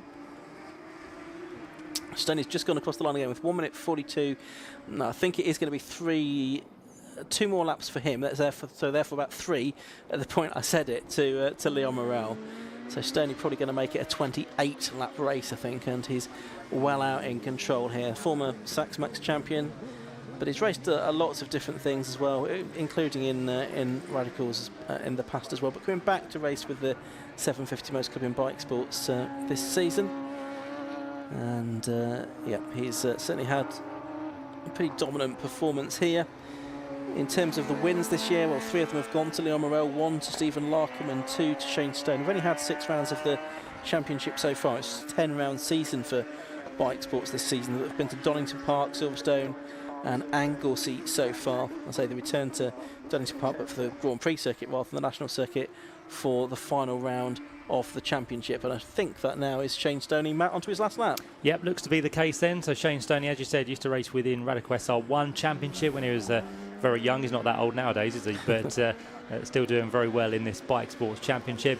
And just to go back to Leon Morel very quickly, he did actually lose a place to Jamie Keevil with that loss of about 8 seconds down at Graham Hill Bend. But of course he doesn't lose the lead within Class B, so it'll still be maximum points for him. But Jamie Keevil will get himself onto the overall podium as Shane Stoney works his way through the left flick very quickly for the last time, then on towards the right-hander of McLaren.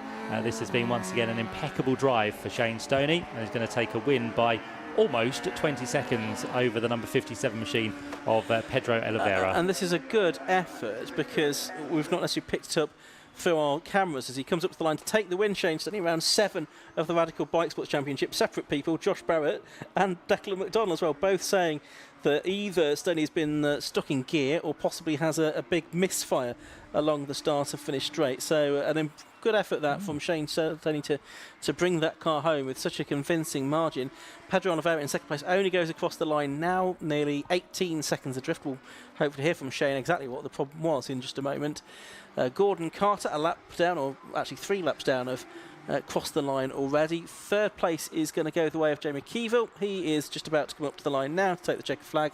So he is 3rd overall. And here comes Leon Morel out of Clark Curve. He's flashing his lights. He's won Class B. And I think that's probably the championship as well for Leon Morel in the Radical Bike Sports Championship for 2024. As he has had another very good season. He has won all bar one of the races so far.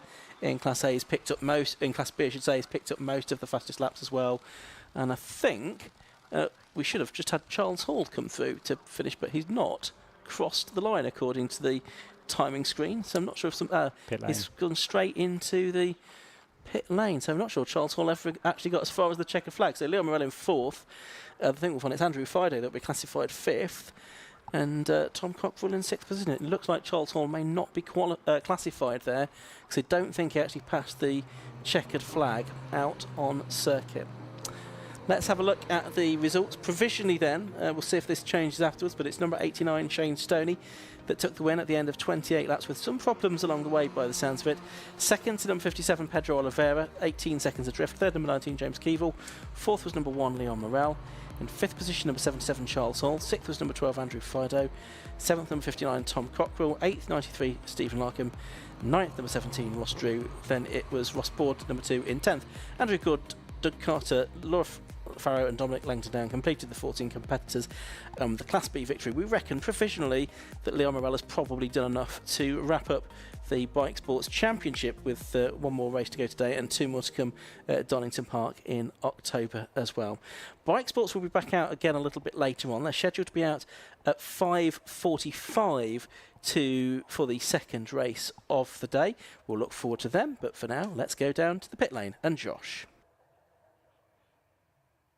So we're down here after that first Bike Sports race, and Shane, if I can get you to come over here, well done. Well done on another win, but it didn't sound all good at the end. Tell us what the problem was. I'm not sure, to be honest. Whatever it was, it worked around left-handers, so I could get a good run out of Graham Hill and into Surtees, which was good because that was probably keeping me in the game. But for whatever reason, going around right-handers, it started probably about 4 laps in, it just started cutting, and it was either the ignition was cutting or a fuel or something was cutting, and then it come back and then it cut and it cut. So the whole thing was rattling like mad. So I've been rattling around, and yeah, I'm not sure exactly. We're going to have a good look before race 2. There's no point, if that had started at the start of the race, I'd have been nowhere, because I'll get out on my own. I could even try and manage it, but I mean, it was different throttle set. I tried all sorts to try and get it, and jinking left seemed to give it a little bit of something, and yeah, I'm not sure. We're going to have to try and figure that out. That was probably the hardest race I've ever had to manage, so yeah, just a massive thank you to everyone in the paddock, actually. I mean, the bike sports paddock's probably one of the best I've ever been in. We had all kinds of issues after qualifying with the firm start, the water pump packed in, everything packed in, and I had 2 or 3 different competitors, Leon, Stephen, just like, try this, we got a fuel pump, and coming around giving us that, and it's, and I can't thank them enough, because, it's a brilliant paddock, it really is. So, yeah, just got to try and find out what's up now. Oh, good luck with that. Well done on the win. And who are we going to speak to? We're going to speak to Leon, because we've got a race coming up. Leon, well done, a class win. That race didn't go as much to plan as normal? Yeah, mate, the track is absolutely lethal. Yeah. These cars are, in the dry, they're beautiful. There's so much grip. In the wet, they just want to kill you.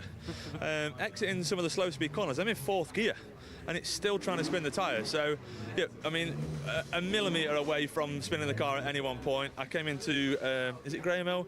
Got one too many down changes, locked the rears, and had to put the clutch in and took it straight off the track. So it's like, it's on a knife edge all the time.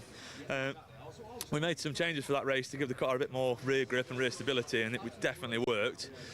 But the track, I mean, just been talking to Jamie, it's just so slick. All it just wants to do is wheel spin all the time. You're coming onto the straight, just feeding the power and feeding it, and it's just waiting for it to hook up. So, but yeah, I mean, solid job. Car's mega.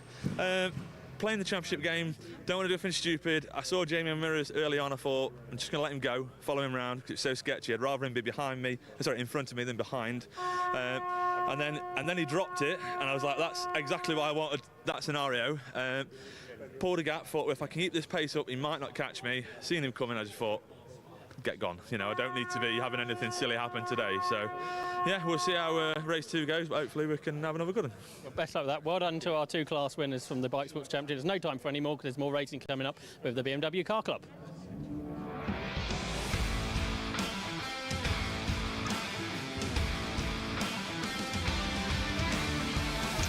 Second race of the day then for the BMW Car Club Racing Championship. Earlier on it was Jason Rees that took the victory, and that race results at the grid for race 2. So on pole position it is number 9 Jason Rees in the 46 Compact. Besides him it's another 46 Compact, but in a different class M1 for Rees, class 6 Stephen Schreikart, number 43 on the outside of the front row. Row 2 on the inside is number 20 David Aspden in the Z3, and number 96 David Morris in the 325 Ti, both of them in class M2. Row 3 number 77 is Paul Travers in the 330 Ci from class 6, and number 17 Andrew Pywell, another class 6 car, but the 328i. Row 4 on the inside is number 76 Stuart Pywell and 5 David Heisman. Row 5 is 69 Ethan Vilcou and 888 Andrew Phillips. Row 6 37 Kevin Granger and 4 William Lake. Row 6 is 68 Gareth Thomas and 66 Mark Colmer. On the 8th row of the grid it's 31, which is Paul Laramie, and 67 Adrian Williams. Row 9 is 42 Paul Neville and 50 Stephen Kay. Row 10, 6 Sam Walton and 78 Ronan Bradley, and rounding out the field 7 Wayne Lewis and 30 Matthew Smith. That's the way of it. 22 cars that we should have. 2 non-finishers, Wayne Lewis and Matthew Smith, from earlier on. And although we thought the circuit was going to dry out, I think we have had a bit more rain since we made those comments, Matt. So again, the circuit is going to be relatively treacherous for these drivers, I think. Yeah, so maybe not a second race, which is going to be different to the first race in terms of the conditions. So we know that BMWs do struggle in these conditions in terms of the rear-wheel drive cars, but it's going to be another, I'm sure, eventful one to look forward to, and with some quick pedallers from towards the rear as well. Hopefully they can go as good as they can. And of course, those who suffered the penalties in race number 1, 10 seconds, of course, applied to a few cars, which start kind of middle of the top 10. So they're going to be interesting ones to look out for as well. Yeah, but of course, the race 1 winner, he did come through from, I think, row 5 of the grid, didn't he, in race 1? Jason Rees, and he was very pleased just giving this car a run out. They've been working on it, he said, for a couple of months, and it sort of vindicated their decision, really. Good drive it was through the field to take the race win. So he lines up on pole position. It's got Stephen Schweikart next to him in the number 43 car, the reigning champion. And then it's David Aspden in that blue and orange Gulf type colours in the Z3, and the blue and white car number 96 next to him as the lights go out and the race gets underway for 20 minutes of racing in the BMW Car Club Racing Championship. Quite a few place changes off the line, but it's David Aspden in that Z3 that's made a cracking start to the race. He's got through into the lead ahead of both of the front row starters, those E46 compacts of Jason Rees and Stephen Schweikart. So it's Aspden in the Z3 that's going to lead them up into Druids for the first time. Who is that trying to make a move on the inside as well? There's one car that's pulled off. That, I think, is the car of David Morris, which was second in Class M2, started on the second row of the grid. The number 96 car, I think, is going to get back into the race. They've probably just outbraked itself up there at Druids. So is it still David Aspden that's going to be leading then as they head their way up towards Surtees? Yes, it is. Oh, and that's a big spin for number 69, Aidan Vilku, the driver from Willen Hall in the West Midlands. Fortunately, I think it manages to avoid everyone, or be avoided by everybody, and he resumes just ahead of David Morris. Now the leader's throwing off. David Aspden is off the road. It was a great start to the race, but at the end of the first lap, he's gone rally crossing through the gravel trap at Clearways, and he won't be in the lead of the race now. So who is going to be ahead by the time they come through at the end of the first lap? It looks like it's Paul Travers that is going to be in the lead of the race. Matt, a crazy first lap. And Will Lake is the one up into third place, so he's come from 12th on the grid into third position. He's a Cup class car, but he's done a tremendous job to find his way through all the drama on the first lap. But it is going to be Paul Travers, as you said, that leads the way up in towards Druids, and it's Stephen Schweikart possibly slowing slightly in towards Druids. Well, he, I think, backed out of it just briefly, but whether that was due to conditions or something mechanical, not too sure. But he seems to be back up to pace now, and I think he's going to try and have a look at William Lake on the run down towards Graham Hill Bend. But drama aplenty, but for Paul Travers, he is the man who heads the field. Yeah, indeed he does. So there we are. Paul Travers, number 77, leads. Number 9, Jason Rees in second. And Will Lake, in this little Cup class car, he is 12 places ahead of the next car in that class. He is absolutely flying. He's the championship leader as well. But it's a big effort to try and keep Schweikart at bay, and I don't think he's going to do it. No, it looks like I can see from our commentary box window that Schweikart has gone through. There you see confirmation on screen. Schweikart has gone through to third, but Will Lake doing a really good job there, up there now in fourth place overall. But it's Paul Travers in that Class 6 car that leads from another Class 6 car. It is classed as a Class 6 car. I see this car of Jason Rees. He's there in second, and Stephen Schweikart in third. David Aspden, then after his moment through Clearways, is going to be down in 10th position by the looks of it. So the Z3 has got some work to do to get itself back up the order as the fight for third place now turns its way through Druids Corner. That's going to be Stephen Schweikart in the 43 machine, being chased by number 17, which is Andrew Pywell, down towards the left-hander of Graham Hill Bend. But it just shows how careful all these drivers are having to be, because one moment where you can just not quite catch it, the back end will be round in an instant. And of course, with the rain now continuing to fall once again, just as we had that brief spell of no rain, it's now back coming down quite heavy once more. So it's just going to be playing with the driver's minds as they turn their way to the completion of this one. But Stephen Schweikart, again, there just shows, doesn't it, just a little bit too much power, just sends the rear end slightly out. So he will now be under pressure by the looks of it from Andrew Pywell. And it's Class 6 cars in the first 4 positions. It looks like Rees said, it showed us their more class car for the first race, but now is showing on our timing screens as a Class 6 car, so the 6-cylinder class effectively. So 4 of those cars out in the first 4 places. Then you've got the first of the M1 class cars just making his way up into 5th position, has gone Cavan Granger in the sort of white and brown car. He's got himself ahead of William Lake as well. Schweikart's going to have a big moment there. Surely he'd had a little moment, didn't turn into as big a moment as I thought. There's Granger with the green wheels in 4th, and Will Lake has lost another couple of positions there. I think that's the 67 car now up into 6th of Adrian Williams, the Cambridge man in his BMW compact. So this grid really doing a lot of work to sort itself out in these early stages, with the conditions certainly changing from what the drivers were expecting when they sat in the assembly area. I think they were all thinking it was going to dry out. Yeah, I think we all thought that, didn't we, about this time of the day? It was going to clear up and disappear, but it's back once again with this great British bank holiday weather that we have here at Brands Hatch. Off the circuit has gone Kevin Granger, just briefly on the run in towards McLaren, so he has now rejoined just ahead of number 7, which is Wayne Lewis, and Wayne has made good progress actually from the back of the field. He's just outside the top 10 as it stands, so we'll keep an eye on his progress in this 20-minute race, with the first 5 minutes now almost completed. But again, I think as we mentioned earlier, every single lap these drivers go round, with the rain continuing to fall, the conditions and the track surface will be different from what they experienced last time through, so where they thought they could brake will probably not be the same place they need to brake next time round. Absolutely. So down they come towards Graham Hill Bend once more. This is Schweikart and Pywell. They're disputing 3rd and 4th position. Stuart Pywell is now up into 5th, and the Class M1 lead after that moment for Kevin Granger a few moments ago has dropped him back down the order.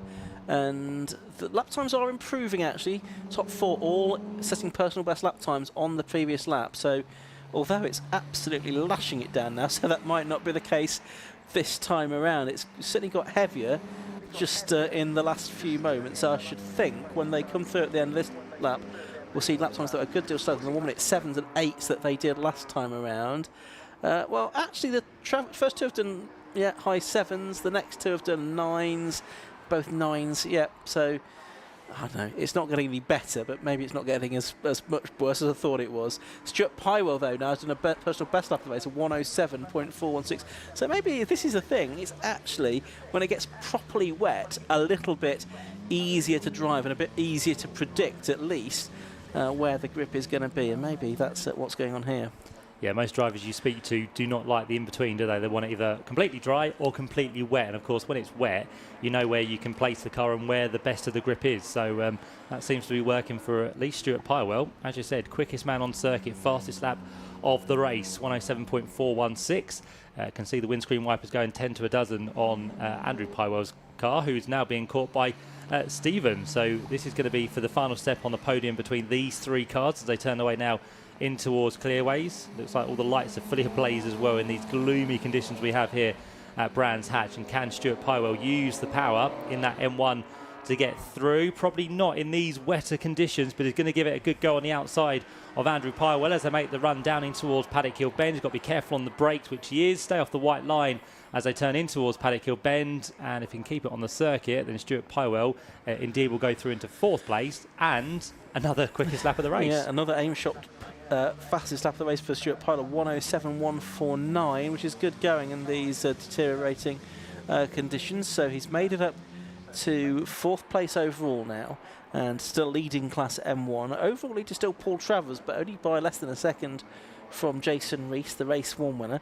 Paul Travers in the earlier race, he finished in 5th place, but he was one of the drivers with a 10-second penalty added to his time for an out of position start.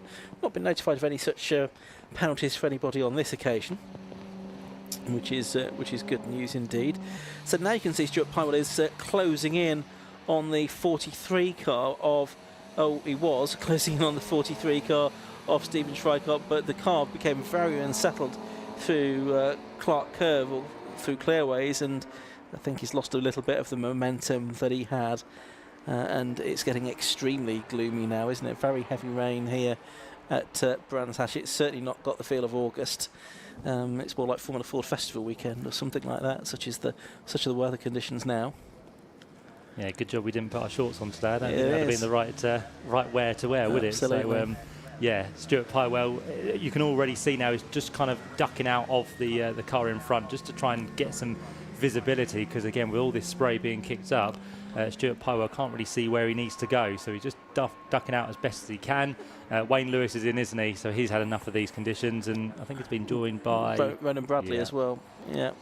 Meanwhile, Stephen Schweikart is about to lose 3rd place to Stuart Pywell in the dark here at Brands Hatch. Now it's like a night race. Stuart Pywell does go through at Surtees into 3rd position. So Pywell up to 3rd for how long? He's in the gravel. Again, the car at the same part of the circuit was just unsettled. This time he was spat off into the gravel trap, and he also loses out to Andrew Pywell, his son, again. So Andrew back up to 4th, Stuart down to 5th. And back to where he was. Oh, there's double wave yellows at Paddock Hill Bend as well. So what's happened there? Somewhere up the hill, I reckon. Yeah, struggling to... there's a car just car going crawling. slowly. Yeah, we can just see it now on... Oh, it's got some damage as well. So maybe there has been some contact there. Maybe it's spun and hit the barriers on the passenger side. It looks like one of the Cup class... Is that William Lake? Cars. I'm just having a look. He has come through, I think. I don't think it's him. But it's... is it possibly Gareth Thomas's car, which is similar in livery? We'll get confirmation on that. David Heisman has gone missing. I don't think it was... Oh no, he's going into the pit lane. So we'll get confirmation when we can of that. So Heisman's into the pits. So we've got... still Travers leading, number 77 from Reese in 9 in second place. There's William Lake. So assurance that it's not William Lake. He's still there in 6th position. And now we've got the safety car as well, Matt, with all of these dramas. Safety car's going to come out and it will pick up, hopefully, the race leader, Paul Travers. I think someone else is heading into pit lane now. Just heard the pit klaxon go in the background, and that is the 50 car of Stephen Kay, the 325 Ti. Did we get a view of that car? It's just disappearing around the corner at Graham Hill Bend. I think that was the Thomas car? I think it probably was the Thomas car, because that's not been seen for a couple of laps, and he is in that livery. Yeah, it is the 68 car, isn't it? And yeah, does that look like that sort of had a spin into the barriers to you, Matt? Yeah, it looks like the bottom of the door has kind of maybe come away, doesn't it? Or some part of the door has come away. So certainly some contact with something to have caused that. Safety car was picked up, not Paul Travers, but I think he's picked up the sort of 3 back marks in front of him. As I think that's Cavan Granger now into the pit lane as well. There won't be many left on the circuit at this rate, with only 8.5 minutes of the race to go. There is Paul Travers, our race leader, number 77, in these horrendous conditions for this BMW Car Club Racing Challenge contest. There's 8.5 minutes to go.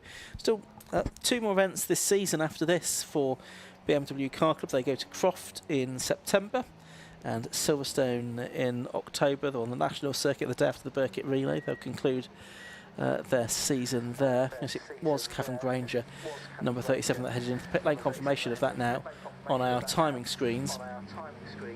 So it's Paul Travers, number 77, that leads. Number 9, Jason Reese, is in second place. Stephen Schweikart, number 43, is third. 17, Andrew Pywell, is fourth. 76, Stuart Pywell, is fifth.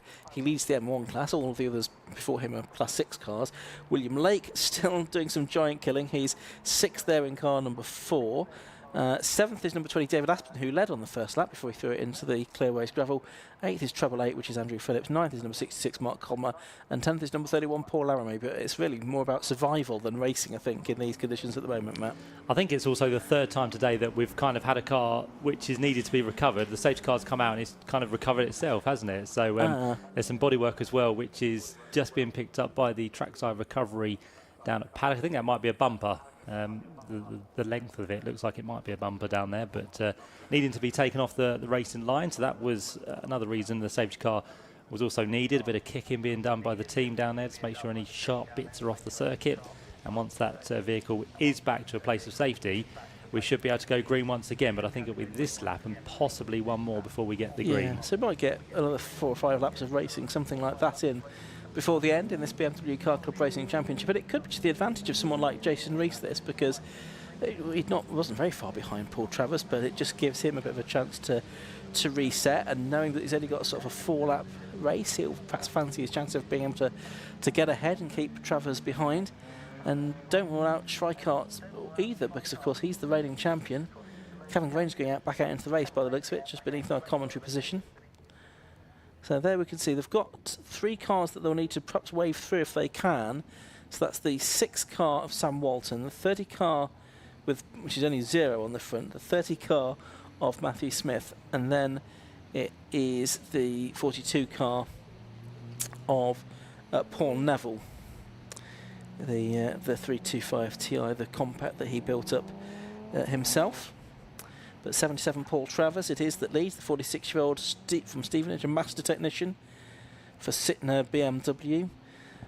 Started racing in Kumho's, won a couple of class championships there. Been racing in the BMW Car Club Racing Championship from the start, and he's out with his M54 engined BMW 330 car. He's leading the way then from number 9. Jason Rees in second, the 50-year-old from Pontypool. He's a garage owner, and he is a driver with a good deal of experience in Welsh road rallying in a Talbot Sunbeam. He did that around 30 years ago. That's, you know, all he's done really in terms of competitive motorsport. Done quite a few track days, and has done a few races in the BMW Compact, the hire car, before preparing his own car. He's got the E92 M3, which he had out at Snetterton, and this E46 Compact that he's had out here this weekend, which has been developed in recent months. And then SWAC, Stephen Schweikart, number 43. He's there in third position at the moment. The reigning champion, 49 years of age now, from Pinchback in Lincolnshire. He's a BMW technician as well. Did some oval racing, Mark II Escorts, junior rods, and then into 1300 stock cars until he was 22. But he's done 3 full years of racing in the BMW Car Club Racing Championship in this SWAC Motorsport car that was built up from a 316 Ti Compact with a failed engine, and he built a turbo engine with 325 brake horsepower for it. So, cars making their way around behind the safety cars. The circuit looking any clearer, Matt? Do you think we're going to get going this time? I think we are, yep. All vehicles are now off circuit, so we've got some waiver rounds now to be done as well. So that's going to delay it for another lap.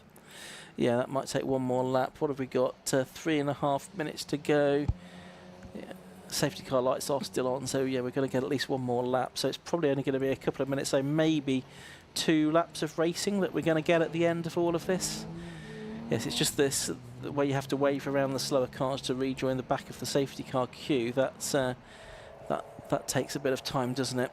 And the safety car's not going to pull in this time, so it's going to be about 3 minutes to go when the car crosses the line this time. So I think there'll only be time for 2 more laps once the safety car pulls in at the end, unfortunately, Matt. But short, sharp race restart can make things interesting at times. Yep, everyone, of course, gunning for the best position they possibly can, so it could be all guns blazing when the safety car does come in, with now 2 minutes 50 left on the clock. So through goes the safety car driver, with drivers behind in their cars, just making sure that the tyre temperature is there, so plenty of weaving to be done as they work their way in towards Paddock Hill Bend. They are doing 107s, well, their best laps of the race are 107s. They had kind of dropped down to the 109, so it's going to be close actually to whether they get 1 or the 2, but it depends how quick this safety car lap is. I think it's going to be a pacey one, isn't it? So very shortly those lights will be extinguished. We've got the 3 back markers that have been waved through. They're going to try and catch up before we go back to green, and then the rest of the field will be guns blazing, ready to go, with Paul Travers out front with the number 9 machine, who took victory in race number 1 of Jason Rees, looking to try and get 2 out of 2 here at Brands Hatch, and then Stephen Schweikart with Andrew Pywell, and also Stuart Pywell, who made that slight mistake in towards the right-hander of Clearways and Clark Curve, will be looking to try and get himself back onto the overall podium. Safety car lights are out, and we will therefore go racing at the end of this lap. And I would think there's just about going to be time for 2 laps then in this race. 2 more racing laps after that incident had been recovered. Ultimately, it was some bodywork, I think, from Gareth Thomas's car that needed to be retrieved. We've lost a few cars to the pits during the course of this race, as well as Thomas. So probably about 15 or maybe 16 cars still circulating.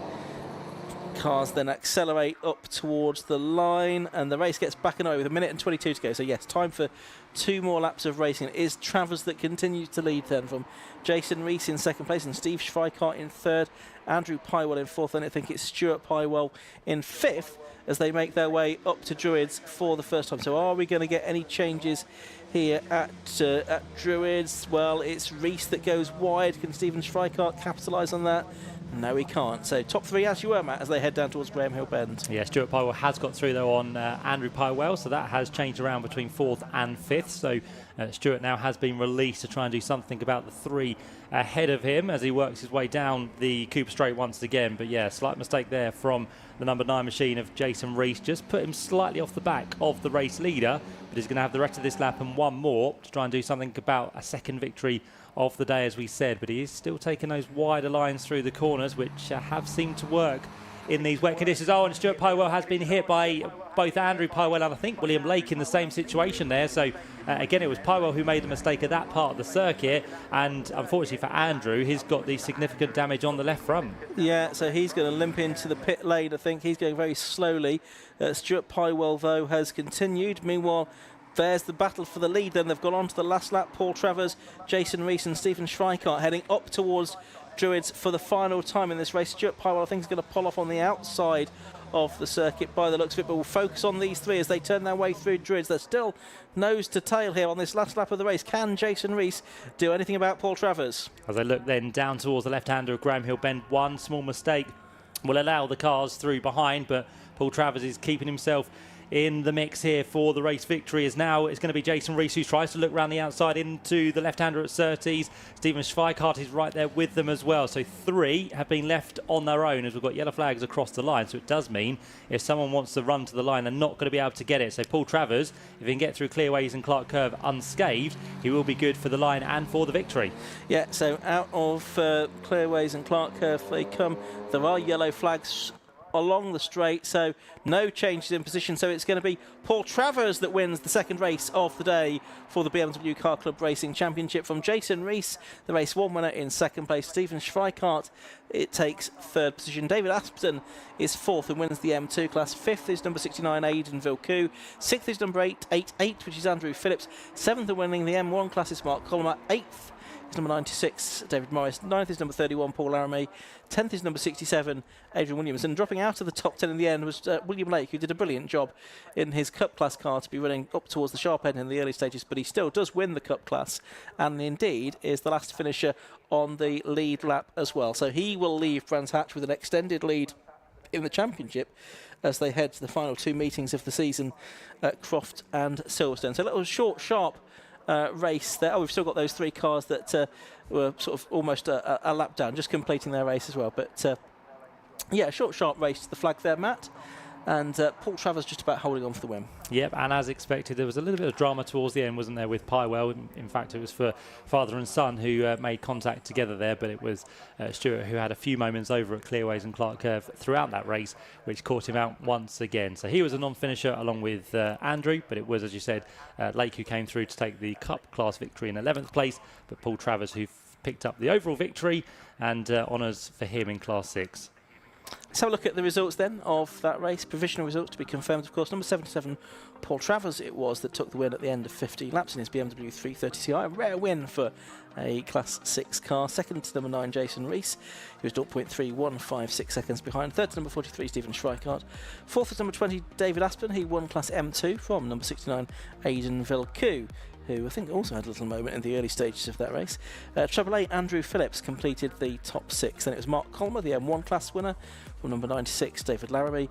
31, Paul Laramie, and 67, Adrian Williams rounded out the top 10, with William Lake, number 4, winning the Cup class from Matthew Smith, who was actually in a different class. Sam Walton second in that class, and Paul Neville third within the Cup class. And then we get into those that sort of had problems: Stuart Pywell, Kevin Granger, Andrew Pywell, Heisman, Kay, Thomas, Lewis and Bradley.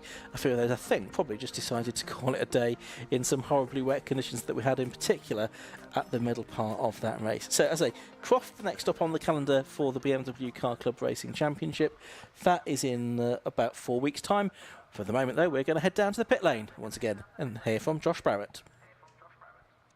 So we're down here. We're very happy, Paul Travers. Paul, is that your first ever overall win? I have to think. No, probably one other. Okay. But it was the wet seems to play into our favour with the lower powerful cars and that. So I've been in a few wet races now, and and I thought we should have had it earlier in the early race, but it was terrible conditions like just now.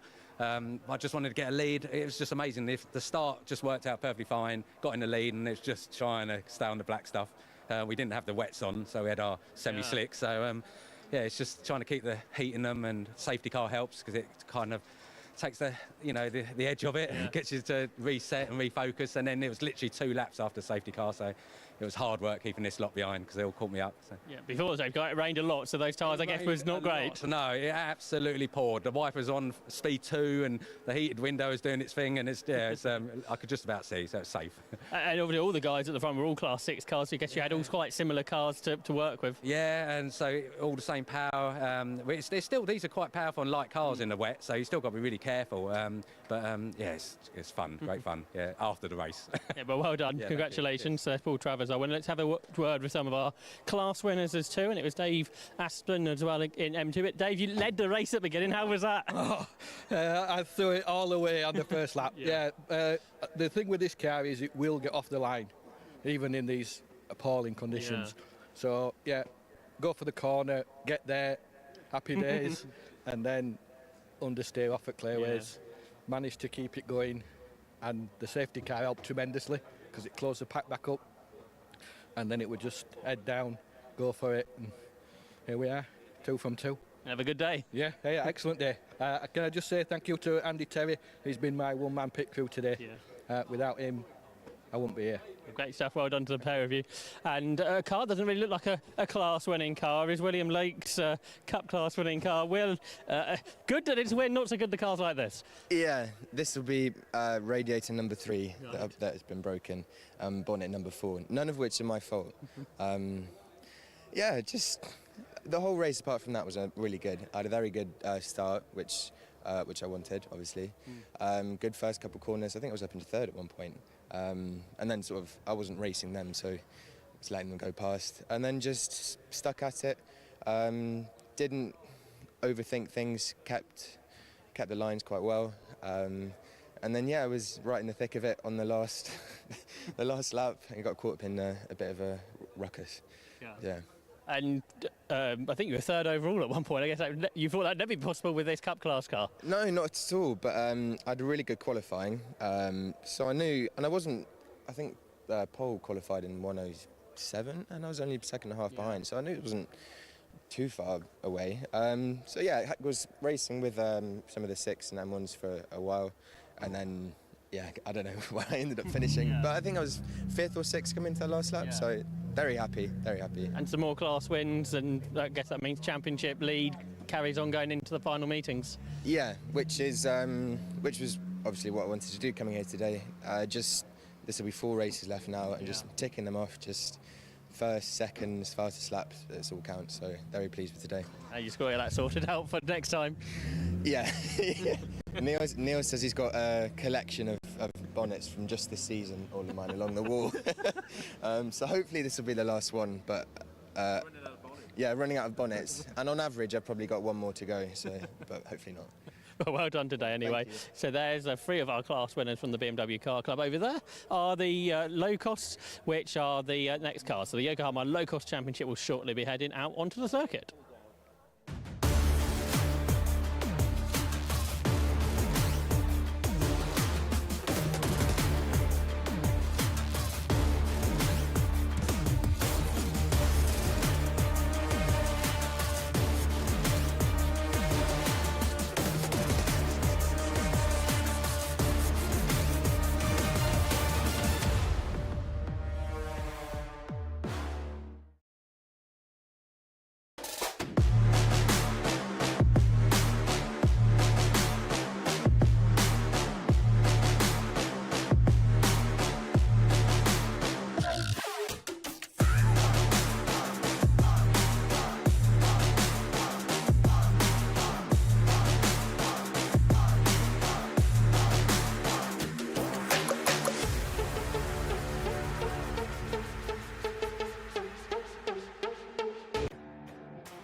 Yes, second race of the day for the Yokohama Locost Championship. The car's being brought out onto the circuit ahead of this second race of the day for these cars. Still a little bit of clearing up I can see being done at clearways. Hopefully that will be soon cleared out of the way. A reminder that earlier on today we think that Daniel Garrett did enough to wrap up the Yokohama Locost Championship. He had a win in the earlier race, and that was his 6th victory of the season.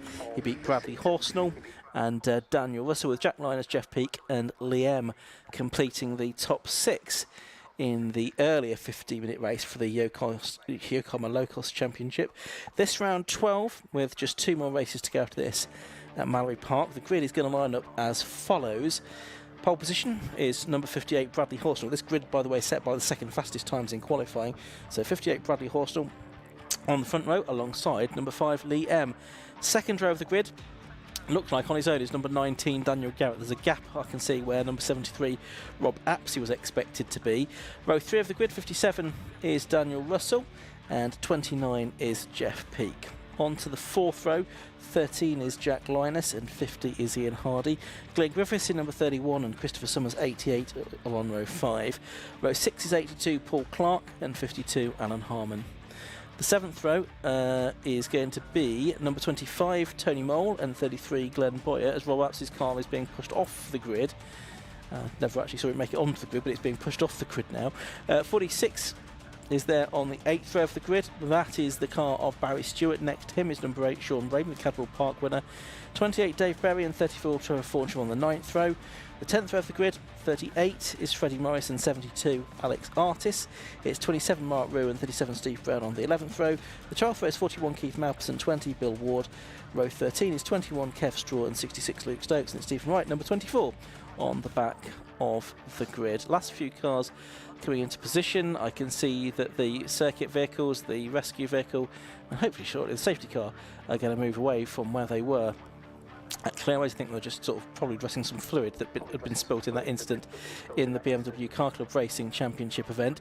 Looks like the rain has stopped again, which is good news, but the circuit's obviously not yet dry. There's the minute to go board being shown. The marshals who pushed up his car into the pit lane are now just heading back to their position on post on the start and finish straight, and with the circuits now basically clear, we should be ready to go racing then. For 15 minutes, no green flag lap for the Yokohama Locost Championship. There is the 5-second board being shown. And next thing that will happen is the red lights will come on, which they do now.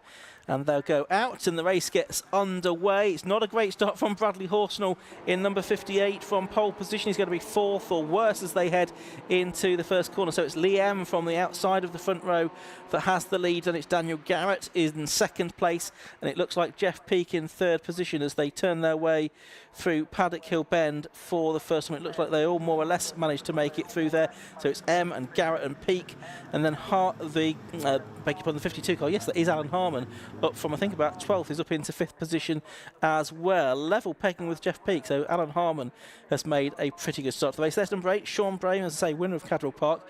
He was a lap down though in the earlier race today in these very difficult conditions that the drivers have been confronted with. But here are the first two. They're side by side very nearly as they head up to Surtees, but it is Liam leading from Daniel Garrett in 2nd. Yep, Liam has managed to survive this time. He, of course, had to work his way through from the back after a spin early in race number 1, but he continues to be out front. He takes a very tight line, which then sends him wide in towards the corner of Clearways, but he seems to get through okay there with not too much ground lost to the car behind him. So him and Daniel Garrett continue on their way. And then for 3rd place is going to be this battle, which was a Royale battle in race number 1. Back together again. Jeff Peake being passed here by Jack Linus on the run down towards Paddock Hill Bend. It's the blue and fluorescent orange car which tries to get to the inside of Jack Linus, but can't squeeze his way through. So Jeff Peake for now holds on to that 3rd position, and then behind them the very slow starting Brad Horsnell. Unfortunately, I think pole position has maybe been the worst place to be today in these wet conditions, so he now down to 5th place, just ahead of number 52 Alan Harmon. Daniel Russell getting up the inside of Alan Harmon up at Druid, so he makes up a place. That is for 6th position. Here ahead of them, the fight for 3rd then, and it's Jack Linus ahead of Jeff Peake now Bradley Horsnell, after that bad start, is trying to catch onto their coattails. The top two, Em and Garrett, already getting away somewhat from the rest of the field here. Liam, as I say, he started out in Locost, then he went to Sports Specials, won a championship there. His best result this season, he's had a couple of seconds and a third place finish. He was fourth in the championship coming into this weekend. Earlier on today, he finished the race in 6th position. But Horsnell now, having made that bad start, is now trying to get ahead of Jeff Peake for 4th position as they come through Clark Curve. It looks like he's got his nose just about in front, so he should be ahead as they come up and over the timing line to complete lap number 2. Yep, so Brad Horsnell now into that 4th position, so that's one ticked off for the man who started on pole position. He now needs to try and make light work of Jack Linus in 3rd position, and then see if he can do anything about those two out in front, who are going to be side by side actually in towards Druid's Corner, because Liam now having to defend from Daniel Garrett as they turn their way through Druid's Corner. The gap has come down to what was just over 0.6 of a second at the line, but I think already to the eye that looks a lot closer than it was. So these two now vying for the lead as they work their way in towards Graham Hill Bend. Quickest lap has come from Brad Horsnell, down in 4th position, so 1:10.189 for that man, and he's going to try and do what he can on the back of Jack Linus as they turn their way in towards 30s. And I can tell you off screen, Brad Horsnell is going to go round the outside, which becomes the inside for McLaren, and that should see him up into 3rd position as Daniel Garrett's car there very, very sideways. Does he keep it on the track? Yes, he does, just about. And he carries on his merry way. And there you saw confirmation as well that Horsnell was just about into 3rd position, but it looks like Jack Linus trying to fight back around the outside at Clark Curve. So the number 13 car of Linus, the number 58 car of Horsnell, they are side by side as they come up and over the line. It's just Horsnell ahead by about the width of a wheel as they head over the line. That equated to 24 thousandths of a second over the line between the two of them. But it's Em and Garrett that are sort of now 4 seconds ahead of the rest, and the gap between the two of them is a second and a half in its own right. These two, well, it is just about now the 58 car of Horsnell that holds on to 3rd position. Then it is Linus, and then it is Jeff Peake in 5th, with a little bit of a gap back to, I think, Daniel Russell it is, in 6th position. They turn their way through Graham Hill Bend and now head onto the short Cooper Straight before they turn left into Surtees, right through McLaren, and head off up to Clearways and Clark Curve to end the lap. Still 2/3 of this race to go, 10.5 minutes remaining of this 15-minute race for the Yokohama Low-Cost Championship. And although Liam is relatively comfortable out in front, there's a good fight still going on here for 3rd place. Yep, and now that Brad Horsnell has got that clear air, I think he has definitely shown the speed today, especially through qualifying this morning, to try and live with the top two. So let's see if he can try and get away from Jack Linus. He doesn't really need to get away, as long as he's not kind of pressurised and forced into any mistakes. He might actually want to use Jack Linus to his advantage here to try and urge him on up towards the back of Daniel Garrett, and then of course Liam, who still sits there as the race leader by just shy of 2 seconds at the end of the 4th lap of the race. Brad Horsnell goes defensive in towards Druids and then runs slightly wide, which leaves the door wide open for Jack Linus, but he won't find too much grip on that inside, so he stays there in 4th position. You've got Jeff Peake coming into the mix as well now in that number 29 machine, so they are the 3 cars in 3rd, 4th and 5th, and then behind that you've got the number 57 machine, which is just off the tail at the minute of Daniel Russell. But what can Brad Horsnell do? The gap between him and Dan Garrett last time through went up actually by a few hundredths of a second, so it's now 2.7 between him and Dan Garrett there in 2nd place. So working lap 5 of this Yokohama Low-Cost Championship race, which has been led by Liam from Daniel Garrett, and then Bradley Horsnell in 3rd place, Jack Linus 4th, and Jeff Peake in 5th. Over the line they come again. This is to complete lap number 5. Lap times in this race, well, best lap so far has gone to Horsnell with a 1:10.189, which is pretty similar to Daniel Garrett's fastest lap time from the earlier race, a 1:10.150, which suggests that overall conditions are perhaps broadly similar than they were in the race earlier on today. They've not really cleared up as that we hoped they would do in between the races. It looks though as if Garrett has taken some time out of Liam already on this lap. It was 1.4 seconds between them at the start of the lap. It looks like a little bit less than that now as they come down through Graham Hill Bend. Liam there with at least one orange wheel on his car. Thought they were all orange in the earlier race, but maybe it was just from one side. And then it's going to be Daniel Garrett behind him. So he took 6th win of the season earlier on today, looking to add his 7th. This is round number 12 of 14 that we have in the championship this year. It's been a mixture of double and triple headers for the Yokohama Locost Championship this year, and that's why it's 3 scores that are dropped. Oh, there was a car stopped. There was that on the apron. Was that Bill Ward possibly? And he's going to try and get back into the race. The DGRE, Daniel Garrett race engine. So he's got one of Daniel's power units in his car as well. Gets ever closer then for the lead of the race as Liam now, he's very much under pressure from Daniel Garrett as they make the climb in towards Druids. Liam has to go defensive, although that might not be the best place to be in today's conditions. So Dan Garrett tries everything he possibly can round the outside, but Liam then just runs the car slightly wide and then manages to cover the inside run down towards Graham Hill Bend. So for now, these two just delaying each other, which I think will bring Brad Horsnell into the mix at some point. But if Dan Garrett gets through, he could very much be on for the double here at Brands Hatch. He gets a good run along the Cooper straight. He's not quite alongside to make the move, so he thinks a better part of that one, just to save any contact between the two as they turn left and right through Surtees and McLaren. But Liam to Dan Garrett is definitely down in terms of the gap, and somewhere in the background you might be able to see Brad Horsnell just peering into shot there. So he is getting closer, and as we said, taking the number 13 car with him as well with Jack Linus. As out in the corner there, Dan Garrett was very much heading towards the grass and the gravel, but he managed to control it as best as he possibly could as he crosses the line for the 7th time of asking. Half a second just under between first and second, and behind Brad Horsnell was half a second quicker than both of them to bring the gap down once again. 6.5 minutes of the race left to go then. Still a great fight going on between these two, but on the last lap it was Horsnell that took half a second outside of both of them.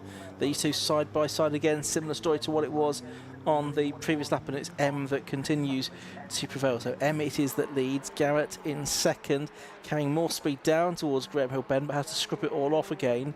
But now is sideways coming out of the corner.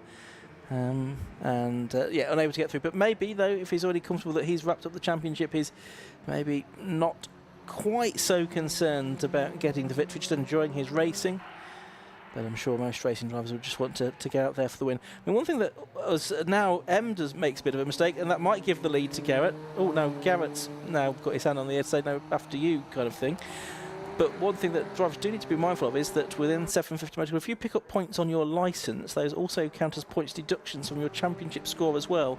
So as Trevor Thornton looks to recover, that is something that drivers need to be mindful of. Even though you might have thought you've clinched the championship, there could still be a mathematical possibility that something could happen in a later race that might reverse that. Yeah, drive as safely as you possibly can. And I think the other factor here, possibly for Daniel Garrett, is that he knows he's kind of wrapped it up, so he can take a few more risks now rather than kind of play it a little bit safe like he did in race number 1, where of course he did win it, but now he's thinking maybe I can play the game a little bit more as he tries to work his way past Liam. While they continue to do this, Brad Horsnell is getting closer and closer, because the gap now between Brad and the top two is down to less than 2 seconds, so he continues to charge with just under 5 minutes to go. Liam again has to go defensive on the run down towards Surtees, so no way through for Dan Garrett. But of course this is where Liam, through the next corner, made a mistake a lap ago. Just ran slightly deep into the corner, but let's see if he can manage that car on this occasion. They turn through in towards McLaren. Yep, he takes a much tighter line this time, and hopefully he won't run out wide, which he doesn't. But of course with the slingshot, that might again aid Dan Garrett to be a little bit closer. But for the third time, the back end just wants to step out, doesn't it, through Clark Curve? They seem to sort of cancel each other out with these little moments that they have though. So first one has a moment, then the other. But as you say, Horsnell's getting into it. That time through, he took a couple of tenths out of Garrett, didn't really take any time out of Liam on that lap. But Horsnell still 1.7 seconds now behind Garrett. Jack Linus on that last lap was faster than any of the top three. He was in the 10s, they were all in the 111s. So Linus getting a bit closer to them as well. But we're now only sort of 3 laps or so, maybe 4 laps from the end of this race. Only 3 minutes 43 seconds left to go. But still, victory very much undecided here. Liam has somehow managed to hold it basically all the way through. But for how much longer? Garrett goes up the inside at Surtees, and that's the decisive move that we've not seen so far, but they have to work quite hard at the wheel to maintain the position. They've got the number 38 car ahead of them as well. That's the back marker, which is Freddie Morris, and they go either side of Freddie Morris. And is he going to manage to hold on to this? No, he's not. So it's Garrett that does, I think, complete that move. Garrett, number 19, then takes the lead of the race with 3 minutes to go from Liam now in second place, but Bradley Horsnell, I think, probably still closely on them in third. Checker flag is out, which is quite surprising considering there's 3 minutes left within the race. So, yeah, very bizarre, but the checker flag is out, Ian. Yeah, so possibly there's a car in a dangerous position or something like that they wanted to deal with before the end. So checker flag has gone out. Race coming to an early conclusion then. So it's Daniel Garrett then, who effectively on the last corner of the race takes the victory, number 19. From in second place, number 5, Lee M. Third is number 58, which is Bradley Horsnell. Fourth is number 13, which is Jack Linus. Fifth to number 29, which is Jeff Peake.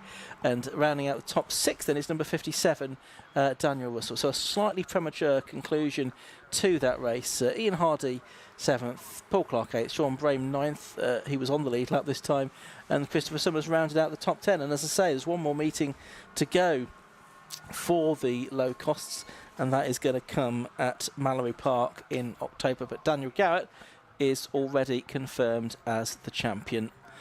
So the cars will come in at the end of their slowing down lap, and they will head into pit lane and hopefully into a position where they can have a word with our interviewer down in the pit lane, which is Josh Barrett, of course.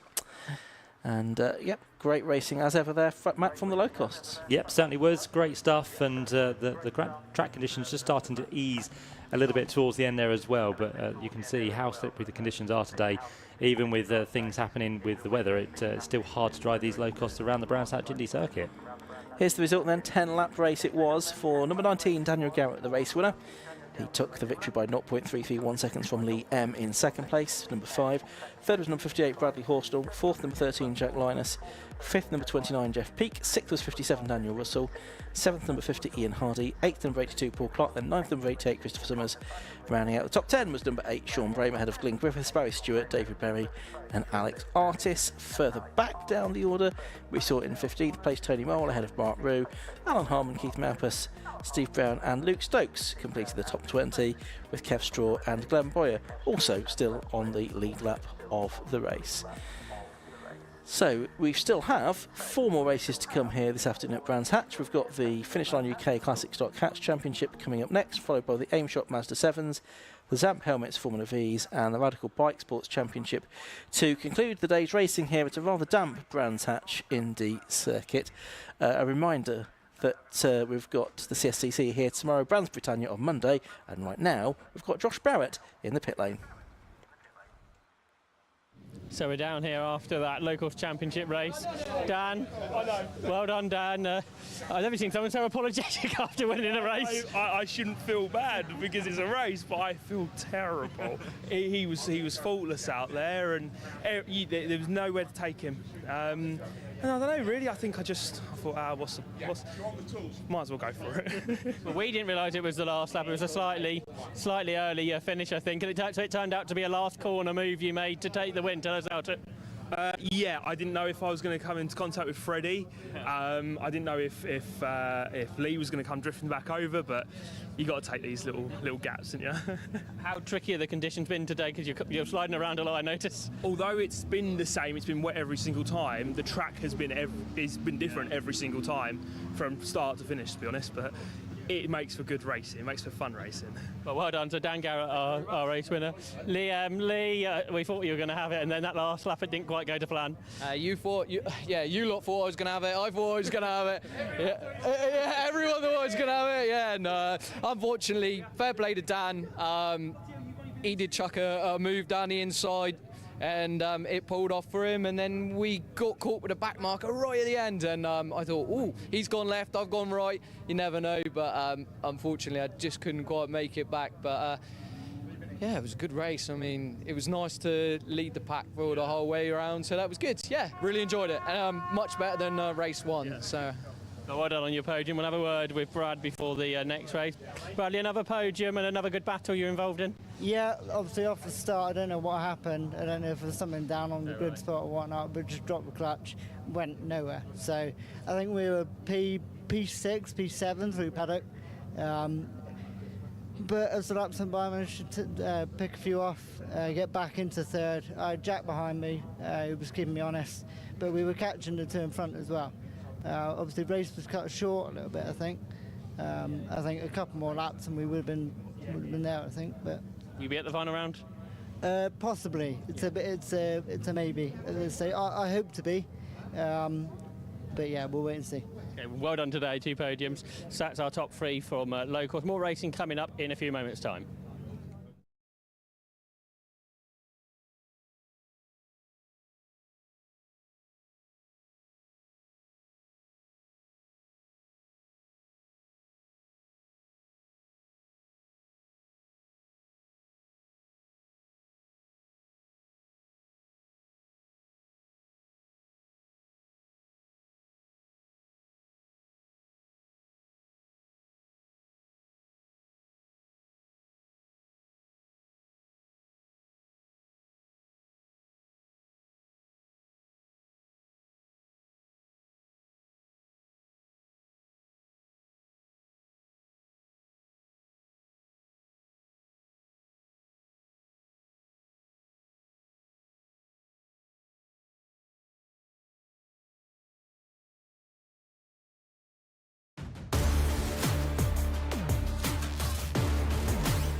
Yep, the Finish Line UK Limited Classic Stock Hatch Championship race cars are shortly to be released onto the grid for race number 9 of the programme, second race of the weekend for these cars.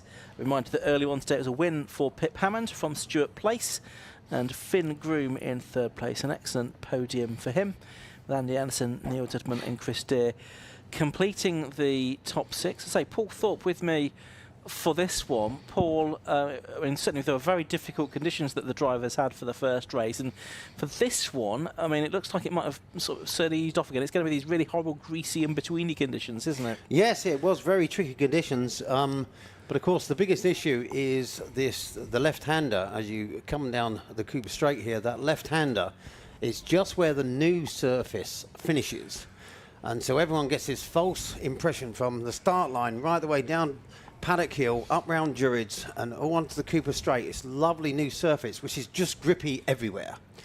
And then you get to the left-hander where it's the old surface, which is incredibly slippy from all the rubber and grease that's been put down over the years of its presence. And it's catching a lot of people out. And we had quite a few cars facing in different directions on that particular race because it was catching everyone out. But now they know, hopefully, they'll be more ready for that. But of course, these conditions, although it stopped actually physically raining, this does actually make the surface more greasy. Because if it's raining a lot, you tend to, you get obviously a lot of water, but it does actually try and clean the surface a bit. And then as it sort of dries up, it becomes very greasy and slippy. And of course, a lot of drivers out there will be on a wet setting, where the ideal for this conditions would be an intermediate setting. So it'll be interesting to see how the cars behave as the race progresses, as long as the rain doesn't come back. Yeah, we thought at one point we'd seen the back of the rain for the day, and then it did, as you say, come back. And so, yeah, you can't take anything for granted, although it does look a little bit brighter than it has been doing. Don't say things like that out loud. I apologise. It sounds like there's a whistle in the pit lane, which means there's a football match about to start. Or, okay, they're letting the cars out. That's what they're doing. So they're getting on to the ballast. Who's got what ballast this time around, Paul? From Pip's win, he basically gained 25 kilo. He gained 25 kilos, so he's now up to 65 kilograms of ballast. Now, Stuart, getting that second, he gained 15 kilos, but he basically lost 25 because we carry it over 3 races. So Stuart's in a very good place. He's got 40 kilograms, so there's a 25 kilogram difference in ballast weight between these two. And of course, these are the two we are watching. I mean, even on the drop scores, Stuart is still 14 points ahead, so he'll be just looking to finish and bag those points. Let's have a look at how the grid's going to line up for this one. It's set by the second fastest times from qualifying early on. So pole position is number 71, Pip Hammond, and alongside him on the front of the grid is that little yellow Suzuki Swift of 86, Andy Anderson. Second row on the inside is 48, Neil Dudman, and 87, Stuart Place. Third row is 46, Chris Deere, champion a couple of years ago, and 91, Finn Groom, who was on the podium earlier. Row 4 should have been 5, Terry Roughton, and 44, Stuart Cleveley, but looks like neither of them are there. Row 5 is 72, Lee Scott, and 12, James Hazelhurst. Row 6 is 6, Andy Philpotts, and 41, which is Jason Wood. 7th row, 33, Ryan Clark, and 74, Lucas Dryden. 18, Darren Bassingthwaite is on his own on the 8th row. No Graham Rees, he was a retirement earlier on, and then Alan Dooley, 62, and Rick Groom, 92 at the back of the grid. So we're a few cars down by the looks of it, Paul, unfortunately. Sadly, now I'm going to be very interested in this start now. Andy was kicking himself early. He had a really poor start, and of course he finds himself right beside Pip Hammond on the front row of the grid, and he'll be desperate to get this Suzuki off. Now, of course, you've got the rapidly starting Stuart Place there, and I'm sure he's going to rock it straight past. He's got these starts really to a T. And off they go. And there we go. Stuart Place straight off the line, straight into the lead, with Dudman splitting Hammond and Anderson. Anderson has a terrible start. Finn Groom has now got himself up into contention for 3rd place at the Forskel. What an amazing start he has. He's in the 3rd place, Finn Groom. Yeah, great start from Finn Groom, but it's Stuart Place. Brilliant start from him to get up into the lead of the race. And you've got your 2 championship contenders out there in first and second. Pip Hammond's gone very wide at Druid's hairpin, at complete understeer, and has found himself back behind Finn Groom. So Finn Groom finds himself in second, but he went incredibly wide at the Druid's hairpin. And Hammond only just got back on in front of Neil Dudman. They had a coming together, didn't they? They did, at Cadwell Park in the last meeting as well, through the whole bends. But both get through together there. Then it's Lee Scott in 5th and Chris Deere in 6th. Andy Anderson, he's not made good starts in either of those races, has he, in the little Suzuki? He's down to 7th. And here's Darren Bassingthwaite and Jason Wood having a little dice towards the back end of the top 10. And of course, Darren will have the inside line there as we look at the leaders. We've got Stuart. Oh, Finn Groom, an incredibly sideways moment there. That's a really tricky corner, and he managed to hold it together as they come onto the start-finish straight. Yes, it says Stuart Place got quite an impressive lead over Pip Hammond, and Finn Groom has found himself all over the back of Pip Hammond as they cross into our start line onto the... Oh, that's a scary corner, that Paddock Hill bend, but they all seem to be finding themselves down there. What an amazing, confusing start. It certainly was. Lots of drama, but Stuart Place coming through all of it to have a convincing lead here. Hammond getting back to second then. Groom 3rd, Dudman is 4th, Scott 5th, and Anderson gets a place away from Chris Deere there. He's back up into 6th place, having great fun in that little 1.3 Suzuki. But Stuart Place had a huge lead, didn't he? And now it's virtually gone to nothing. And they've got all 3 of them are virtually together as they come onto the Cooper Straight. They literally follow him bumper to bumper, and Finn Groom, he's ecstatic with his podium today, and he's just going to follow these guys, and hopefully they might trip up and he'll let them through. But oh, here we go. Now Pip Hammond's trying the wider line on this corner. Look at the understeer they're suffering from here. Look, and Stuart's almost pushed him right. Does this mean Finn's getting up the inside of Pip Hammond as they come back onto the start-finish straight? What an amazing weekend we're having.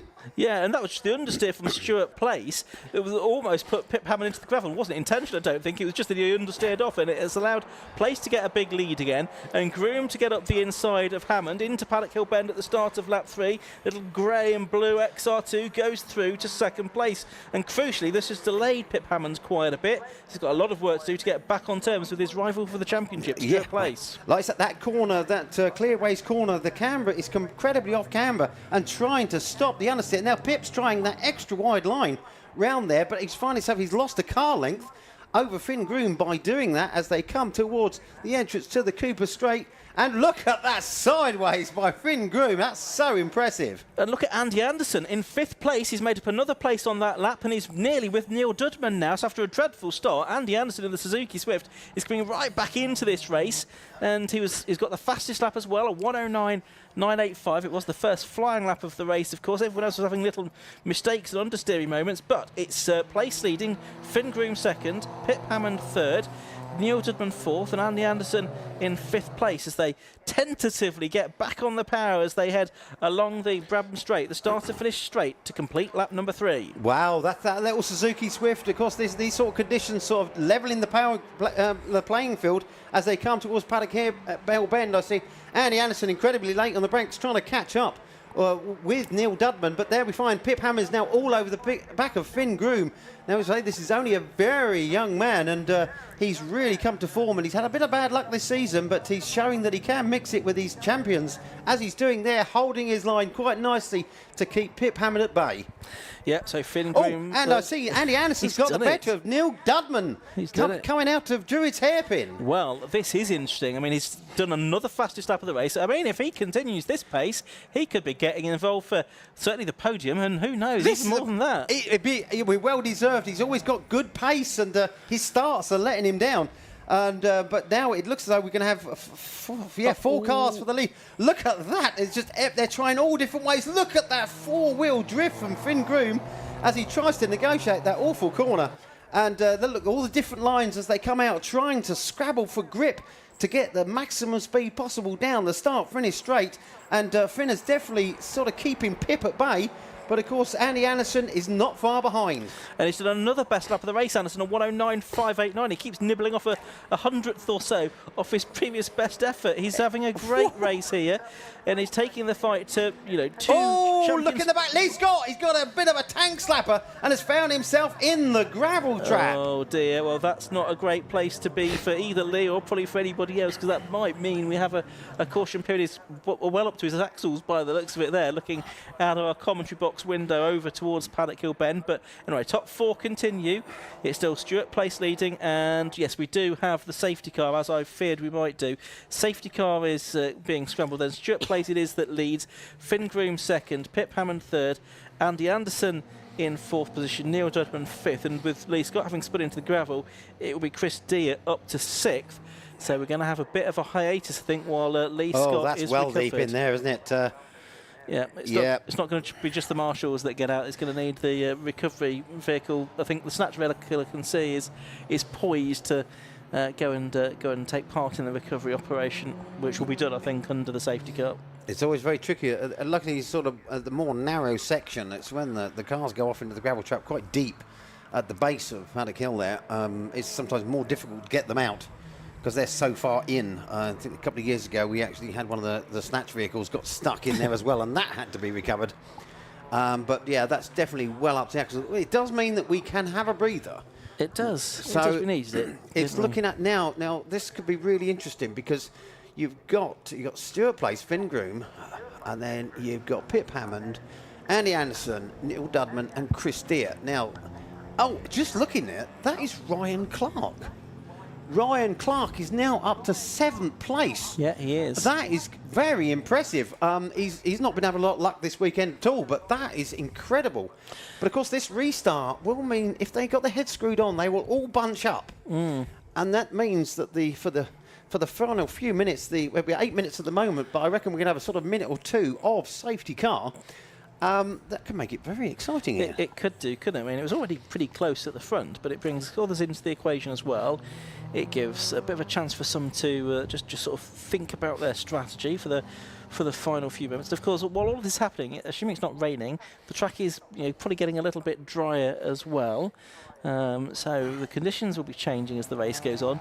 Does that count against someone like Andy Anderson, for example? Well, it will count, because obviously the track is now they're not at race speed. The track is changing without their experience, so there's going to be a slight change, and they're going to have to try and get used to that.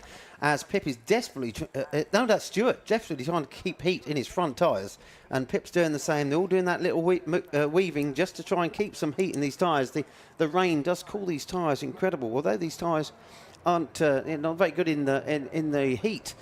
This is actually should be ideal for them, but they need to keep that heat, especially in the rear left, because as a paddock hill, you need that rear left to stay warm. So yes, they are indeed bunching up quite close this time, maybe learning from what happened earlier, Ian.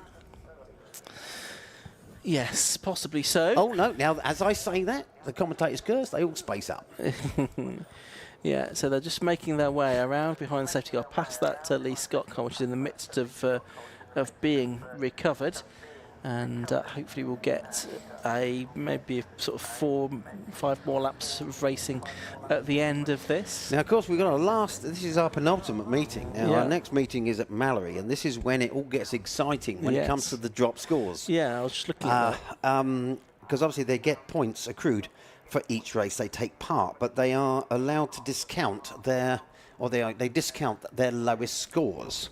So at the moment, I think Stuart only has to lose 13. Yeah, you're right. And I'm thinking Pip is something like 36 points he will lose. I reckon on drop scores after the race earlier on today, Stuart's ahead by about 4 points. Yes, it's very close now, because of course obviously Pip got that fastest lap point as well.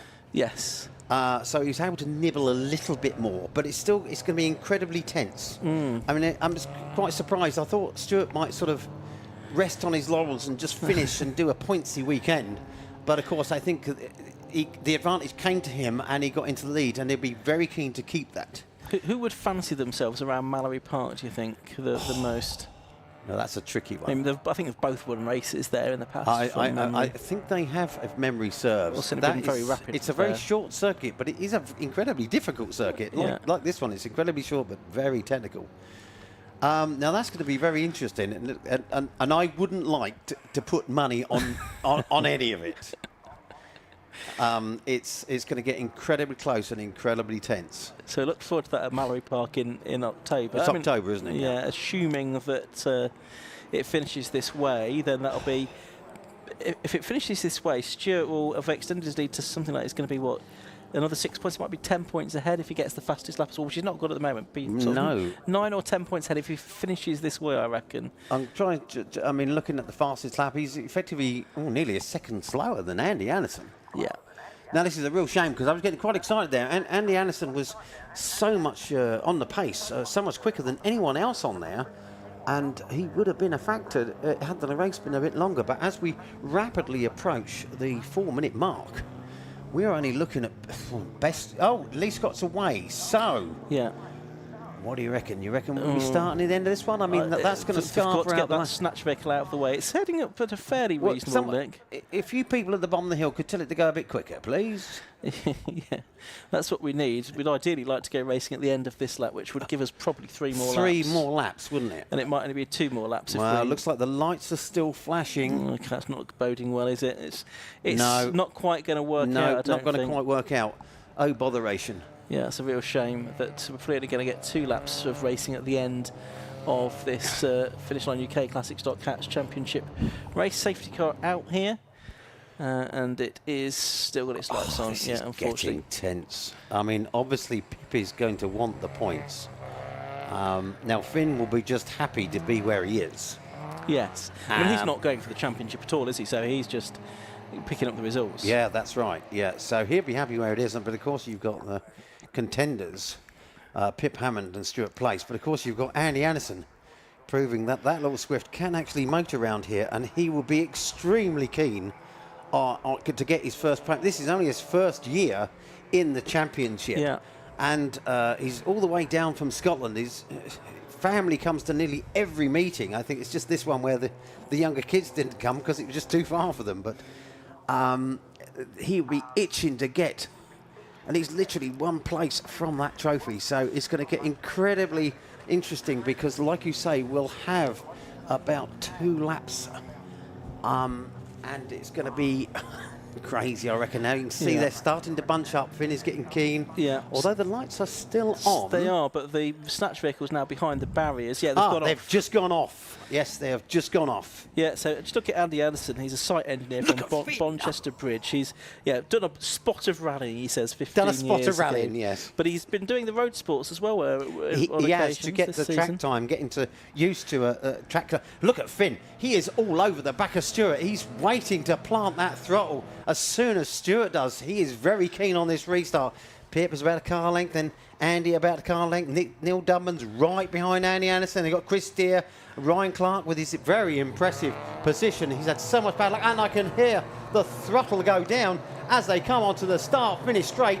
Now let's see who. He's got a good restart now. It's a fairly even restart. This is a cracking restart because although Stewart has got a few car lengths, he hasn't got away that much. No, he's gone into the lead. Well, he was still in the lead, of course. He's maintained that. Groom is sort of got Hammond trying to find a way past him then as they go through the compression and head now up to Druids. So can Hammond get past Groom first of all and then trot down Stuart Place in the lap and 2/3 of this race left to go? Dudman now is trying to attack Andy Anderson for 4th position as well in that Peugeot, and Chris Deere it is, number 46 in 6th place, but Pip Hammond's not been able to find a way past Finn Groom here. No, he hasn't as they come onto this straight. That's a very love that corner around there as they come on there, and yes, Stuart Place has managed to hold it there, and Pip is desperately wanting to get past this young 91 vehicle. And look at the sideways as they come around there. That is incredibly greasy at that point. And that demonstrates quite well as they come onto this long, clear ways. They're all taking it nice and tentative, but Pip is itching to get the extra exit speed, taking that wider line. But now he's going to try and cut back on the inside, and it's actually paying off not that bad for him because they are literally all together as they come on to the start-finish straight. And this, I reckon, will be the last lap. It is. The last lap board is out. So it's Place leading, Groom second, Hammond third, Anderson fourth. Dudman in 5th place has dropped away a little bit, and Ryan Clark is trying to get 6th place away from Chris Deere before the end of this race here. But we're watching the leaders as they head up to Druids for the final time. Pip Hammond to the outside of Finn Groom. He's gone around the outside of him to take 2nd place away. Ah, yes, but Finn's going to try and hang on the inside. But no, he has. It has actually worked out. Pip has got himself in a great position to protect the inside line as they come onto the Cooper Straight. Oh, what a move. Now, this is going to get incredibly down. Look how close Pip is getting on the back of Stuart Place as they come onto the Cooper Straight. Can Pip Hammond do this? He was 3rd at the start of the lap. He's got past Finn Groom, but Finn Groom wants to try and get back ahead of him. But there's only a matter of about 4 feet between these two cars now. Pip Hammond right into the back very nearly of Stuart Place. He's trying to go around the outside. He used this line. Finn's going to get on the inside. Finn's Look at getting Pip. on the inside. Oh! Hammond so out of shape. And So out of shape. into this as well. I think that might just about have done it for as far as Pip Hammond is concerned. Andy Anderson trying to get 3rd. He is. It's going to be Stuart Place then leading on the way up to the line. It's going to be Pip Hammond 2nd, and it's going to be Finn Groom 3rd and Andy Anderson 4th. The 4 of them covered by less than 9/10 of a second. A great fight in those last 2 laps. And Anderson did another new fastest lap of the race on the last lap of 109.524. So we only had 2 laps of racing after the safety car there, but it was tense. It was exciting, Paul. Oh, it was exciting, and hats off there to Ryan Clark. He's had a nightmare season with car issues. He's had no luck at all. Finds himself finishing in 6th place. What a great result, getting the better of Chris Deere on that last lap. And as you say, Mallory Park, it's really set up nicely now for an excellent finale. It's going to be incredibly exciting, and this is where the calculators come out. But it's going to be incredibly tense for our last meeting. It certainly is. Thank you very much, Paul Thorpe. Let's have a look at the results of that race. Then number 87, Stuart Place, it was that clung on to the win by 0.359 seconds from number 71, Pip Hammond in 2nd place. 3rd place went the way of number 91, Finn Groom. 4th to number 86, Andrew Anderson. 5th to number 48, Neil Dudman. As Paul said, Ryan Clark, great result for him. He got 6th on the last lap away from Chris Deere. So 33, Ryan Clark in 6th. 46, Chris Deere in 7th. Then 8th was number 6, Andy Philpotts. 9th, number 12, James Hazelhurst. And 10th was number 74, Lucas Dryden. Ahead of Rick Groom, Jason Wood, Darren Bassingthwaite and Alan Dealey, who was the last of the finishers, with Lee Scott ending his race in the gravel trap. Well, that brings to an end the Finish Line UK Classic Stock Hatch Championship racing for this weekend. As we've been saying, that will conclude at Mallory Park in early October. Stuart Place it will be, going into that final round with just a little bit of an advantage of about 9 points, I think it will be, after drop scores have been taken into account going into that final meeting. So very much the championship up for grabs there between Pip Hammond and Stuart Place in Leicestershire. There are still 3 races to come this afternoon here at Brands Hatch. Coming up next, we've got the Aim Shop Mazda 7s, we've got the Zamp Helmets Formula V Championship and the Radical Bike Sports Championship to round out the day's racing here at Brands Hatch. I'm reminded that the next 750 Motor Club event is not for a few weeks after this, but there's 2 events in the same weekend. There's one at an MSV track up at Alton Park, which is also penned in to be live streamed, and the same weekend, this is on the 21st and 22nd of September, there's also an event at Croft Circuit as well, a 2-day meeting there as well. So the majority of the 750 Motor Club Championships in action over the course of those 2 northern venues in September.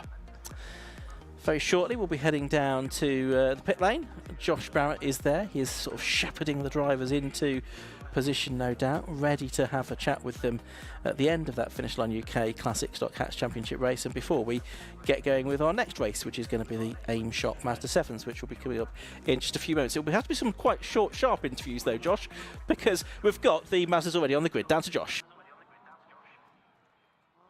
Yeah, we're down here.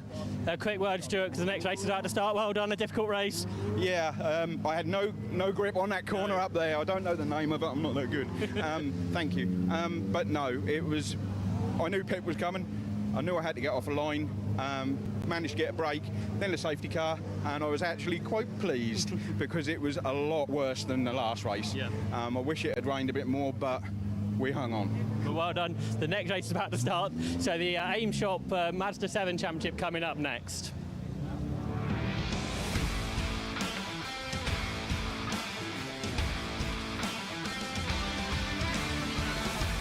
Yeah, already cars assembling on the grid for a 15-minute race, and there's no green flag lap for the Mazda 7, so they are going to line up. We say goodbye to Paul Thorpe with the grid looking like this. On the front row, it's going to be the 94 car of Martin Weston. Besides him is going to be number 37, Ben Powney. Row 2 of the grid, it should have been 77, Eddie Moyer, but his car very badly damaged in an incident at the start of race 1, so he is missing. 87, Craig Land is there, though, on race 2. The third row, we don't have on the inside number 4, David Martin, but we do have number 66, Lucas Batt. The fourth row, we don't have number 54, David Hitchin. We do have number 99, Martin Shelton. The fifth row of the grid is complete. 17, Ben Dade, and 79, Ayrton Rogers. The sixth row is 13, Anthony Ridd, and 47, Lewis Penstone Smith. The seventh row, 25, David Bowen, and 15, Mike Groh. The eighth row, 69 and 21, which is Lee Rogers and Sam McKee. The ninth row, 50 and 5, David Jones and Ian Wells.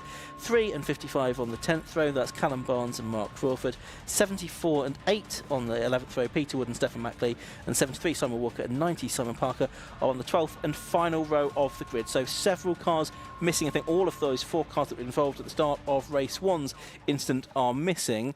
But that leaves, I think, 20 of them ready for the second race of the day for the Mazda 7s. Earlier on, it was Martin West that took the win from Ben Powney and Craig Land. Those are the first 3 cars on the grid as the lights go out and the race gets underway for the second time today in the Aim Shop Mazda 7s. It's Ben Powney that makes the best of the starts from the outside of the front row of the grid, and he's going to go into the lead of it. Martin West is there in second place. Is that Martin Shelton, I think, trying to make his way up into third position, having started on row 4 of the grid, but he's then been off through the gravel trap, so that's not worked out for him. So it's the 13 car up into third position, which is Anthony Ridd, and he started on row 6 of the grid. But it looks like it's Ben Powney leading from Martin West, but then there's a spinner, and it is Anthony Ridd, a half spin, and he gets the car pointing back in the right direction again. So a chaotic start to this race again, Matt. Yeah, how he was managed to be avoided there, I do not know, but great control for Anthony, who got himself back in the right order and, in fact, hasn't lost too many places, actually. He's there with the yellow roll hoop as he turns his way now in towards 30s and McLaren. Ian Wells trying to get his way through in that toothpaste-coloured car, as he describes it, as he works his way in towards McLaren and up towards clearways for the first time. But all action, everyone making it safely through this first lap.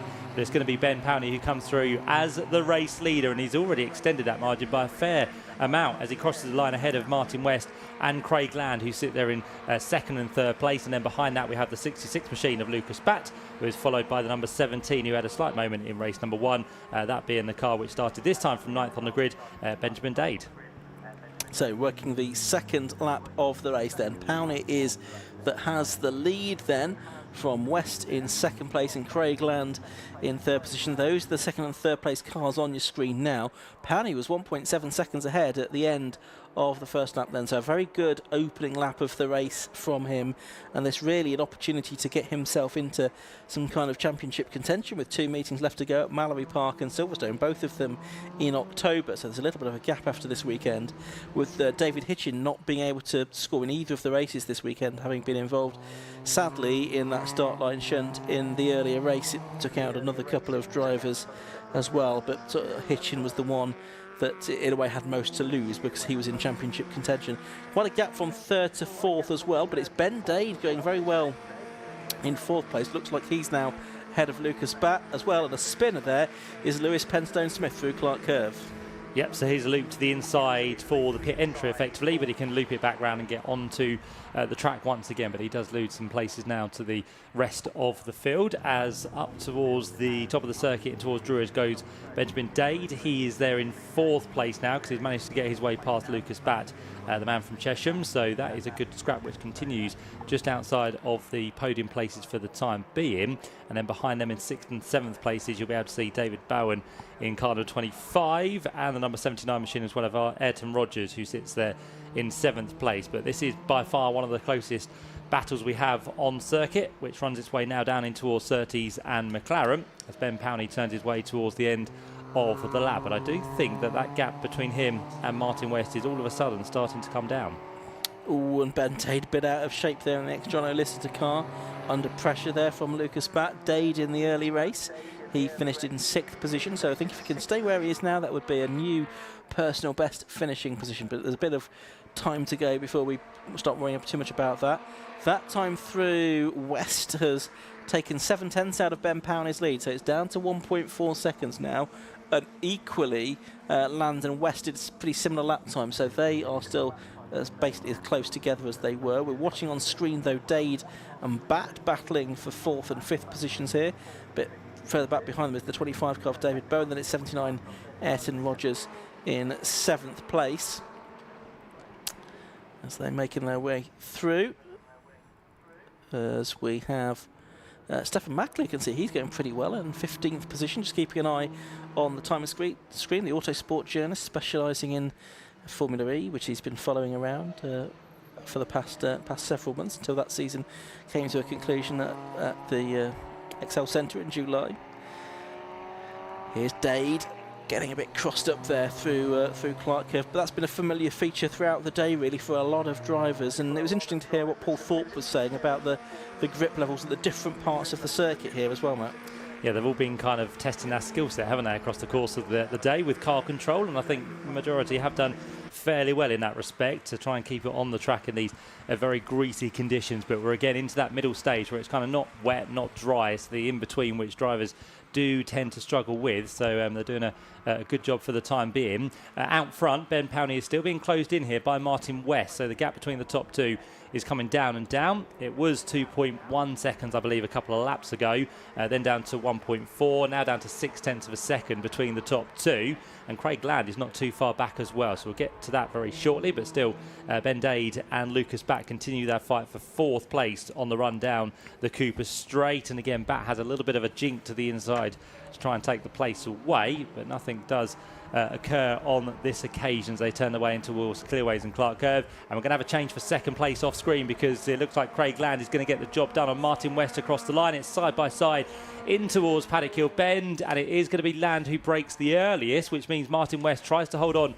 round the outside to that second place, which he'll achieve on this occasion. So Craig Land has had his first attack for second place, but doesn't quite get there on this occasion. No, just in the best lap of the race there as they lap there the number 90 car of Simon Parker, the local driver to cheer from Tunbridge. He does go a lap down.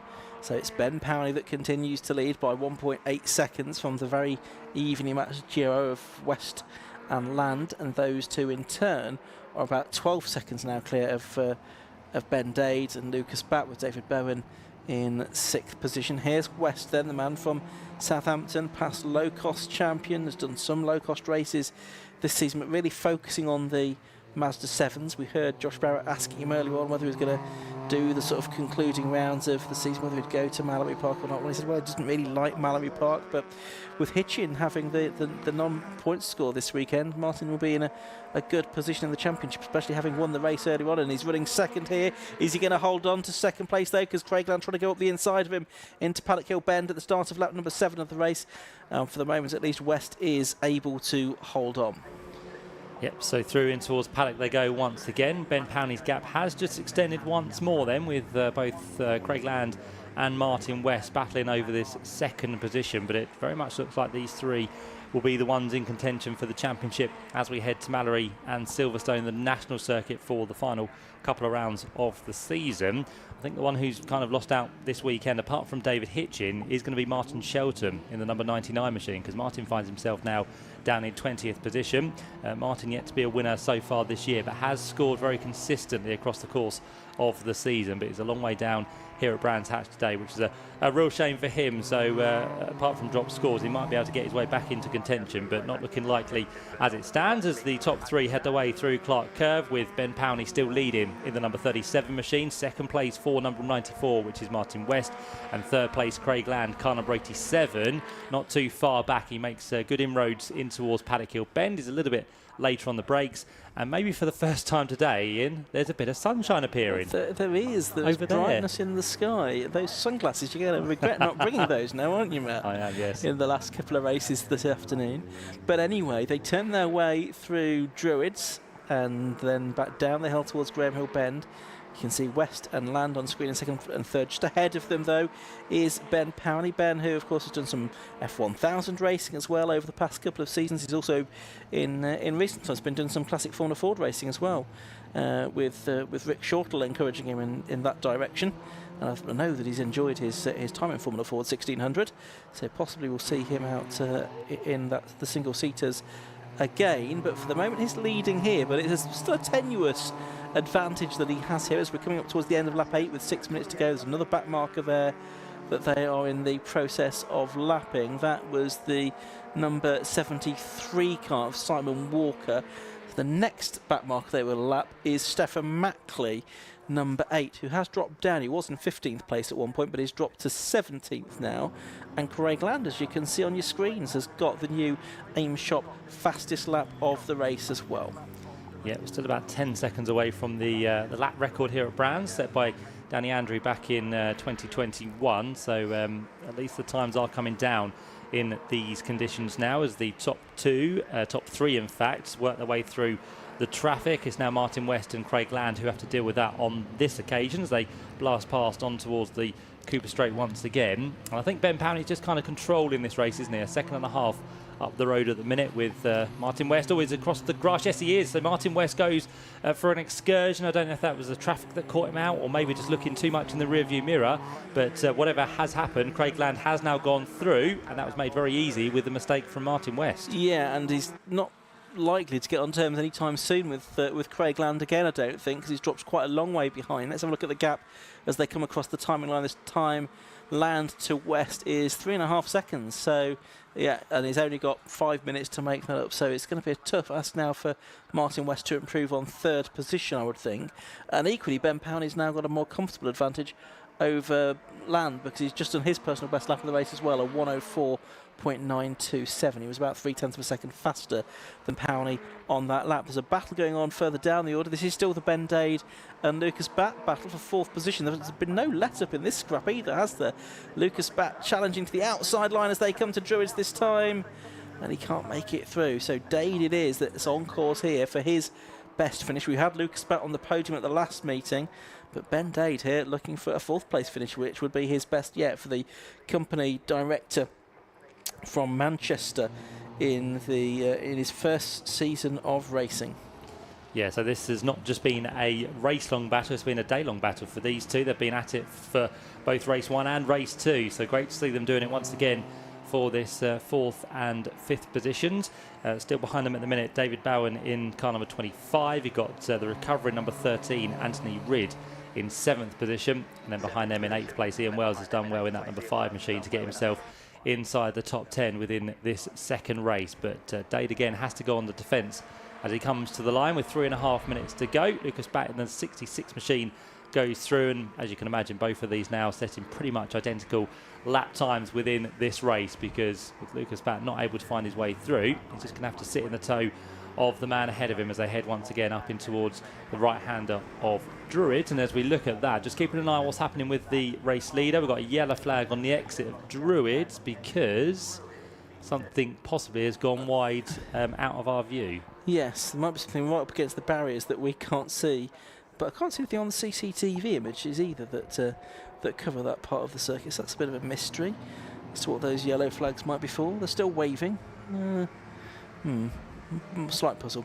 Anyway, 66 Locost Batt on screen there. There is Dade. A bit more daylight between the two of them, relatively speaking now. Maybe 3 or 4 car lengths.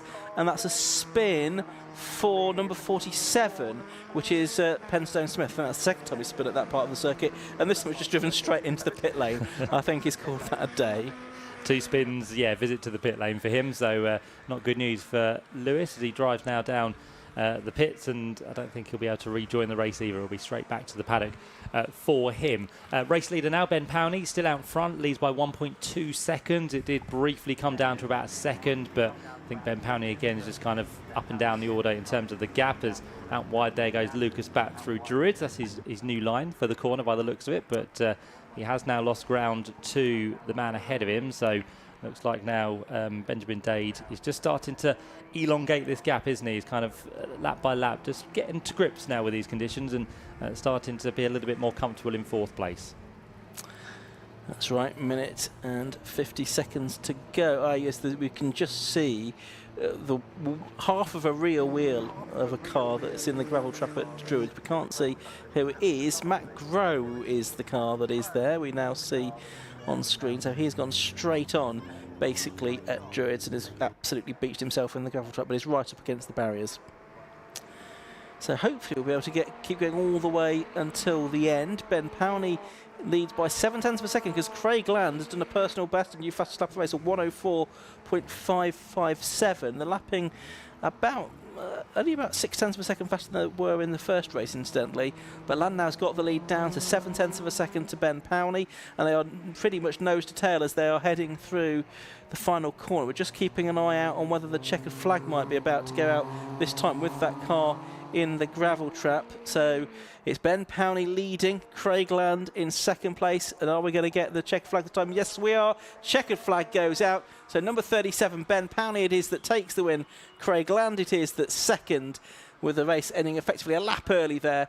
0.362 seconds the difference. But if that had got another lap match, you reckon that Craig Land might have caught Ben Powney? He was coming, wasn't he? Very quickly indeed. And 0.3 is nothing, and I think he might have got there, but maybe Ben Powney just saved by that car up at Druids. Martin West at very sort of pedestrian pace in the end. He comes across the line in 3rd place there. Ben Dade in 4th place. That's his best result in the Aim Shop Mazda 7 Championship. Locost Batt takes 5th. And 6th place, I think, is going to go the way of David Bowen, number 25. Yes, it does, the Aeon Sports Cars man. 7th will be to the number 5 car of Ian Wells, the Leighton House. No, it wasn't. It was Anthony Ridd in the end, number 13, that got ahead of him, who was up in 3rd place in the early stages. Ridd was 7th. Ian Wells 8th in number 5, 9th in number 79, Ayrton Rogers, and Sam McKee, number 21, rounded out the top 10. So some drama for Matt Grow. He entered the race in the gravel trap. That meant a slightly early checker flag, which was to the benefit of Ben Powney, who will go to the next round of the championship at Mallory Park, still in with a chance of the championship here, along with the likes of Craig Land and Martin West and David Hitchell as well, despite his non-finish there. Let's have a look at the results of that Aim Shop Mazda 7 Championship race then. 13 laps completed by number 37 Ben Powney, and he won from number 87 Craig Land by 0.362 seconds. 3rd to number 94 Martin West, 4th to number 17 Ben Dade, 5th was number 66 Locost Batt, 6th 25 David Bowen, 7th number 13 Anthony Ridd, 8th number 5 Ian Wells, 9th was 79 Ayrton Rogers, and rounding out the top 10 was number 21 Sam McKee, ahead of Lee Rogers, David Jones, Mark Crawford and Callum Barnes. And then a bit further back, we had the likes of Stephen Mackley in 15th position, 16th place went the way of Simon Walker. Martin Shelton had an early off. He was a lap down in 17th ahead of Matt Groh, who I think we'll find was a non-finisher, Simon Parker, a couple of laps down, and Lewis Penstone-Smith, he made an early trip to the pit lane as well. 4 more rounds to go for the Aim Shop Mazda 7 Championship. It still looks pretty wide open to me as they go to Mallory Park and the Silverstone National Circuit to round out the year. We're going to have to tow Matt Groh out of the Druids gravel trap, but while we're doing that, we'll go down to Josh Brower in the pit lane.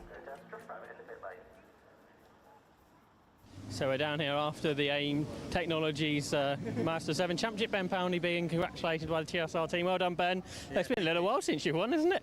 It feels like it, yeah. To be honest, it feels like ages since we've done an interview, apart from this morning. But yeah, it's been a long time, and I'm a bit annoyed the race one this morning got away, unfortunately, because I think I was on for a few wins at Brands on the bounce. So, but I look slightly better in the first hat than I do a second hat, so I'm happy with that. The pace of the three of you was immense. You were sort of 2 seconds a lap faster than everybody else. So you must have been right on the limit. Martin had a small off, and then you had Craig chasing you at the end. Yeah, I think everyone was on the limit. I think you're right. It was really weird. I mean, like I've not driven Brands in the wet in ages, and yeah, you can almost use like the dry line, but it's a bit sketchy. Yeah, I think the pace was good from all three of us, and yeah, I think the race got called a little bit short, did it? Maybe a couple of laps. One car off, yeah, so it would have been close. I think me and Craig at the end, but I think we got him, to be fair. And this season, the championship keeps swinging one way and another. Obviously, Dave's had that consistent run until this weekend, and like you had your problems last time out, and everyone sort of had a problem day somewhere along the season. Yeah, it's mental, isn't it? I think there's probably about, probably after this weekend, I think there'll be like 4 or 5 of us in the championship again, and I think Westy, despite being excluded for one round, is going to be right back in there. So, yeah, I don't think anyone can call which way it's going to go. My money wasn't Hitchin, to be fair, and he's going to hate watching this back and hearing me say this, but yeah, I'm gutted for him. It's he was looking really good this season, and to go out like that is, yeah, I mean, he'll come back, I'm sure, so yeah. It's not over. 2 more rounds to go, and 2 rounds that are going to be huge slipstreaming races at Mallory Park and at Silverstone. Yeah, I don't know if they are live streamed, but they should be if they're not. Silverstone will be, yeah. So I think, yeah, there should be thrilling races. I mean, Mallory Park, I mean, the drivers probably don't prefer it, but I think the racing's always great, so it should be good. Well done today, and good luck for those last 2 meetings.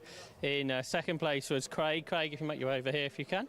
Well done. I think you were the quickest driver there at the end, chasing Ben, but that lap that we didn't have, that could have been yours. Yeah, again, I was just try and put in some tidy laps. Obviously, when Westy and Powney was in front of me, I thought, right, let's just try and keep it steady, keep it calm. Hopefully we'll make a mistake, but yeah, again, Ben being Ben, he just doesn't make mistakes. He just seems to be consistent, and I thought, well, second place, it's one better than first race, so we'll take that. And tell us what it's like driving these cars in those slippery conditions compared to the Locost. Oh, it's a whole different ball game, kettle of fish. Basically, it's all the throttle control, having to input. It's even when we're shifting from third to fourth, doing almost 100 mile an hour. As soon as you shift, if you're not controlling your throttle, you're on sideways. And yeah, I mean, it proves that those drivers that can handle it we can still race at the front and be close and be within like a tenth for each other within times and stuff. So I mean, I'm loving it this season. Well, best of luck for you for the final 2 meetings. We'll just head over and grab a word with Martin West. Martin, quick word with you. I say the other guys, you were right on the edge. Unfortunately, you went over the edge on one lap. Yes, I had a bit of drama in that one. I lost the coil pack 2 laps to go in the end, but I'd already thrown it off the lap before that anyway. But yeah, chasing Ben, I was just getting in touch from distance. It was like to and fro, but I think Ben's back happy now. He's winning back at Brands, back what he's normally doing. So yeah, no, good race. It was good fun. It's just shame, a silly mistake, and now the dreaded fun of the coil pack's coming back again. So we'll have to rectify that. And but no, good fun. Enjoyed the weekend. I was watching at Surtees where every lap the 3 of you were right on the edge of the limit of the car. Yeah, I mean, we're quite lucky with these tyres compared to the Locost on their tyres. You can really dance around on the edge. They are quite well. I think they're quite good anyway, personally. But yeah, made for good racing. But yeah, they all copied my line from the first race, so I didn't have the advantage on this one going through there. But no, great fun. Enjoyed the weekend. Just be glad to get dry. Absolutely right. The sun might come out so you can dry out. Typical, isn't it? Yeah, that's it. Yeah. But no, it's yeah. On to the next one. If we do Mallory or Silverstone, we'll see what happens between now and then. Got a few weeks to think about it. Hopefully we'll see you there. So there's our top 3 from the AIM Technologies, aimshop.com, Mazda 7 Championship. There's more racing to come. Single seaters next here at Brands Hatch.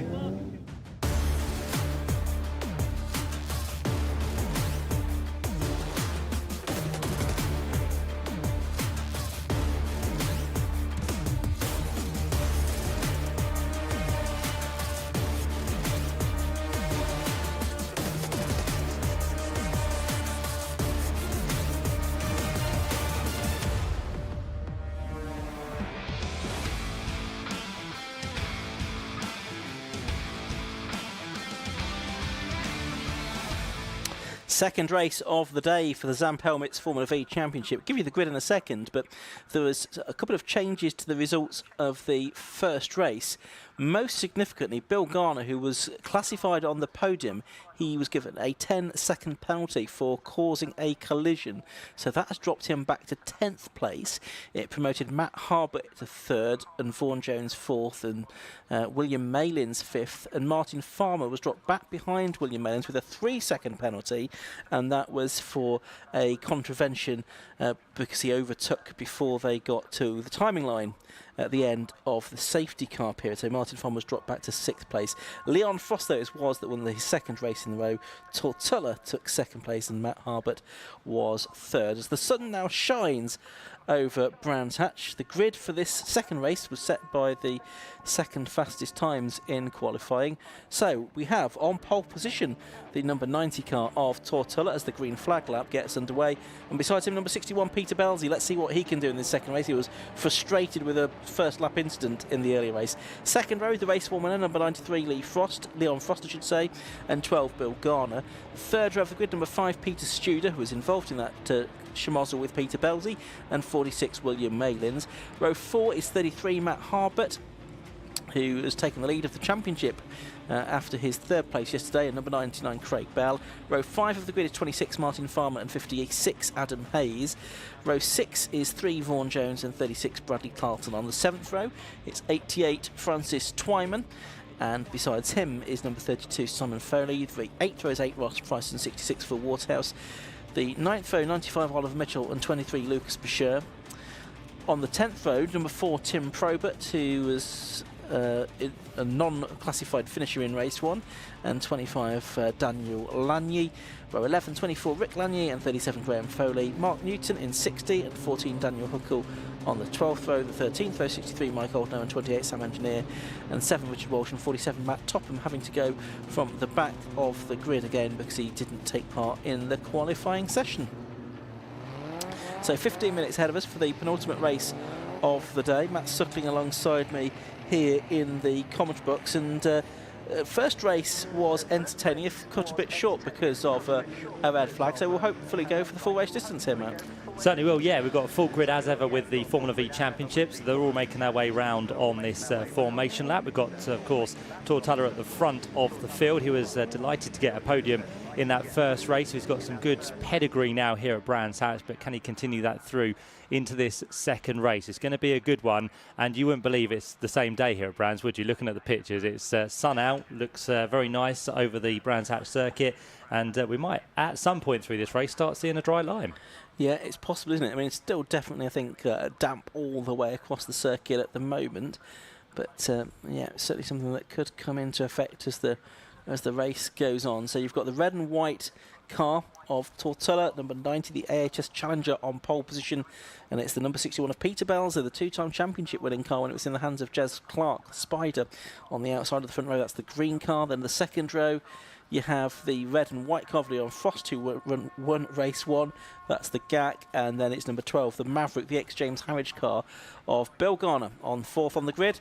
As the lights go out and the race gets underway. Not a great start by the race 1 winner Leon Frost, and a few others a bit further back making relatively slow starts as well. I mean, everyone just about managing to pick their way through, and it's Peter Belzy that's got the lead of the race then in the green car. He made the best start from the outside of the front row of the grid. So Belzy it is that leads. It looks like it's Bill Garner up to 2nd and Peter Studer 3rd, with Tortulla, the pole position driver, down to 4th. Leon Frost going a bit wide there in his GAC, in about 6th or 7th position as they turn their way through Druids down towards Graham Hill Bend to complete, well, not to complete, but to go through Graham Hill Bend on this first lap of this 15-minute Zamp Helmets Formula V Championship race. It's Tuller trying to come back at Studer now. The AHS Challenger against the TCR Challenger. They were both basically AHS Challenger chassis originally. There's the 88 car of Francis Twyman in his Storm. He's just ahead of the GAC of Martin Gappan, but off the circuit there was Bill Garner. So Bill Garner's white Maverick is off the circuit at McLaren. He's tumbling back down the order as the field comes towards the end of lap 1, Matt. It's Peter Belsey with a big lead. Certainly is, yet they all seem to be taking it very easily, apart from Peter Belsey on this first lap, just to kind of work out the conditions as Bill's back underway. We've got the red flag out, though, because of possibly someone else who is in a precarious position. There's a car off on the bottom of Graham Hill Bend. Yeah, there's one in the middle of the road between Druids and Graham Hill Bend, which, yes, we can see on our CCTV here in the commentary box. Is that possibly the Lucas Bashir car, maybe? Can't quite tell from here, but that car right in the middle of the road, so not much choice other than to stop the race there on, really, we'd just had the top 7 over the line. The 37 car was also involved. That's Graham Foley in his GAC. He'd pulled off onto the grass at Graham Hill Bend. That wasn't necessarily the reason for the red flag. It's the other car that was involved, which is still there in the middle of the circuit on the run down from Druids. There you can see it on the pictures now. We just can't quite tell which car that is from that angle. It's not conducive to identifying the car. It's the 24 car, which was Rick Lanier in the AHS Dominator. So he was the car that's there. He's still in the car, and I imagine a little bit of outside assistance, and the car will get going. And he's actually clambering out. I think he's waiting for the car to be towed away. And once it is, I imagine we'll be able to get racing underway fairly quickly. It shouldn't take too long to recover that, at least, Matt. Yep, so hopefully it can be moved fairly quickly. As you said, the other one down the hill is pretty much out of harm's way now of Graham Foley, so that is good in terms of where it's positioned, and this will give another chance now, won't it, to possibly Bill Garner after that mistake he had over towards 30s and McLaren. It all depends how the grid is lined back up. If it goes back to an original start, he'll be okay. Yeah, which it should do. Yeah, because we've only had 1 lap complete. Well, not even 1 lap, was it, when the red flag came out. So all the cars being held for the time being towards the last part of the circuit. Peter Belsey looking good there as the field now starts to get lined back up with what's going to be Thortalla being sent, I reckon, to pole position once again. Yeah, that's right. So he's got a chance to make amends for the not so great start he made originally. But we've seen all day, haven't we, Matt, drivers not make particularly good starts from pole position because it's just a difficult place to start, even in good conditions here at Brands Hatch, but certainly with the lack of grip that we've had today.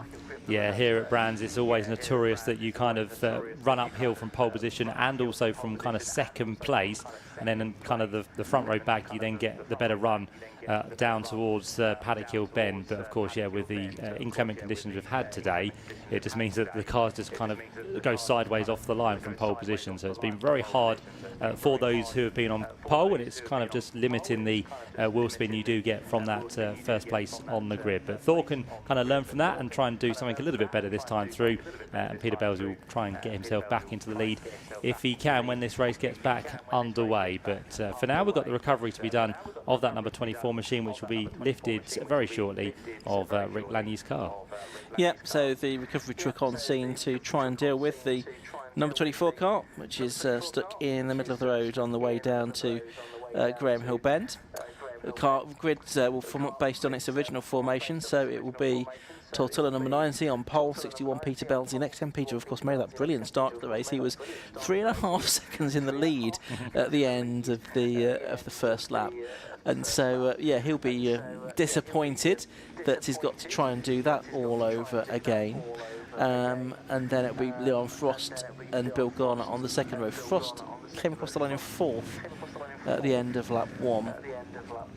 He was about 6th or 7th at one point because he didn't make a very good start to the race at all. And then next time it's going to be Bill Garner, who again can make amendments for that mistake that he made that dropped him really to the back of the field. He was off at McLaren, wasn't he, on the original start? So Toller it is on pole position, as we've been saying, in number 90, and he is still only a relatively young driver. Good to see a few young drivers towards the sharp end of the grid. He's 20 years of age, based in Derby, and he's big into the sim racing part of the Brabham iRacing team. Started out in 2022 in Locost, was the novice champion that year, was P10 in Locost in 2023. And then in Formula V, he's did a couple of races, some races last year, took a couple of Class B victories. Did 4 years of karting in the USA and aims to continue in Formula V for this season and next as well. So that's Tortilla, who lines up on pole position. 61 Peter Belzy next to him on the grid. It's going to be an 11-minute race after the green flag lap we're hearing from race control. So an 11-minute restart is what we're going to have for Formula V. Yes, besides Tour on pole, we've got Pete Belzy, very experienced driver, doesn't tend to do a full season of racing, just drops in for occasional rounds of the championship, but often is towards the sharp end when he does. And it's always great to see him back out there on the grid. He was disappointed with how race 1 went in the end. He only finished in 19th position. Leon Frost, number 93, on the second row of the grid, now a 2-time winner, Frosty as he's known, and he is still only 17 years of age. Local circuit as well, from Ashington in West Sussex, still at school. Does some part-time work in a pub, so there you go. I'll get Matt trying recruiting him, although it's a bit of a commute, I think, from West Sussex to Essex to work in Matt's pub. He's done some karting for several years. He's been doing that for nearly 10 years now. Champion at Lydd, Buckmore Park, Bayford as well, so he's done lots of things in karting. And he's in his first season of single-seater racing in this AHS prepared GAC. So that is going to be there on the 3rd position on the grid. Bill Garner is there as well in the number 12 car, and he has had quite a bit of experience, but switching to the Maverick latterly, that was previously campaigned with great success by James Harridge, and it was on the podium for a time in race 1, but then landed with a penalty for his part in a collision during that first race. There's the number 5 car of Peter Studer, who lines up on the inside of the 3rd row of the grid. The 60-year-old from Carbrook in Norfolk, works in business development, and he's married to Sue, who's put his racing through thick and thin, and his daughter Amy, who would do anything to get a drive in a Formula V, he says. He started racing back in the 1980s in junior Formula Ford.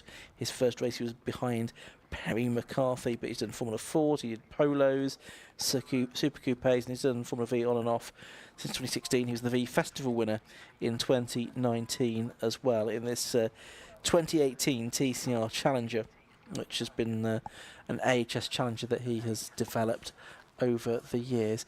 Good to see 46 Will Malins there on the 3rd row of the grid, on the outside of the 3rd row as well. He only picked the car up a couple of days ago from its previous owner, Martin Snary, and straight away getting on the pace. A 5th place finish in race 1, there on the 3rd row of the grid in race 2. So congratulations for Will for a very promising start in his Formula V career. Matt Harbert, number 33, the driver from Markfield in Leicestershire, who's leading the championship. He's going to be on the inside of row number 4 of the grid in one of the AHS Dominators, and he's had a pretty good season so far, with the 3 wins, I think 3 different circuits as well, and also 3 second place finishes as well. So he's keen to continue his good run in the championship, but he does have Craig Bell back on the grid for this race. You'll remember his car was pushed off the grid in race 1, but Craig Bell still there back there on the grid for race number 2, which is good to see, and it keeps the championship very much alive going into the final couple of meetings at Alton Park and at Donington Park, where the season will conclude. Well, they can see the 37 car of Graham Foley. That's being recovered as well. That's needing the intervention of the flatbed, so possibly it's just taking a little bit longer to recover the 2 cars than we initially thought, but you can see that's about to be taken onto the flatbed, so hopefully we're not too far away. It looks like the grid is pretty much formed back up again as well, so once the circuit is clear, we'll go into a green flag lap, and then another 11 minutes of racing for the Zamp Helmets Formula V Championship here at Brands Hatch, where the sun now, Matt, is out, and it's a beautiful evening. Yeah, you could almost have put your shorts on today, couldn't you? Yeah. And enjoyed the small part of sunshine we have had here at the end of the day. But yeah, it's as we said, typical bank holiday weekend weather. But hopefully everyone who has been here today or watching on the live stream has enjoyed the action provided by Alpha Live. And of course, there's still a few more meetings this year for you to enjoy as well. If you can't make it to the circuit, then of course do check out the 750 Motor Club website for all the dates which come in. 750mc.co.uk is a place you can head, and of course when the season ends there'll be a brand new calendar to be released kind of December, January time. So again, things going into the work to make sure events and championships get what they need for next season, which is scarily to say it's not too far away now, is it? You're wishing the year away, but no, we are right towards the end of the season now, unfortunately. Unfortunately, depending on your point of view, I suppose, with 1 or 2 meetings to go now for most championships. Of course, the 7th Motor Club's big event at the end of the year, the Burkitt 6-hour relay race. We look forward to that on the Grand Prix circuit last Saturday in October. And that's the 6-hour relay race where teams of up to 6 cars and drivers take part, and it's open to pretty much anything closed wheel within reason. And yeah, it looks like that I'm sure will draw a lot of interest again, as it always does. And a fitting way to not quite round out the year, because the next day there's the final championship rounds on the national circuit this year. Last year we were on the Grand Prix circuit at Silverstone, but this year on the national circuit. Leon Frost, a bit of steam and smoke coming out of his car. Not sure quite how comfortable he is with all of that, sitting there on the second row of the grid. I think all of these drivers would like the restart to come around as quickly as possible. And I think that's not going to be too far away now, because it looks like we've got vehicles moving away from the scene of the incident down there at Druid, so we shouldn't be too far away from getting back underway here at Brands Hatch. Yeah, so the recovery vehicle's on the way. You can see just heading off the circuit at Surtees, and then the countdown I think will be on for a green flag lap and an 11-minute race, as Ian said. So it's going to be a shorter race than expected, but still going to be plenty of great action for the Formula V's. A lot of smoke actually coming, we can see from the grid, and I think that is all just from Leon Frost's car on row 2. So let's hope that he's not going to have a problem getting off the line. Yes, I'm not sure these Formula V's tend to like sitting on the grid for longer than that. Of course, these air-cooled VW Beetle engines that these Formula V's have run since the late 1960s. 750 Motor Club have looked after Formula V in the UK since 1980. And it's had peaks and troughs over the years, but it's been in pretty good health for the last few seasons, and has tended to deliver some very good racing. Lots of quick drivers have raced in it in the past. We've got yellow flags now, because I think there is a driver with his hand in the air. The green flag up there. So it's Matt Harbert who's got his hand in the air now, the man that is the championship contender. So we had Craig Bell pushed off the grid for the first race. Oh, he does get going, and crucially he's got going before all of the other cars have gone past him, so we'll be able to retake his grid position, will Matt Harbert there. So there's a heart in the mouth moment for him, no doubt, but he will be able to retake his position on the 4th row of the grid here. I felt like I interrupted myself talking about something, and I can't remember what it was now. Never mind. Sorry, I should have been listening tonight. Anyway, off on the green flag lap around this Brands Hatch circuit, and you can see the track conditions are changing quite rapidly now, aren't they? Of course, in Formula V, they run with Hoosier treaded tyres, so it's not like they would be on a slick tyre, and they want to be on dry weather tyres possibly, but they're just on these Hoosiers that they've been racing on for a few seasons now. So there's Tortilla, and then you've got behind him Peter Belzy, and then behind him Leon Frost, who did fortunately get away okay for the green flag lap at least. Formula V, yeah, we've had, I know what you're talking about, drivers have come through it in the past. Ashley Sutton, of course, is probably one of the better known names to have raced Formula V. Was he 3-time, is it, British Touring Car Champion? He is, yeah. Yeah. So he raced in, what was about 2010 or something like that. I think he raced in Formula V. He didn't win the championship, beaten by Martin Farmer, but he was pretty quick in the Red Storm on occasion. Yes, it's been a championship that a few drivers have gone through and tried to make a career, but often perhaps drivers who do race in Formula V perhaps are struggling a little bit for budget, and that is always a limiting factor as you go on to the next stage of your career as well. Anyway, green flag lap is just about complete. 11 minutes is going to be the journey for this Zamp Helmets Formula V Championship. Round 10 of 14 this season. Just waiting for the last few rows of cars to go into position. It stretches all the way back to Clark Curve here because it's a staggered grid, it being single-seaters. Looks like we're pretty much there though. Green flag is shown at the back, so 5-second board is displayed, and then the red lights will go on. They are on now. And out they go, and it's a pretty good start from the two on the front row. Again, Leon Frost is very slow away. There's one very slow further back as well. That's the 46 car of Will Malins, in fact, who we were talking about in such promising terms earlier on. But again, it's Peter Belzy who's made a very good start to the race. He's got a big lead already. It looked like it was the 12 car in second, but it's now Peter Studer, number 5, that's poked his nose through in the TCR Challenger. He has got through to second place then, so it's Belzy leading, Studer in second as they make their way down towards Graham Hill Bend for the first time in this restarted Zamp Helmets Formula V Championship race. And it then is going to be, I think, Tortulla and number 12, which is the car of Bill Garner, and then it's Matt Harbour, and then it's Leon Foster, and then it's Craig Bell.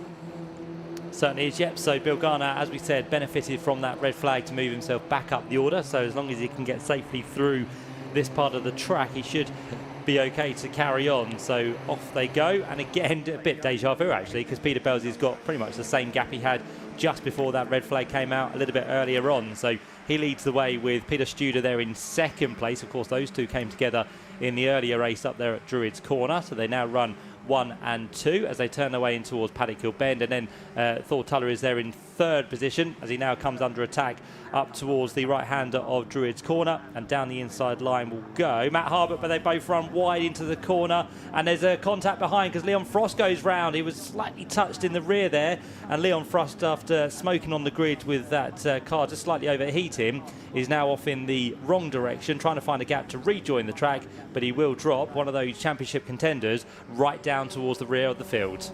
Okay, so it is then a bit of a change in this race. It's not going to be Leon Frost doing the double today by the looks of it. It is, though, still Peter Belzy way out in front in the lead.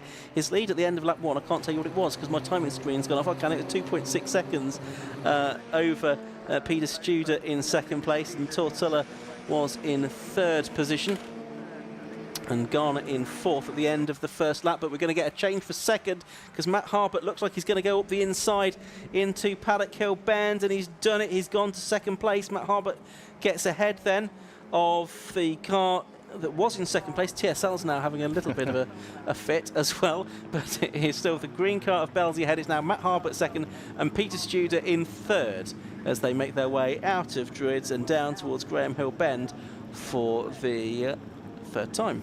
Yeah, looking at Craig Bell there, just keeping an eye on him as well, because of course he had that race 1 where he didn't get into it, unfortunately. So now Craig Bell looking to regain some points, just trying to make a move there on Bill Garner in towards 30. He's not quite going to squeeze his way through, so the number 99 machine for the time being sits just behind as they turn their way through. Oh, and the leader's spun, hasn't he? Yeah, Peter Belzy has gone for a rotation all on his own accord. So he had a very healthy lead, but Peter Belzy has made a mistake. And again, it seems to be the front nose cone, which has caused some concern. It's dug into the gravel, it seems, doesn't it? And he's going to get back into the race, minus his nose. No doubt someone will try and hand that back to him at the end of this race as well. But he was way out in front, wasn't he? He was all on his own. And that means that Matt Harbour is in the lead of the race. Peter Studer's second, and Tortulla is up to third position. Here is Harbour, the race leader. Oh, actually, it's Garner that's now got ahead of Tuller, as well as having a look at the inside there of Peter Studer as well. Craig Bell, the other driver involved with that sort of dorsal fin on the back of the number 99 car. And there is number 36, which is Bradley Tarleton, who at the moment is running in 7th place. But there's our new race leader, Matt Harbour. Yes, this new kind of lightweight version that Peter Belzy likes, doesn't he? He wants to get rid of that nose cone in both of the races today, so he's going to carve his way back through. It's the one you'll be able to spot with no front on the car now, so it'll be very distinctive in its new Formula V livery, effectively. I didn't actually see what happened. I just heard the camera mic pick up the spin, and as I looked towards my left, I saw Peter Belsley was not coming through. Yeah, no, it's still a bit of a mystery as to what happened there. But anyway, Harbert's got a decent lead here. He is 1.75 seconds to the good. But then the next three are right together. And it looks like it is Bell that's made a position there. He's gone from 4th to 3rd. So watch out, Craig Bell. He's on the move here now. He's going to make another move up to 2nd place into the right-hander at Druids. And he's making this look very easy, Matt. Certainly is, yeah. He's just picking them off, isn't he, one by one at the minute. So Craig Bell, who has been a 3-time winner so far this year, is going to be one to watch out for. We've got someone else in the gravel up at Druids Corner, I can tell you off camera. That, I think, is Lucas Bashir. There's another one as well. Car. There you go. And 88 Francis Twyman is off as well. His wheels are spinning because he's got one wheel wedged into the rectacell barriers and another freewheeling in the air. So that's Francis Twyman that is off the circuit as well. So a couple of cars off there, which is not boding particularly well for the rest of this race. But meanwhile, the leader is about to come through to complete another lap.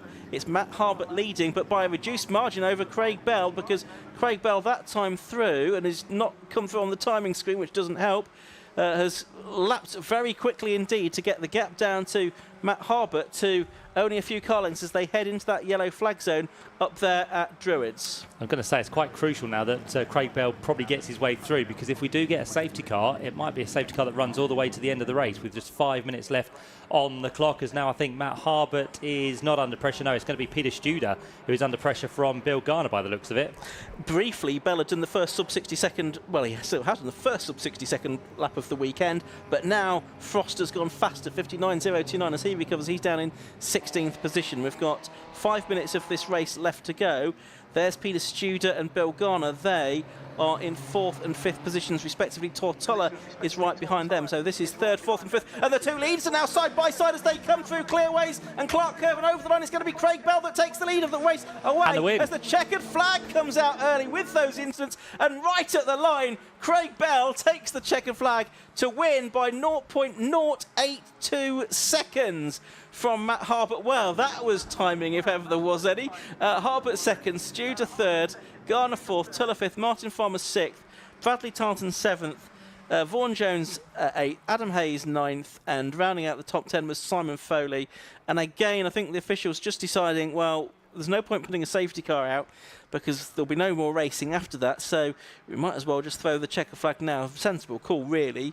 It just means, sadly, we've only had a 6-lap Formula V race, but what a conclusion, Matt. Certainly, yeah, and I think that happened earlier today, didn't it, with a race where someone made a move through the final corner and it was determined to be the last lap, which we weren't too sure about. So it's happened twice today, but Craig Bell will be absolutely delighted with that. It kind of harks back to the V Festival days, doesn't it, where we had short, sharp heats, which were absolutely fantastic, and that has been another great Formula V race there, which has been won by Craig Bell, which lifts him back into the kind of championship fight once again and picks up what will be now a 4th win of the season. But he did it, as you said, by 82 thousandths of a second over Matt Harbert. Yeah, let's have a look at the rest of those results as well then. So Craig Bell, number 99, it was that took the win. That's crucial as well for his championship campaign. He's battling away with Matt Harbert for the title. 2 meetings to go. So number 99, Craig Bell, the winner. 33, Matt Harbert in 2nd place, 0.082 seconds behind. 3rd to number 5, Peter Studer, 4.2 seconds adrift. 4th to number 12, Bill Garner, 4.3 seconds drift. Then 5th number 90, Tortilla. 6th was 26, Martin Farmer. 7th number 36, Bradley Tarleton. 8th was number 3, Vaughan Jones. 9th 56, Adam Hayes, and Simon Foley, number 32, round out the top 10 ahead of Ross Price. Peter Belsley just managed to get back to 12th. Matt Topham up to 13th from the back of the grid. Leon Frost 14th, although he did get the fastest lap of the race. Will Malins, a promising debut weekend for him, only 15th in race 2, but it showed some good pace there. 16th for Waterhouse, then Tim Probert, Daniel Lanny and Oliver Mitchell, and Richard Walsh rounded out the top 20 with Mike Oldknow, Sam Engineer, Mark Newton and David Huckle, the other finishers. Francis Twyman and Lucas Bashir, the 2 cars in the gravel trap at Druids, which ultimately brought about the red flag, which brought a premature end to the Zamp Helmets Formula V Championship race. So not too many racing laps from the Formula Vs this weekend, but they do have 2 more meetings to come at Alton Park and Donington Park to conclude the season. For now, we head down to the pit lane once again, and Josh Barrett. So we're down here after a very close Formula V race, and Craig, after the day looked like it was going so horribly wrong, it's gone very right there. Well done. I don't know what to say. It's been a bad week. Yeah. Umpteen things going on. Obviously, not a good quality. Cast don't work so well in the wet. Race 1, terrible. Starter motor packed in, engine cut out. And wow, gobsmacked. I didn't. Obviously, I pushed up the first start. Engine cut out, dropped about 15th, and I thought, red flag came out, retrieval, got away again, dry line, got past her, and I nipped match, out the final corner, you couldn't get any grip. I'm just speechless. And one of the smallest Formula V winning margins for a while as well. Oh. You led, what, about 10 metres, not much more than that? It was like your tyres whiff, wheels whiff in front of him.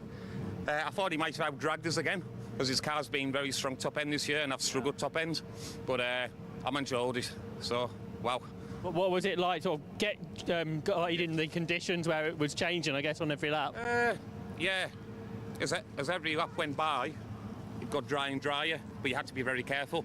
Yeah. The final turn was the worst. Yeah. You obviously, it's on the right kink, you're trying to get the power down, and you've just got to feather it in very gentle. Very easy to lose traction there. But we've got quite dry line towards the end, and the pace picked right up then, and that's where obviously me and Matt managed to come through then. The car's much better in the wet, obviously. So yeah, great result.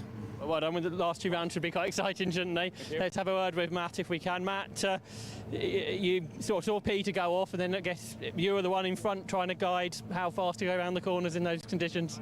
Yeah, well, good result, as in starting 7th or wherever we were. So to get that, I'm happy. But all day we struggled to get out of that corner, and just traction and fighting the car. And I saw Craig coming, and I'll be honest, I thought there was going to be more laps. So I thought, well, it's not the end of the world. And then obviously just picked me right on my line, so a bit disappointed on that front. But on the whole, it's a good result for the weekend. So I might look very disappointed, but it's because I am.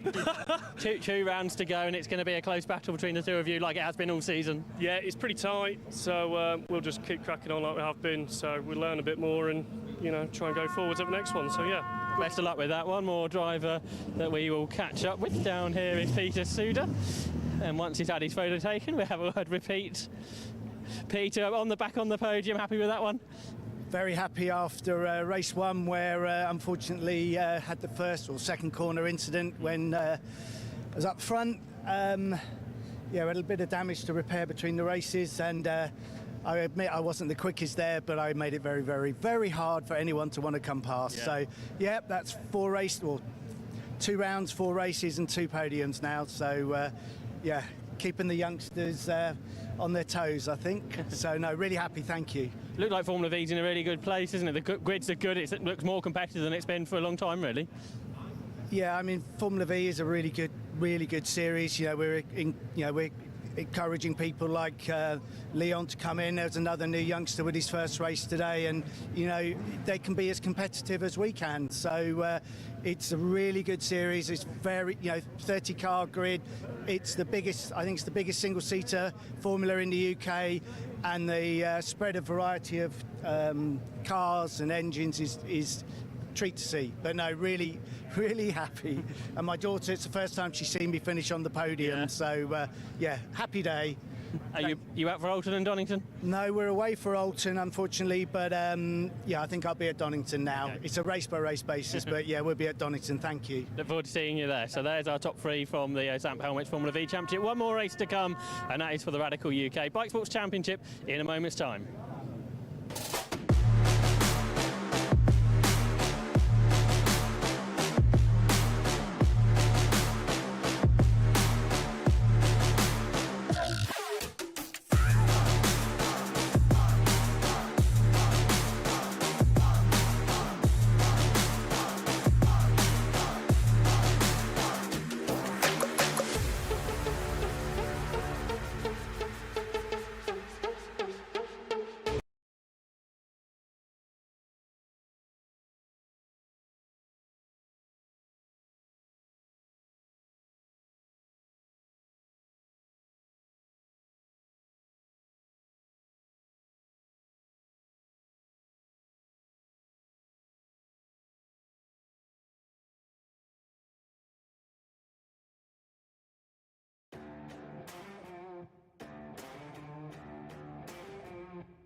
Yeah, the Radical Bike Sports Championship having its final race of the day.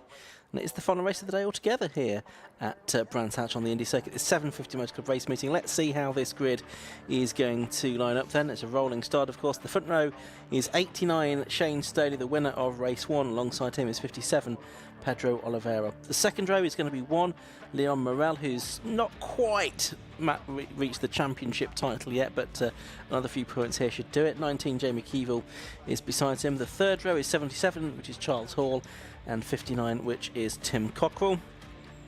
Row 4 of the grid, 12 Andrew Fido and 117 Ross Drew. Row 5 of the grid is 93 Steve Larkham and 2 Ross Spord. Row 6 is 60 Andrew Gores and 5 Doug Carter. And at the back, 16 Laura Farrow and 23 Dominic Langdon Down. And with that, the green flag lap gets underway. A reminder then, it was Shane Stoney that won from Pedro Oliveira and Jamie Keevil in race 1. Leon Morel it was that took the Class B win and is within about 3 points now of wrapping up the Radical Bike Sports Championship, having just checked the calculations on that. So Leon Morel finishing 4th in race 1 ahead of Andrew Fido and Tom Cockrell. The second race of the day for the bike sports, little wrinkle here is that there is a pit stop, mandatory pit stop for everybody to serve for 30 seconds between 5 and 20 minutes into the race. But if you finish in the top 5 in race 1 in the overall positions, you then have an additional penalty to serve. So if you won it, like Shane Stoney did, that's an extra 10 seconds. Pedro Oliveira, he'll have an extra 8 seconds. Keevil 6 seconds, Morel 4 seconds, and Andrew Fido 2 extra seconds that have to be served at the pit stop that they make between 5 and 20 minutes into the race.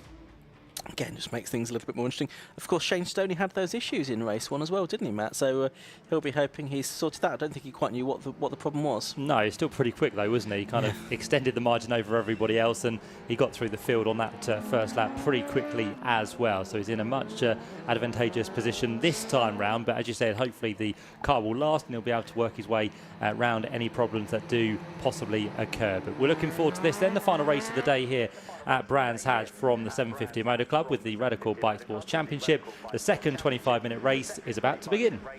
It is, so 14 cars we should have on the grid. Dominic Langdon Down is at the back of the field, and in the setting sun here at Brands Hatch, the lights are about to go out, and they do so.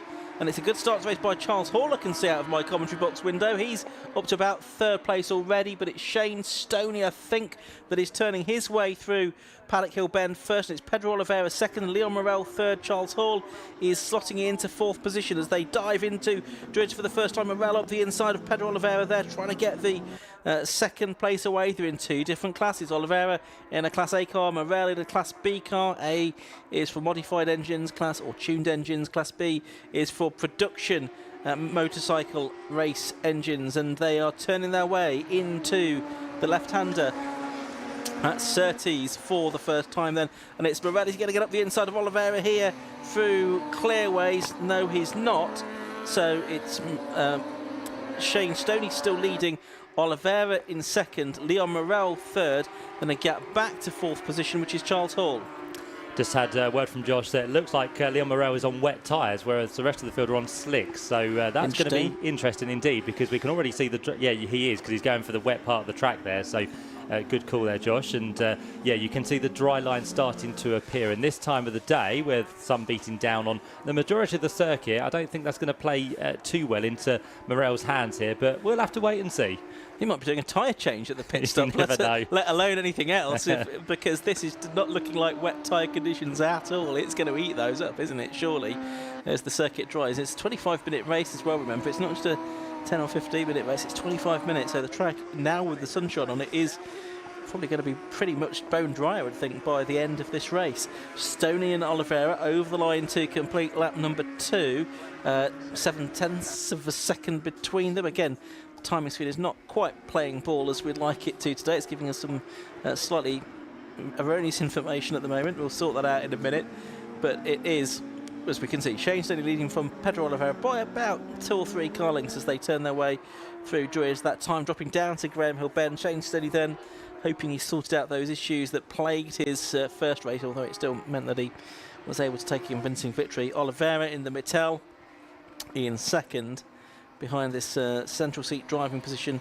Radical PR6 of Shane Stoney. Two central seat cars, first and second, and Leon Morel with those wet tyres on a drying track in third place. Yeah, Pedro Oliveira's keeping Shane Stoney quite honest at this stage in the race, and he's closing that gap actually as he works his way down towards Paddock Hill Bend, because he's just gone and done the quickest of anyone on a 48.116. So a fantastic lap there for Pedro Oliveira as he continues to close on the brakes in towards Druids Corner. Now these two cars are Class A cars, and the lap record is from 2 years ago from Scott Mattel, which is a 45.55. So still got 2.5 seconds to try and get to that, but pace at the minute is looking pretty good from these two out front. As Shane Stoney flicks left and right once again, heads in towards the right-hander of Clearways, and that car just kind of bobbling about through Clearways, and I think Mattel looks a little bit more settled through the end of the lap, but all of a sudden Shane Stoney now starting just to stretch his legs a little bit more.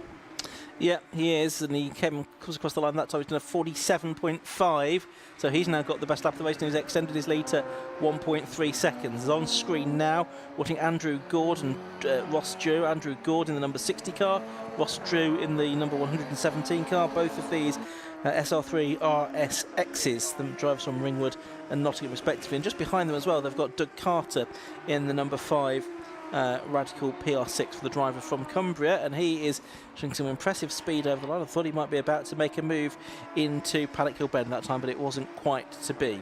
So 21 minutes of the race to go. We're watching the battle for 9th place here with now Ross Drew. He's going to go around the outside of Andrew Gord through Druids. No, doesn't quite work out, but he's going to have another go on the exit of the corner. This is going to put him on the outside line for Graham Hill Bend, and so Gord manages to hang on.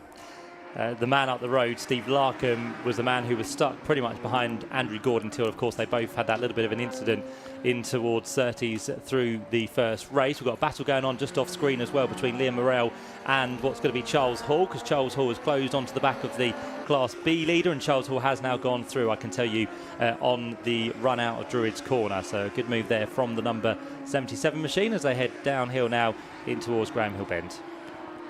Yeah, still watching this battle between Andrew Gord and Ross Drew for 9th and 10th position, with Doug Carter there in 11th as well. But yeah, off screen, it's not a change for class position, of course, but Morel was struggling on those wet tyres. Up the inside, there's contact there, certainly between Ross Drew and Andrew Gord, and I think it's going to be Drew that's going to have the advantage coming out of the corner, is he, through the left-hander and then through the Graham Hill Bend. Yep, it looks like the orange car has gone through that time.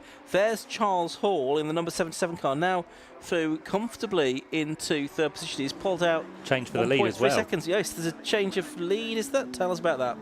Yep, but I didn't see it happen, but I did see Pedro Oliveira ahead. I looked at the screen and his fastest lap came up, and a gap I saw was 0.2 of a second. So, yeah, Pedro Oliveira has got his way through very nicely on Shane Stoney. I think we wouldn't really have thought to be saying that in this second race, especially after the gap he pulled out in that first race. But Pedro has gone through, and Shane Stoney again. Has he got a slight issue, or are these two cars on different tyres from one another as well? Well, over the line they have gone, and it's Oliveira leading by 1.2 seconds over Shane Stoney now.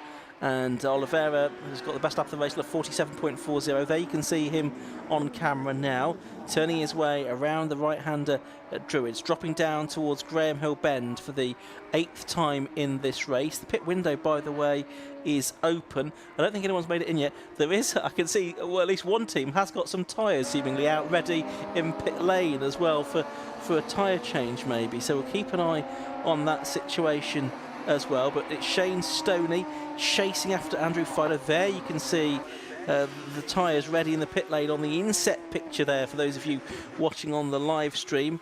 Over the line goes Hall.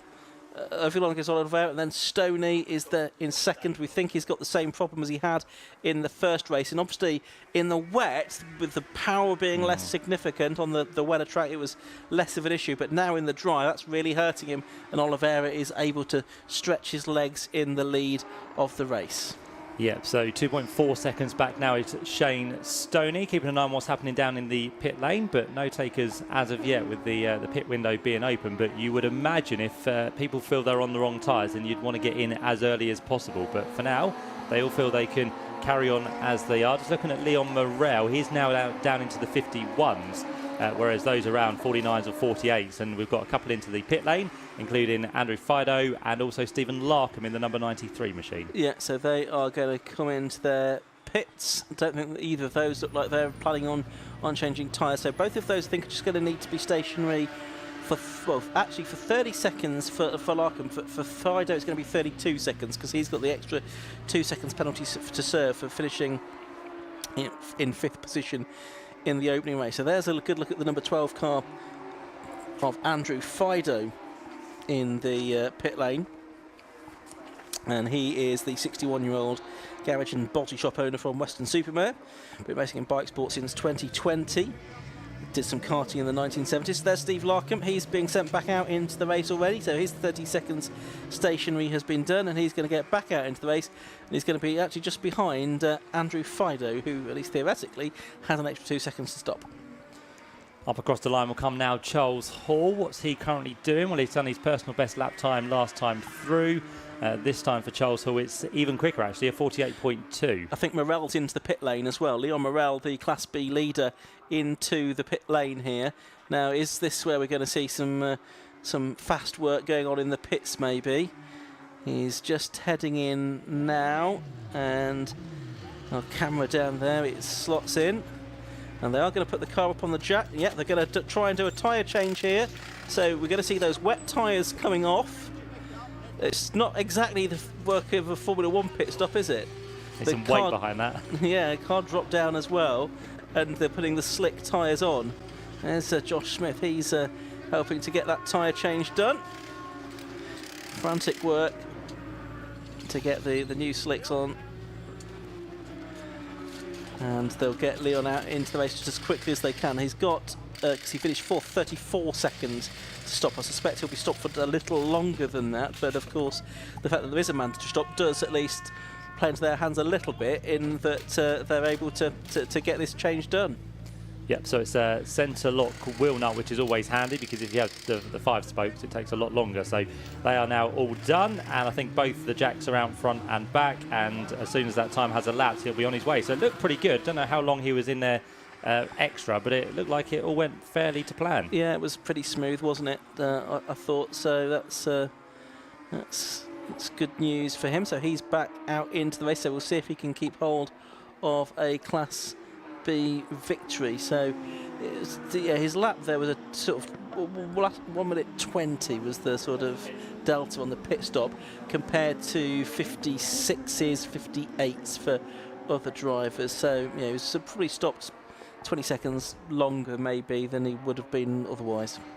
Yeah, so he's back out there, but he's on the now preferred tyre, which is a bonus for him. So he can now start to get those tyres up to temperature and have some brand new slicks on that car. Might bring him into the mix a little bit later on within the race. But for now, he has Shane Stoney to worry about behind him, and that is to possibly put him another lap down. But Shane is into the pits on this occasion as well. Yep, so he's going to come in and serve his mandatory stop, as is Pedro Oliveira. So 2 drivers from 1st and 2nd positions, both coming in. Of course, Shane's going to be stationary for 40 seconds, Pedro for 38, and both of them, having those extended stops because of their success in the earlier race. So yes, certainly we can see that the first two drivers in sort of 56, 58 seconds, and then it was a longer stop for Morel, unsurprisingly, given that tyre change. Shane said he's getting a few words of advice as he is ready to go back out into the race. That's his dad there, Chris, having a word with him. Looks like there's also a change being done on number 2, which is Ross Board, because he was also on wet tyres and hoping to go back out into the race on slicks. There, back out into the race has gone Pedro Oliveira then, the driver that was leading the race. It's Jamie Keevil now that's taken over in the lead of the race on the road.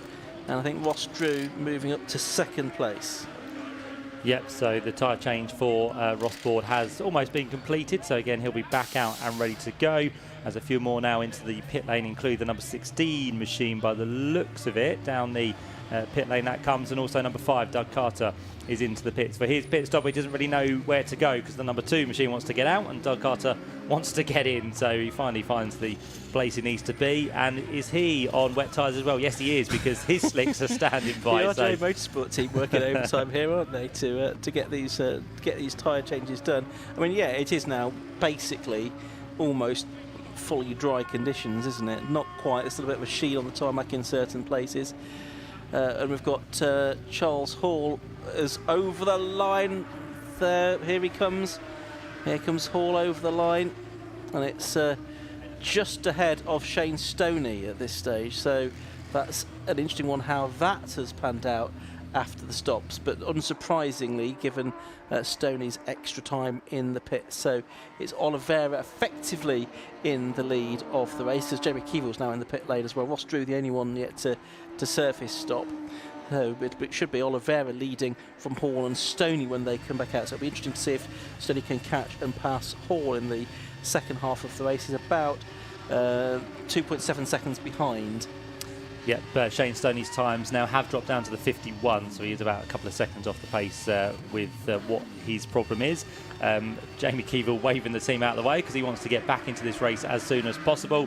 Now he's told to go, so he'll rejoin behind Charles Hall and Shane Stoney as he gets back onto the circuit. Not far behind though, actually, so I think Jamie Keevill is going to be a man who will potentially catch up with Shane Stoney and try and make a move. But as it stands, we've only got, I think, 2 that haven't pitted, one of those being out front at the minute, which is 117 Ross Drew. Yeah, and the other one is Dominic Langdon, who's just had the signal from his pit crew that he should come in at the end of the lap. So this is effectively going to be the leader. There is Ross Drew going into the pits in number 117, so he will relinquish the lead to then Oliveira, who crosses the line now.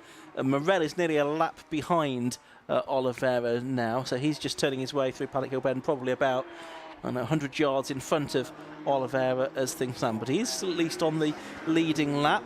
You've got Charles Hall getting past a back marker, and you've got Shane Stoney catching him on that lap. He was nearly 2 seconds faster, so Shane Stoney now nearly second behind Charles Hall. So watching Ross Drew in the pit lane, possibly we can pick up on the battle that's about to head down into Graham Hill Bend, because that is where you've got Shane Stoney closing on Charles Hall for second place. We're just keeping an eye out on that out of our commentary box window as well.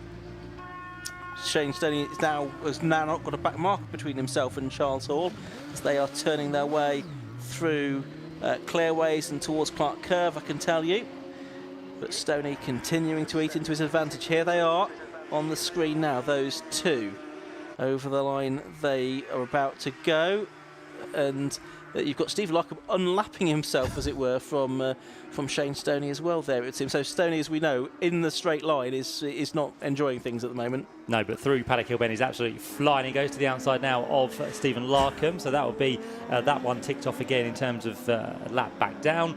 But Shane Stoney kind of working around the problem now and again, isn't he? But then it just kind of gets a little bit worse at certain occasions. So Shane Stoney is pushing on to try and catch up with Charles Hall. The gap stands at just shy of 2 seconds on the previous lap, but it might be a little bit less on this occasion as they blast their way in towards McLaren and Clearways. But Pedro Oliveira is looking like he's going to do a Shane Stoney in this race, isn't it? Because the gap now up to about 9 seconds between him and Charles Hall, who goes through across the line now, and the gap back to Shane Stoney is going to be, I think, an increased margin, 3 seconds. One of the reasons is because Charles Hall has just gone and done the quickest lap of the race. He certainly has. Tom Cockrell's leading Class B, by the way. Leon Morel with that long pit stop to change tyres obviously dropped back behind him. We think that Cockrell might be on wets. Now, the gap between them is 12 seconds. And in terms of lap times, Cockrell just at a 49.0. Morel 48.7, so it's still actually pretty marginal in terms of the lap times, but I think it's only going to come towards Morel and those on slicks in the final few laps of this race. Yeah, Tom Cockrell has just gone and done that lap, which is his personal best, isn't it? So whatever is on, it seems to be working for him for the time being, although he is slightly slower than Leon Morel, not by a huge margin, so there's still a bit of a gap there for Leon to try and close down in the number 1 machine. And yet again, Tom Cockerell is searching by the looks of it for the wet part of the track. So this number 59 machine is just going offline at certain parts of the circuit. He tries to work his way round the outside there of Laura Farrow, which he does. So that is just a slight delay, but on his way he goes once again, does Tom Cockerell in this Class B lead. 5th place overall as well for him, with now what's going to be 8 minutes left on the clock. Yep, 8 minutes, so probably about 10 laps or so that they will get out of that, because the fastest lap of the race for Charles Hall now in the low 47s, 47.297. Leon Morel's just gone across the line as well, but obviously he is some way behind as Charles Hall. He has, on that lap, not gained any time on Oliveira's. Gap still just about 9 seconds between first and second. Stoney now 5 seconds behind Hall in third position. Jamie Keevil is 4th. He's just a personal best lap actually there, 47.793. And he is right onto the tail of Shane Stoney. A bit of a lock-up in towards Druids as he works his way past the traffic as well of Ross Drew. The man from Nottingham is now disposed of one position in terms of another lap down for him. But in terms of this fight, this is the closest we have in the race, and it's quite a pivotal one because it will be for the final step on the podium as well. So Jamie Keevil came out a few seconds behind Shane Stoney, but all of a sudden has started to reel that car in, and you can just hear the sound of Shane Stoney's car not sounding as good as it should do. So Jamie Keevil in a straight line should be able to get the job done, which he does. He blasts through on the inside in towards Paddock Hill Bend, and Jamie Keevil now onto that podium in 3rd place. Yeah, so Shane Stoney really suffering in these dry conditions, isn't he? Just not able to drive around the problem as he did to the same extent in race 1 on the damp or wet circuits as it was at that particular point, but he's still, just trying to do as best he can, isn't he? Not giving up and not wanting to let Jamie Keevil get away, but he certainly will do on the faster parts of the circuit, I think. Cockerell and Morel, they are how far apart now? They are 7.8 seconds apart, so another 8/10 gained by Leon Morel in the battle for the Class B lead there. Still nearly 8 seconds between them, though, as I say, and now only 6 minutes of the race left to go. Yep, so Pedro Oliveira looking really good at this stage within the race as he works his way through for another time. And Pedro getting better and better within this championship this season. Got his first podium earlier on as Charles Hall gives a wave to Doug Carter. Just to say thank you for abiding by the blue flags and letting me through quite easily to not be delayed in the process. But Charles Hall might have to just be careful because Jamie Keevil, who is 4 seconds back, was quicker by over a second on that last lap. So Jamie Keevil is coming here, and Charles Hall's place in 2nd position is not quite cemented, I don't think, but let's see what they both do at the end of this one. But the gap is definitely, by the looks of it, coming down. With 5.25 minutes of the race left to go, Oliveira it is then that leads the way in car number 57. The gap 12.0 seconds between those two. A slow last lap from Charles Hall, above 50 seconds for the first time in a little while. There is Hall now, and yep, he's got Keevil chasing after him. Keevil was 2.5 seconds faster on that last lap. The gap between them down to 1.6 seconds. So fight very much on for 2nd place here. Of course, there's the traffic involved as well, and that traffic's helping Shane Stoney to stay in contention as well. He could still get a podium position out of this. In fact, he's going to get back into 3rd place up on the inside into Surtees. He's done that. That was a very opportunistic move from Shane Stoney. He's gone back to 3rd, so it's now him that's chasing after Charles Hall and possibly looking to try and get 2nd place again out of this race. It's a very topsy-turvy race, this. Strange, isn't it? Because it seems like a couple of laps Shane Stoney doesn't have the power, then it all of a sudden comes back to him, and of course we know he struggles in a straight line, but then through the corner Shane Stoney is pretty rapid once again. But Jamie Keevil has gone back ahead. Of course this fighting will not help them close the gap to Charles Hall, who is now back to 2.5 seconds down the road. So 2nd, 3rd and 4th all still up for grabs, but if Jamie Keevil gets the traffic in his favour, he should be good to get the place away from Charles Hall, and Charles will be trying to will this race on to the conclusion as quick as possible. And Charles Hall has a problem now. He slows down through the Cooper Straight, he pulls straight off the circuit in through the back door. So what was the fight for 2nd place is now a fight for 2nd, but just with the 2 cars. Yeah, and I kind of imagined that all was not quite well with Charles Hall's car there, so he pulled off into the pit lane. So it means we've got an interesting fight with Jamie Keevil and Shane Stoney. One of the interesting things about it, of course, is that Jamie Keevil is quick on the straight. So if you can get the power down nicely coming out of Clark Curve on the final lap, whatever Shane Stoney can do, Jamie Keevil should be able to win this. There's probably going to be 4 more laps to go, including the one that they've just started, I reckon. Yeah, Shane Stoney kind of needs a buffer, doesn't he, as he heads round through Clearways and Clark Curve of maybe over a second, but he needs to get ahead of Jamie Keevil first to be able to do that. So, yeah, good fight here for second. Pedro, by the way, still leads out front by a very healthy margin of about 15 seconds now as he continues to push on. And the Class B leaders are together as well now. Cockrell and Morel, we've not got this on camera, but they're going up towards Druid side by side, and it's Morel on the inside line. There they are, and Morel is going to go through to take the Class B lead. And of course, you know, he only needed a few points to wrap up the championship, but it would be very nice for him to go out with a win in Class B, and a nice move there made on the way up to Druids. Yeah, a bit of a risk, wasn't it, before this race to go for wet tyres, because that could have really backfired for him, but luckily it was a race where he decided to do that. It was a pit stop race, so he was able to then change to the slicks. It lost him more time in the pit lane, but he has been able to charge his way back through, has the Class B leader now, Leon Morel, so he's on his way ahead of Tom Cockrell. That'll take him to 4th place overall within this race as well. Just to look at the gap between Pedro Oliveira and Jamie Keevil, did come down by about 3 seconds over that last lap. I don't think it's anything major to worry about. Another slow lap there from Oliveira there, 52-second lap. So the gap from Oliveira to Keevil, it might be something to worry about, you know, is down to 8 seconds. And I reckon they've probably got, they might even have 3 laps to go here still. And that's 2 slow laps in a row for Oliveira, isn't it? It is, yeah, both 50 and 52, and Shane Stoney has just gone and done the quickest lap of the race, which is really surprising with a car which is suffering, but Shane Stoney somehow still can manage to deliver the lap times that he needs to do. So he is still on the back of Jamie Keevil in 2nd place. Pedro works his way now through Surtees and McLaren, and you're right, he will have 2 more laps to do, because we have just less than 90 seconds left on the clock. This one is not over. It's certainly not, and let's see what lap time it is from Pedro Oliveira. This time he's got 8 seconds in hand over Keevil and Stoney. He's up to the line, he's over the line again, and that lap is a 50.101. What can Keevil do? He does a 47.050. He does the best lap of the race, and the gap is down to less than 5 seconds with 2 laps to go. This is very much on then, so he's taken about 2.5 seconds per lap.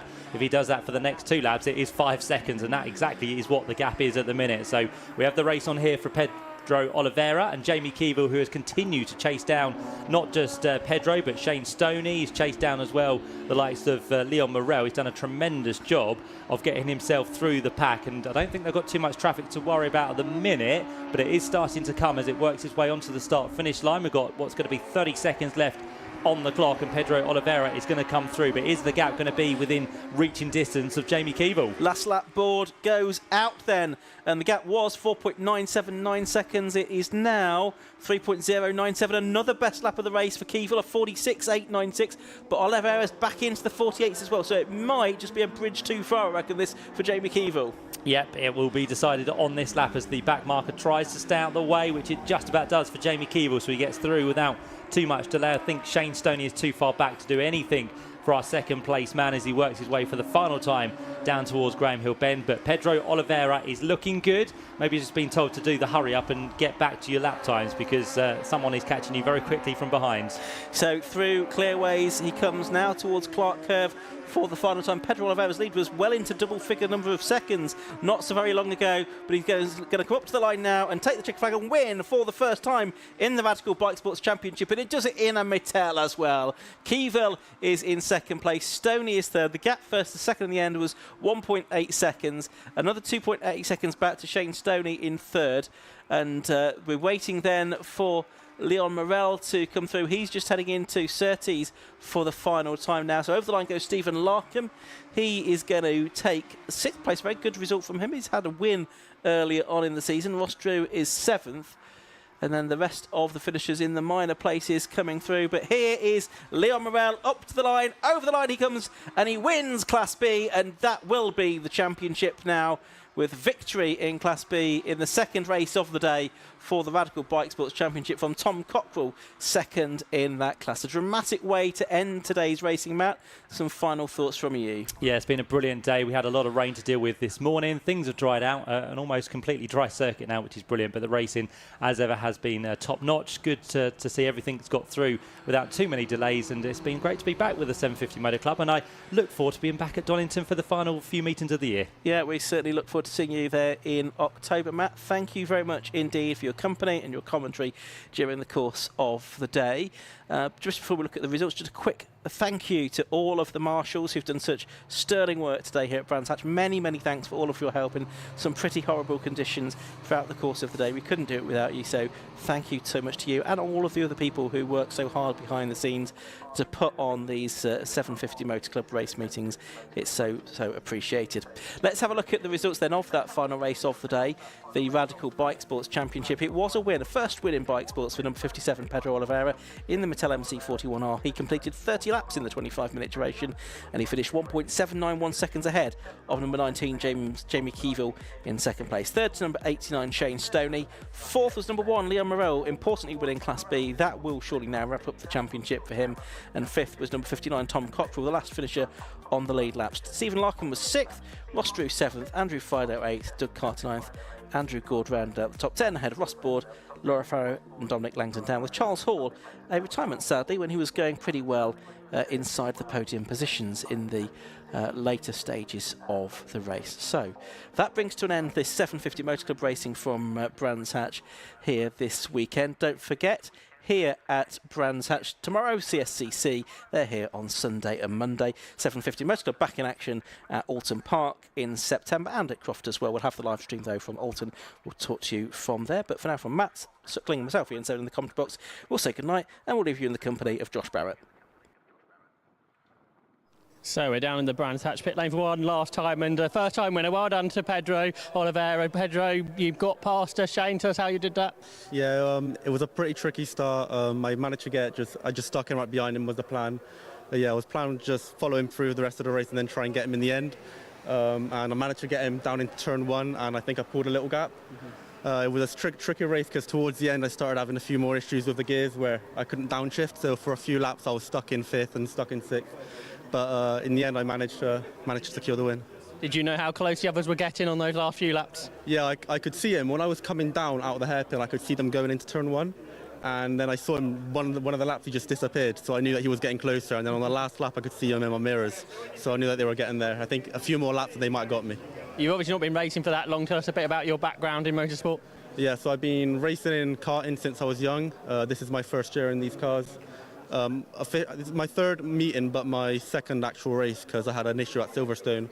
But yeah, this is my first overall win.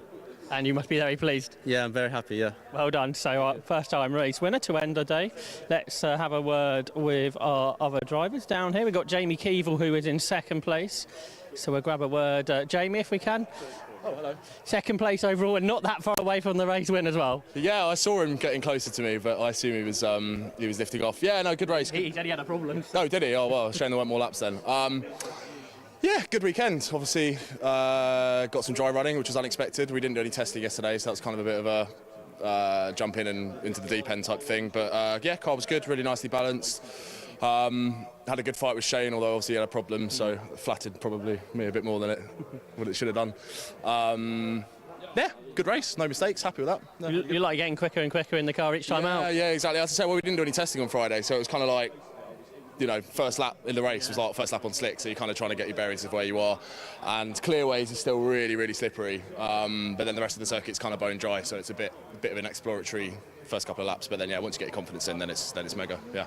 I think you've raced in a LAN in the past, so this must be so different. Yeah, a little bit different. I was saying to my old man, like, because you've got wing on this, you don't, I mean, the Elan on Brands, it'll shoot you off at 120 mile an hour because there's no, in the wet, because there's no downforce. Whereas with this, once you kind of get into fourth gear, it's all right because you've got the wing. So, yeah, different experience, but good. Sounds like you're enjoying it. Yeah, great time. Yeah, it was really good. Thanks. Well done. Let's have a word with Shane. Looks like the same problem, Shane. It started on the rolling lap. I didn't even get to the start, and I was like, oh, this is going to be fun. So, yeah, I was basically driving around for 25 minutes just sort of bobbing my head up and down and waiting for something. It's a shame because the car felt really good. I got a good start, and yeah, I tried to hang on as long as I could, and I nearly parked it, to be honest. But we were second, comfortable second, and then I knew we were going to lose out in the pit stop a bit, but we came out third, fourth. We tried to hang on, but yeah, it just one of those days. Unfortunately, it's a shame. The car felt really good. I think we were losing 2-3 seconds a lap, so easily. So I think we'd have been. You lapped the field probably. Maybe not that, but I think we'd have had that, and that's it's frustrating because it's not the fact that we're not here to win, but it's more the fact I didn't even get any joy out of driving. I'd come here to have fun, and I didn't even get any joy out of driving. It's not entertaining driving a car like that for 25 minutes. So it's just one of those, unfortunately. But never mind. In the next few weeks, you'll find out what on earth was going on with the car, I guess. Yeah, I think. Well, we think we know what the issue is, and we thought we'd fixed what the issue was. But obviously we haven't. Yeah. So we know I think it's a crank sensor or something that's got an issue. But we thought we'd found the problem. Obviously we haven't. So now we're going to have to it might even be an engine out job and get all the wiring loom off and find there'll be something somewhere that is been caught or trapped, or it'd be some little thing. Yeah. But it's just not been my year, has it? I guess you hope to come to Donington and win those races. We'll give it a go. It'd be nice if we can just have a race where I don't have an issue. I don't think I've had a race all year where I've not had some kind of issue. So, yeah, disappointing, but never mind. Yeah, but well driven regardless. Yes. Let's go and have a word with our Class B winner, which was Leon Morrell. And Leon, we think the champion again. Well done, Leon. That race was probably more difficult than you hoped for. Yeah, I made that really hard for myself, didn't I? When we was in the garage, we'd got 15 minutes to go with the Formula Vs, and we looked out and it looked pretty shiny and still fairly wet. So I was like, let's not take no risks, let's just throw the wets on and just bring it home. My mate Tom, who was racing a little PR6, he went on wets as well. Yeah. And it just dried, didn't it? It just dried, and a lot quicker than I thought.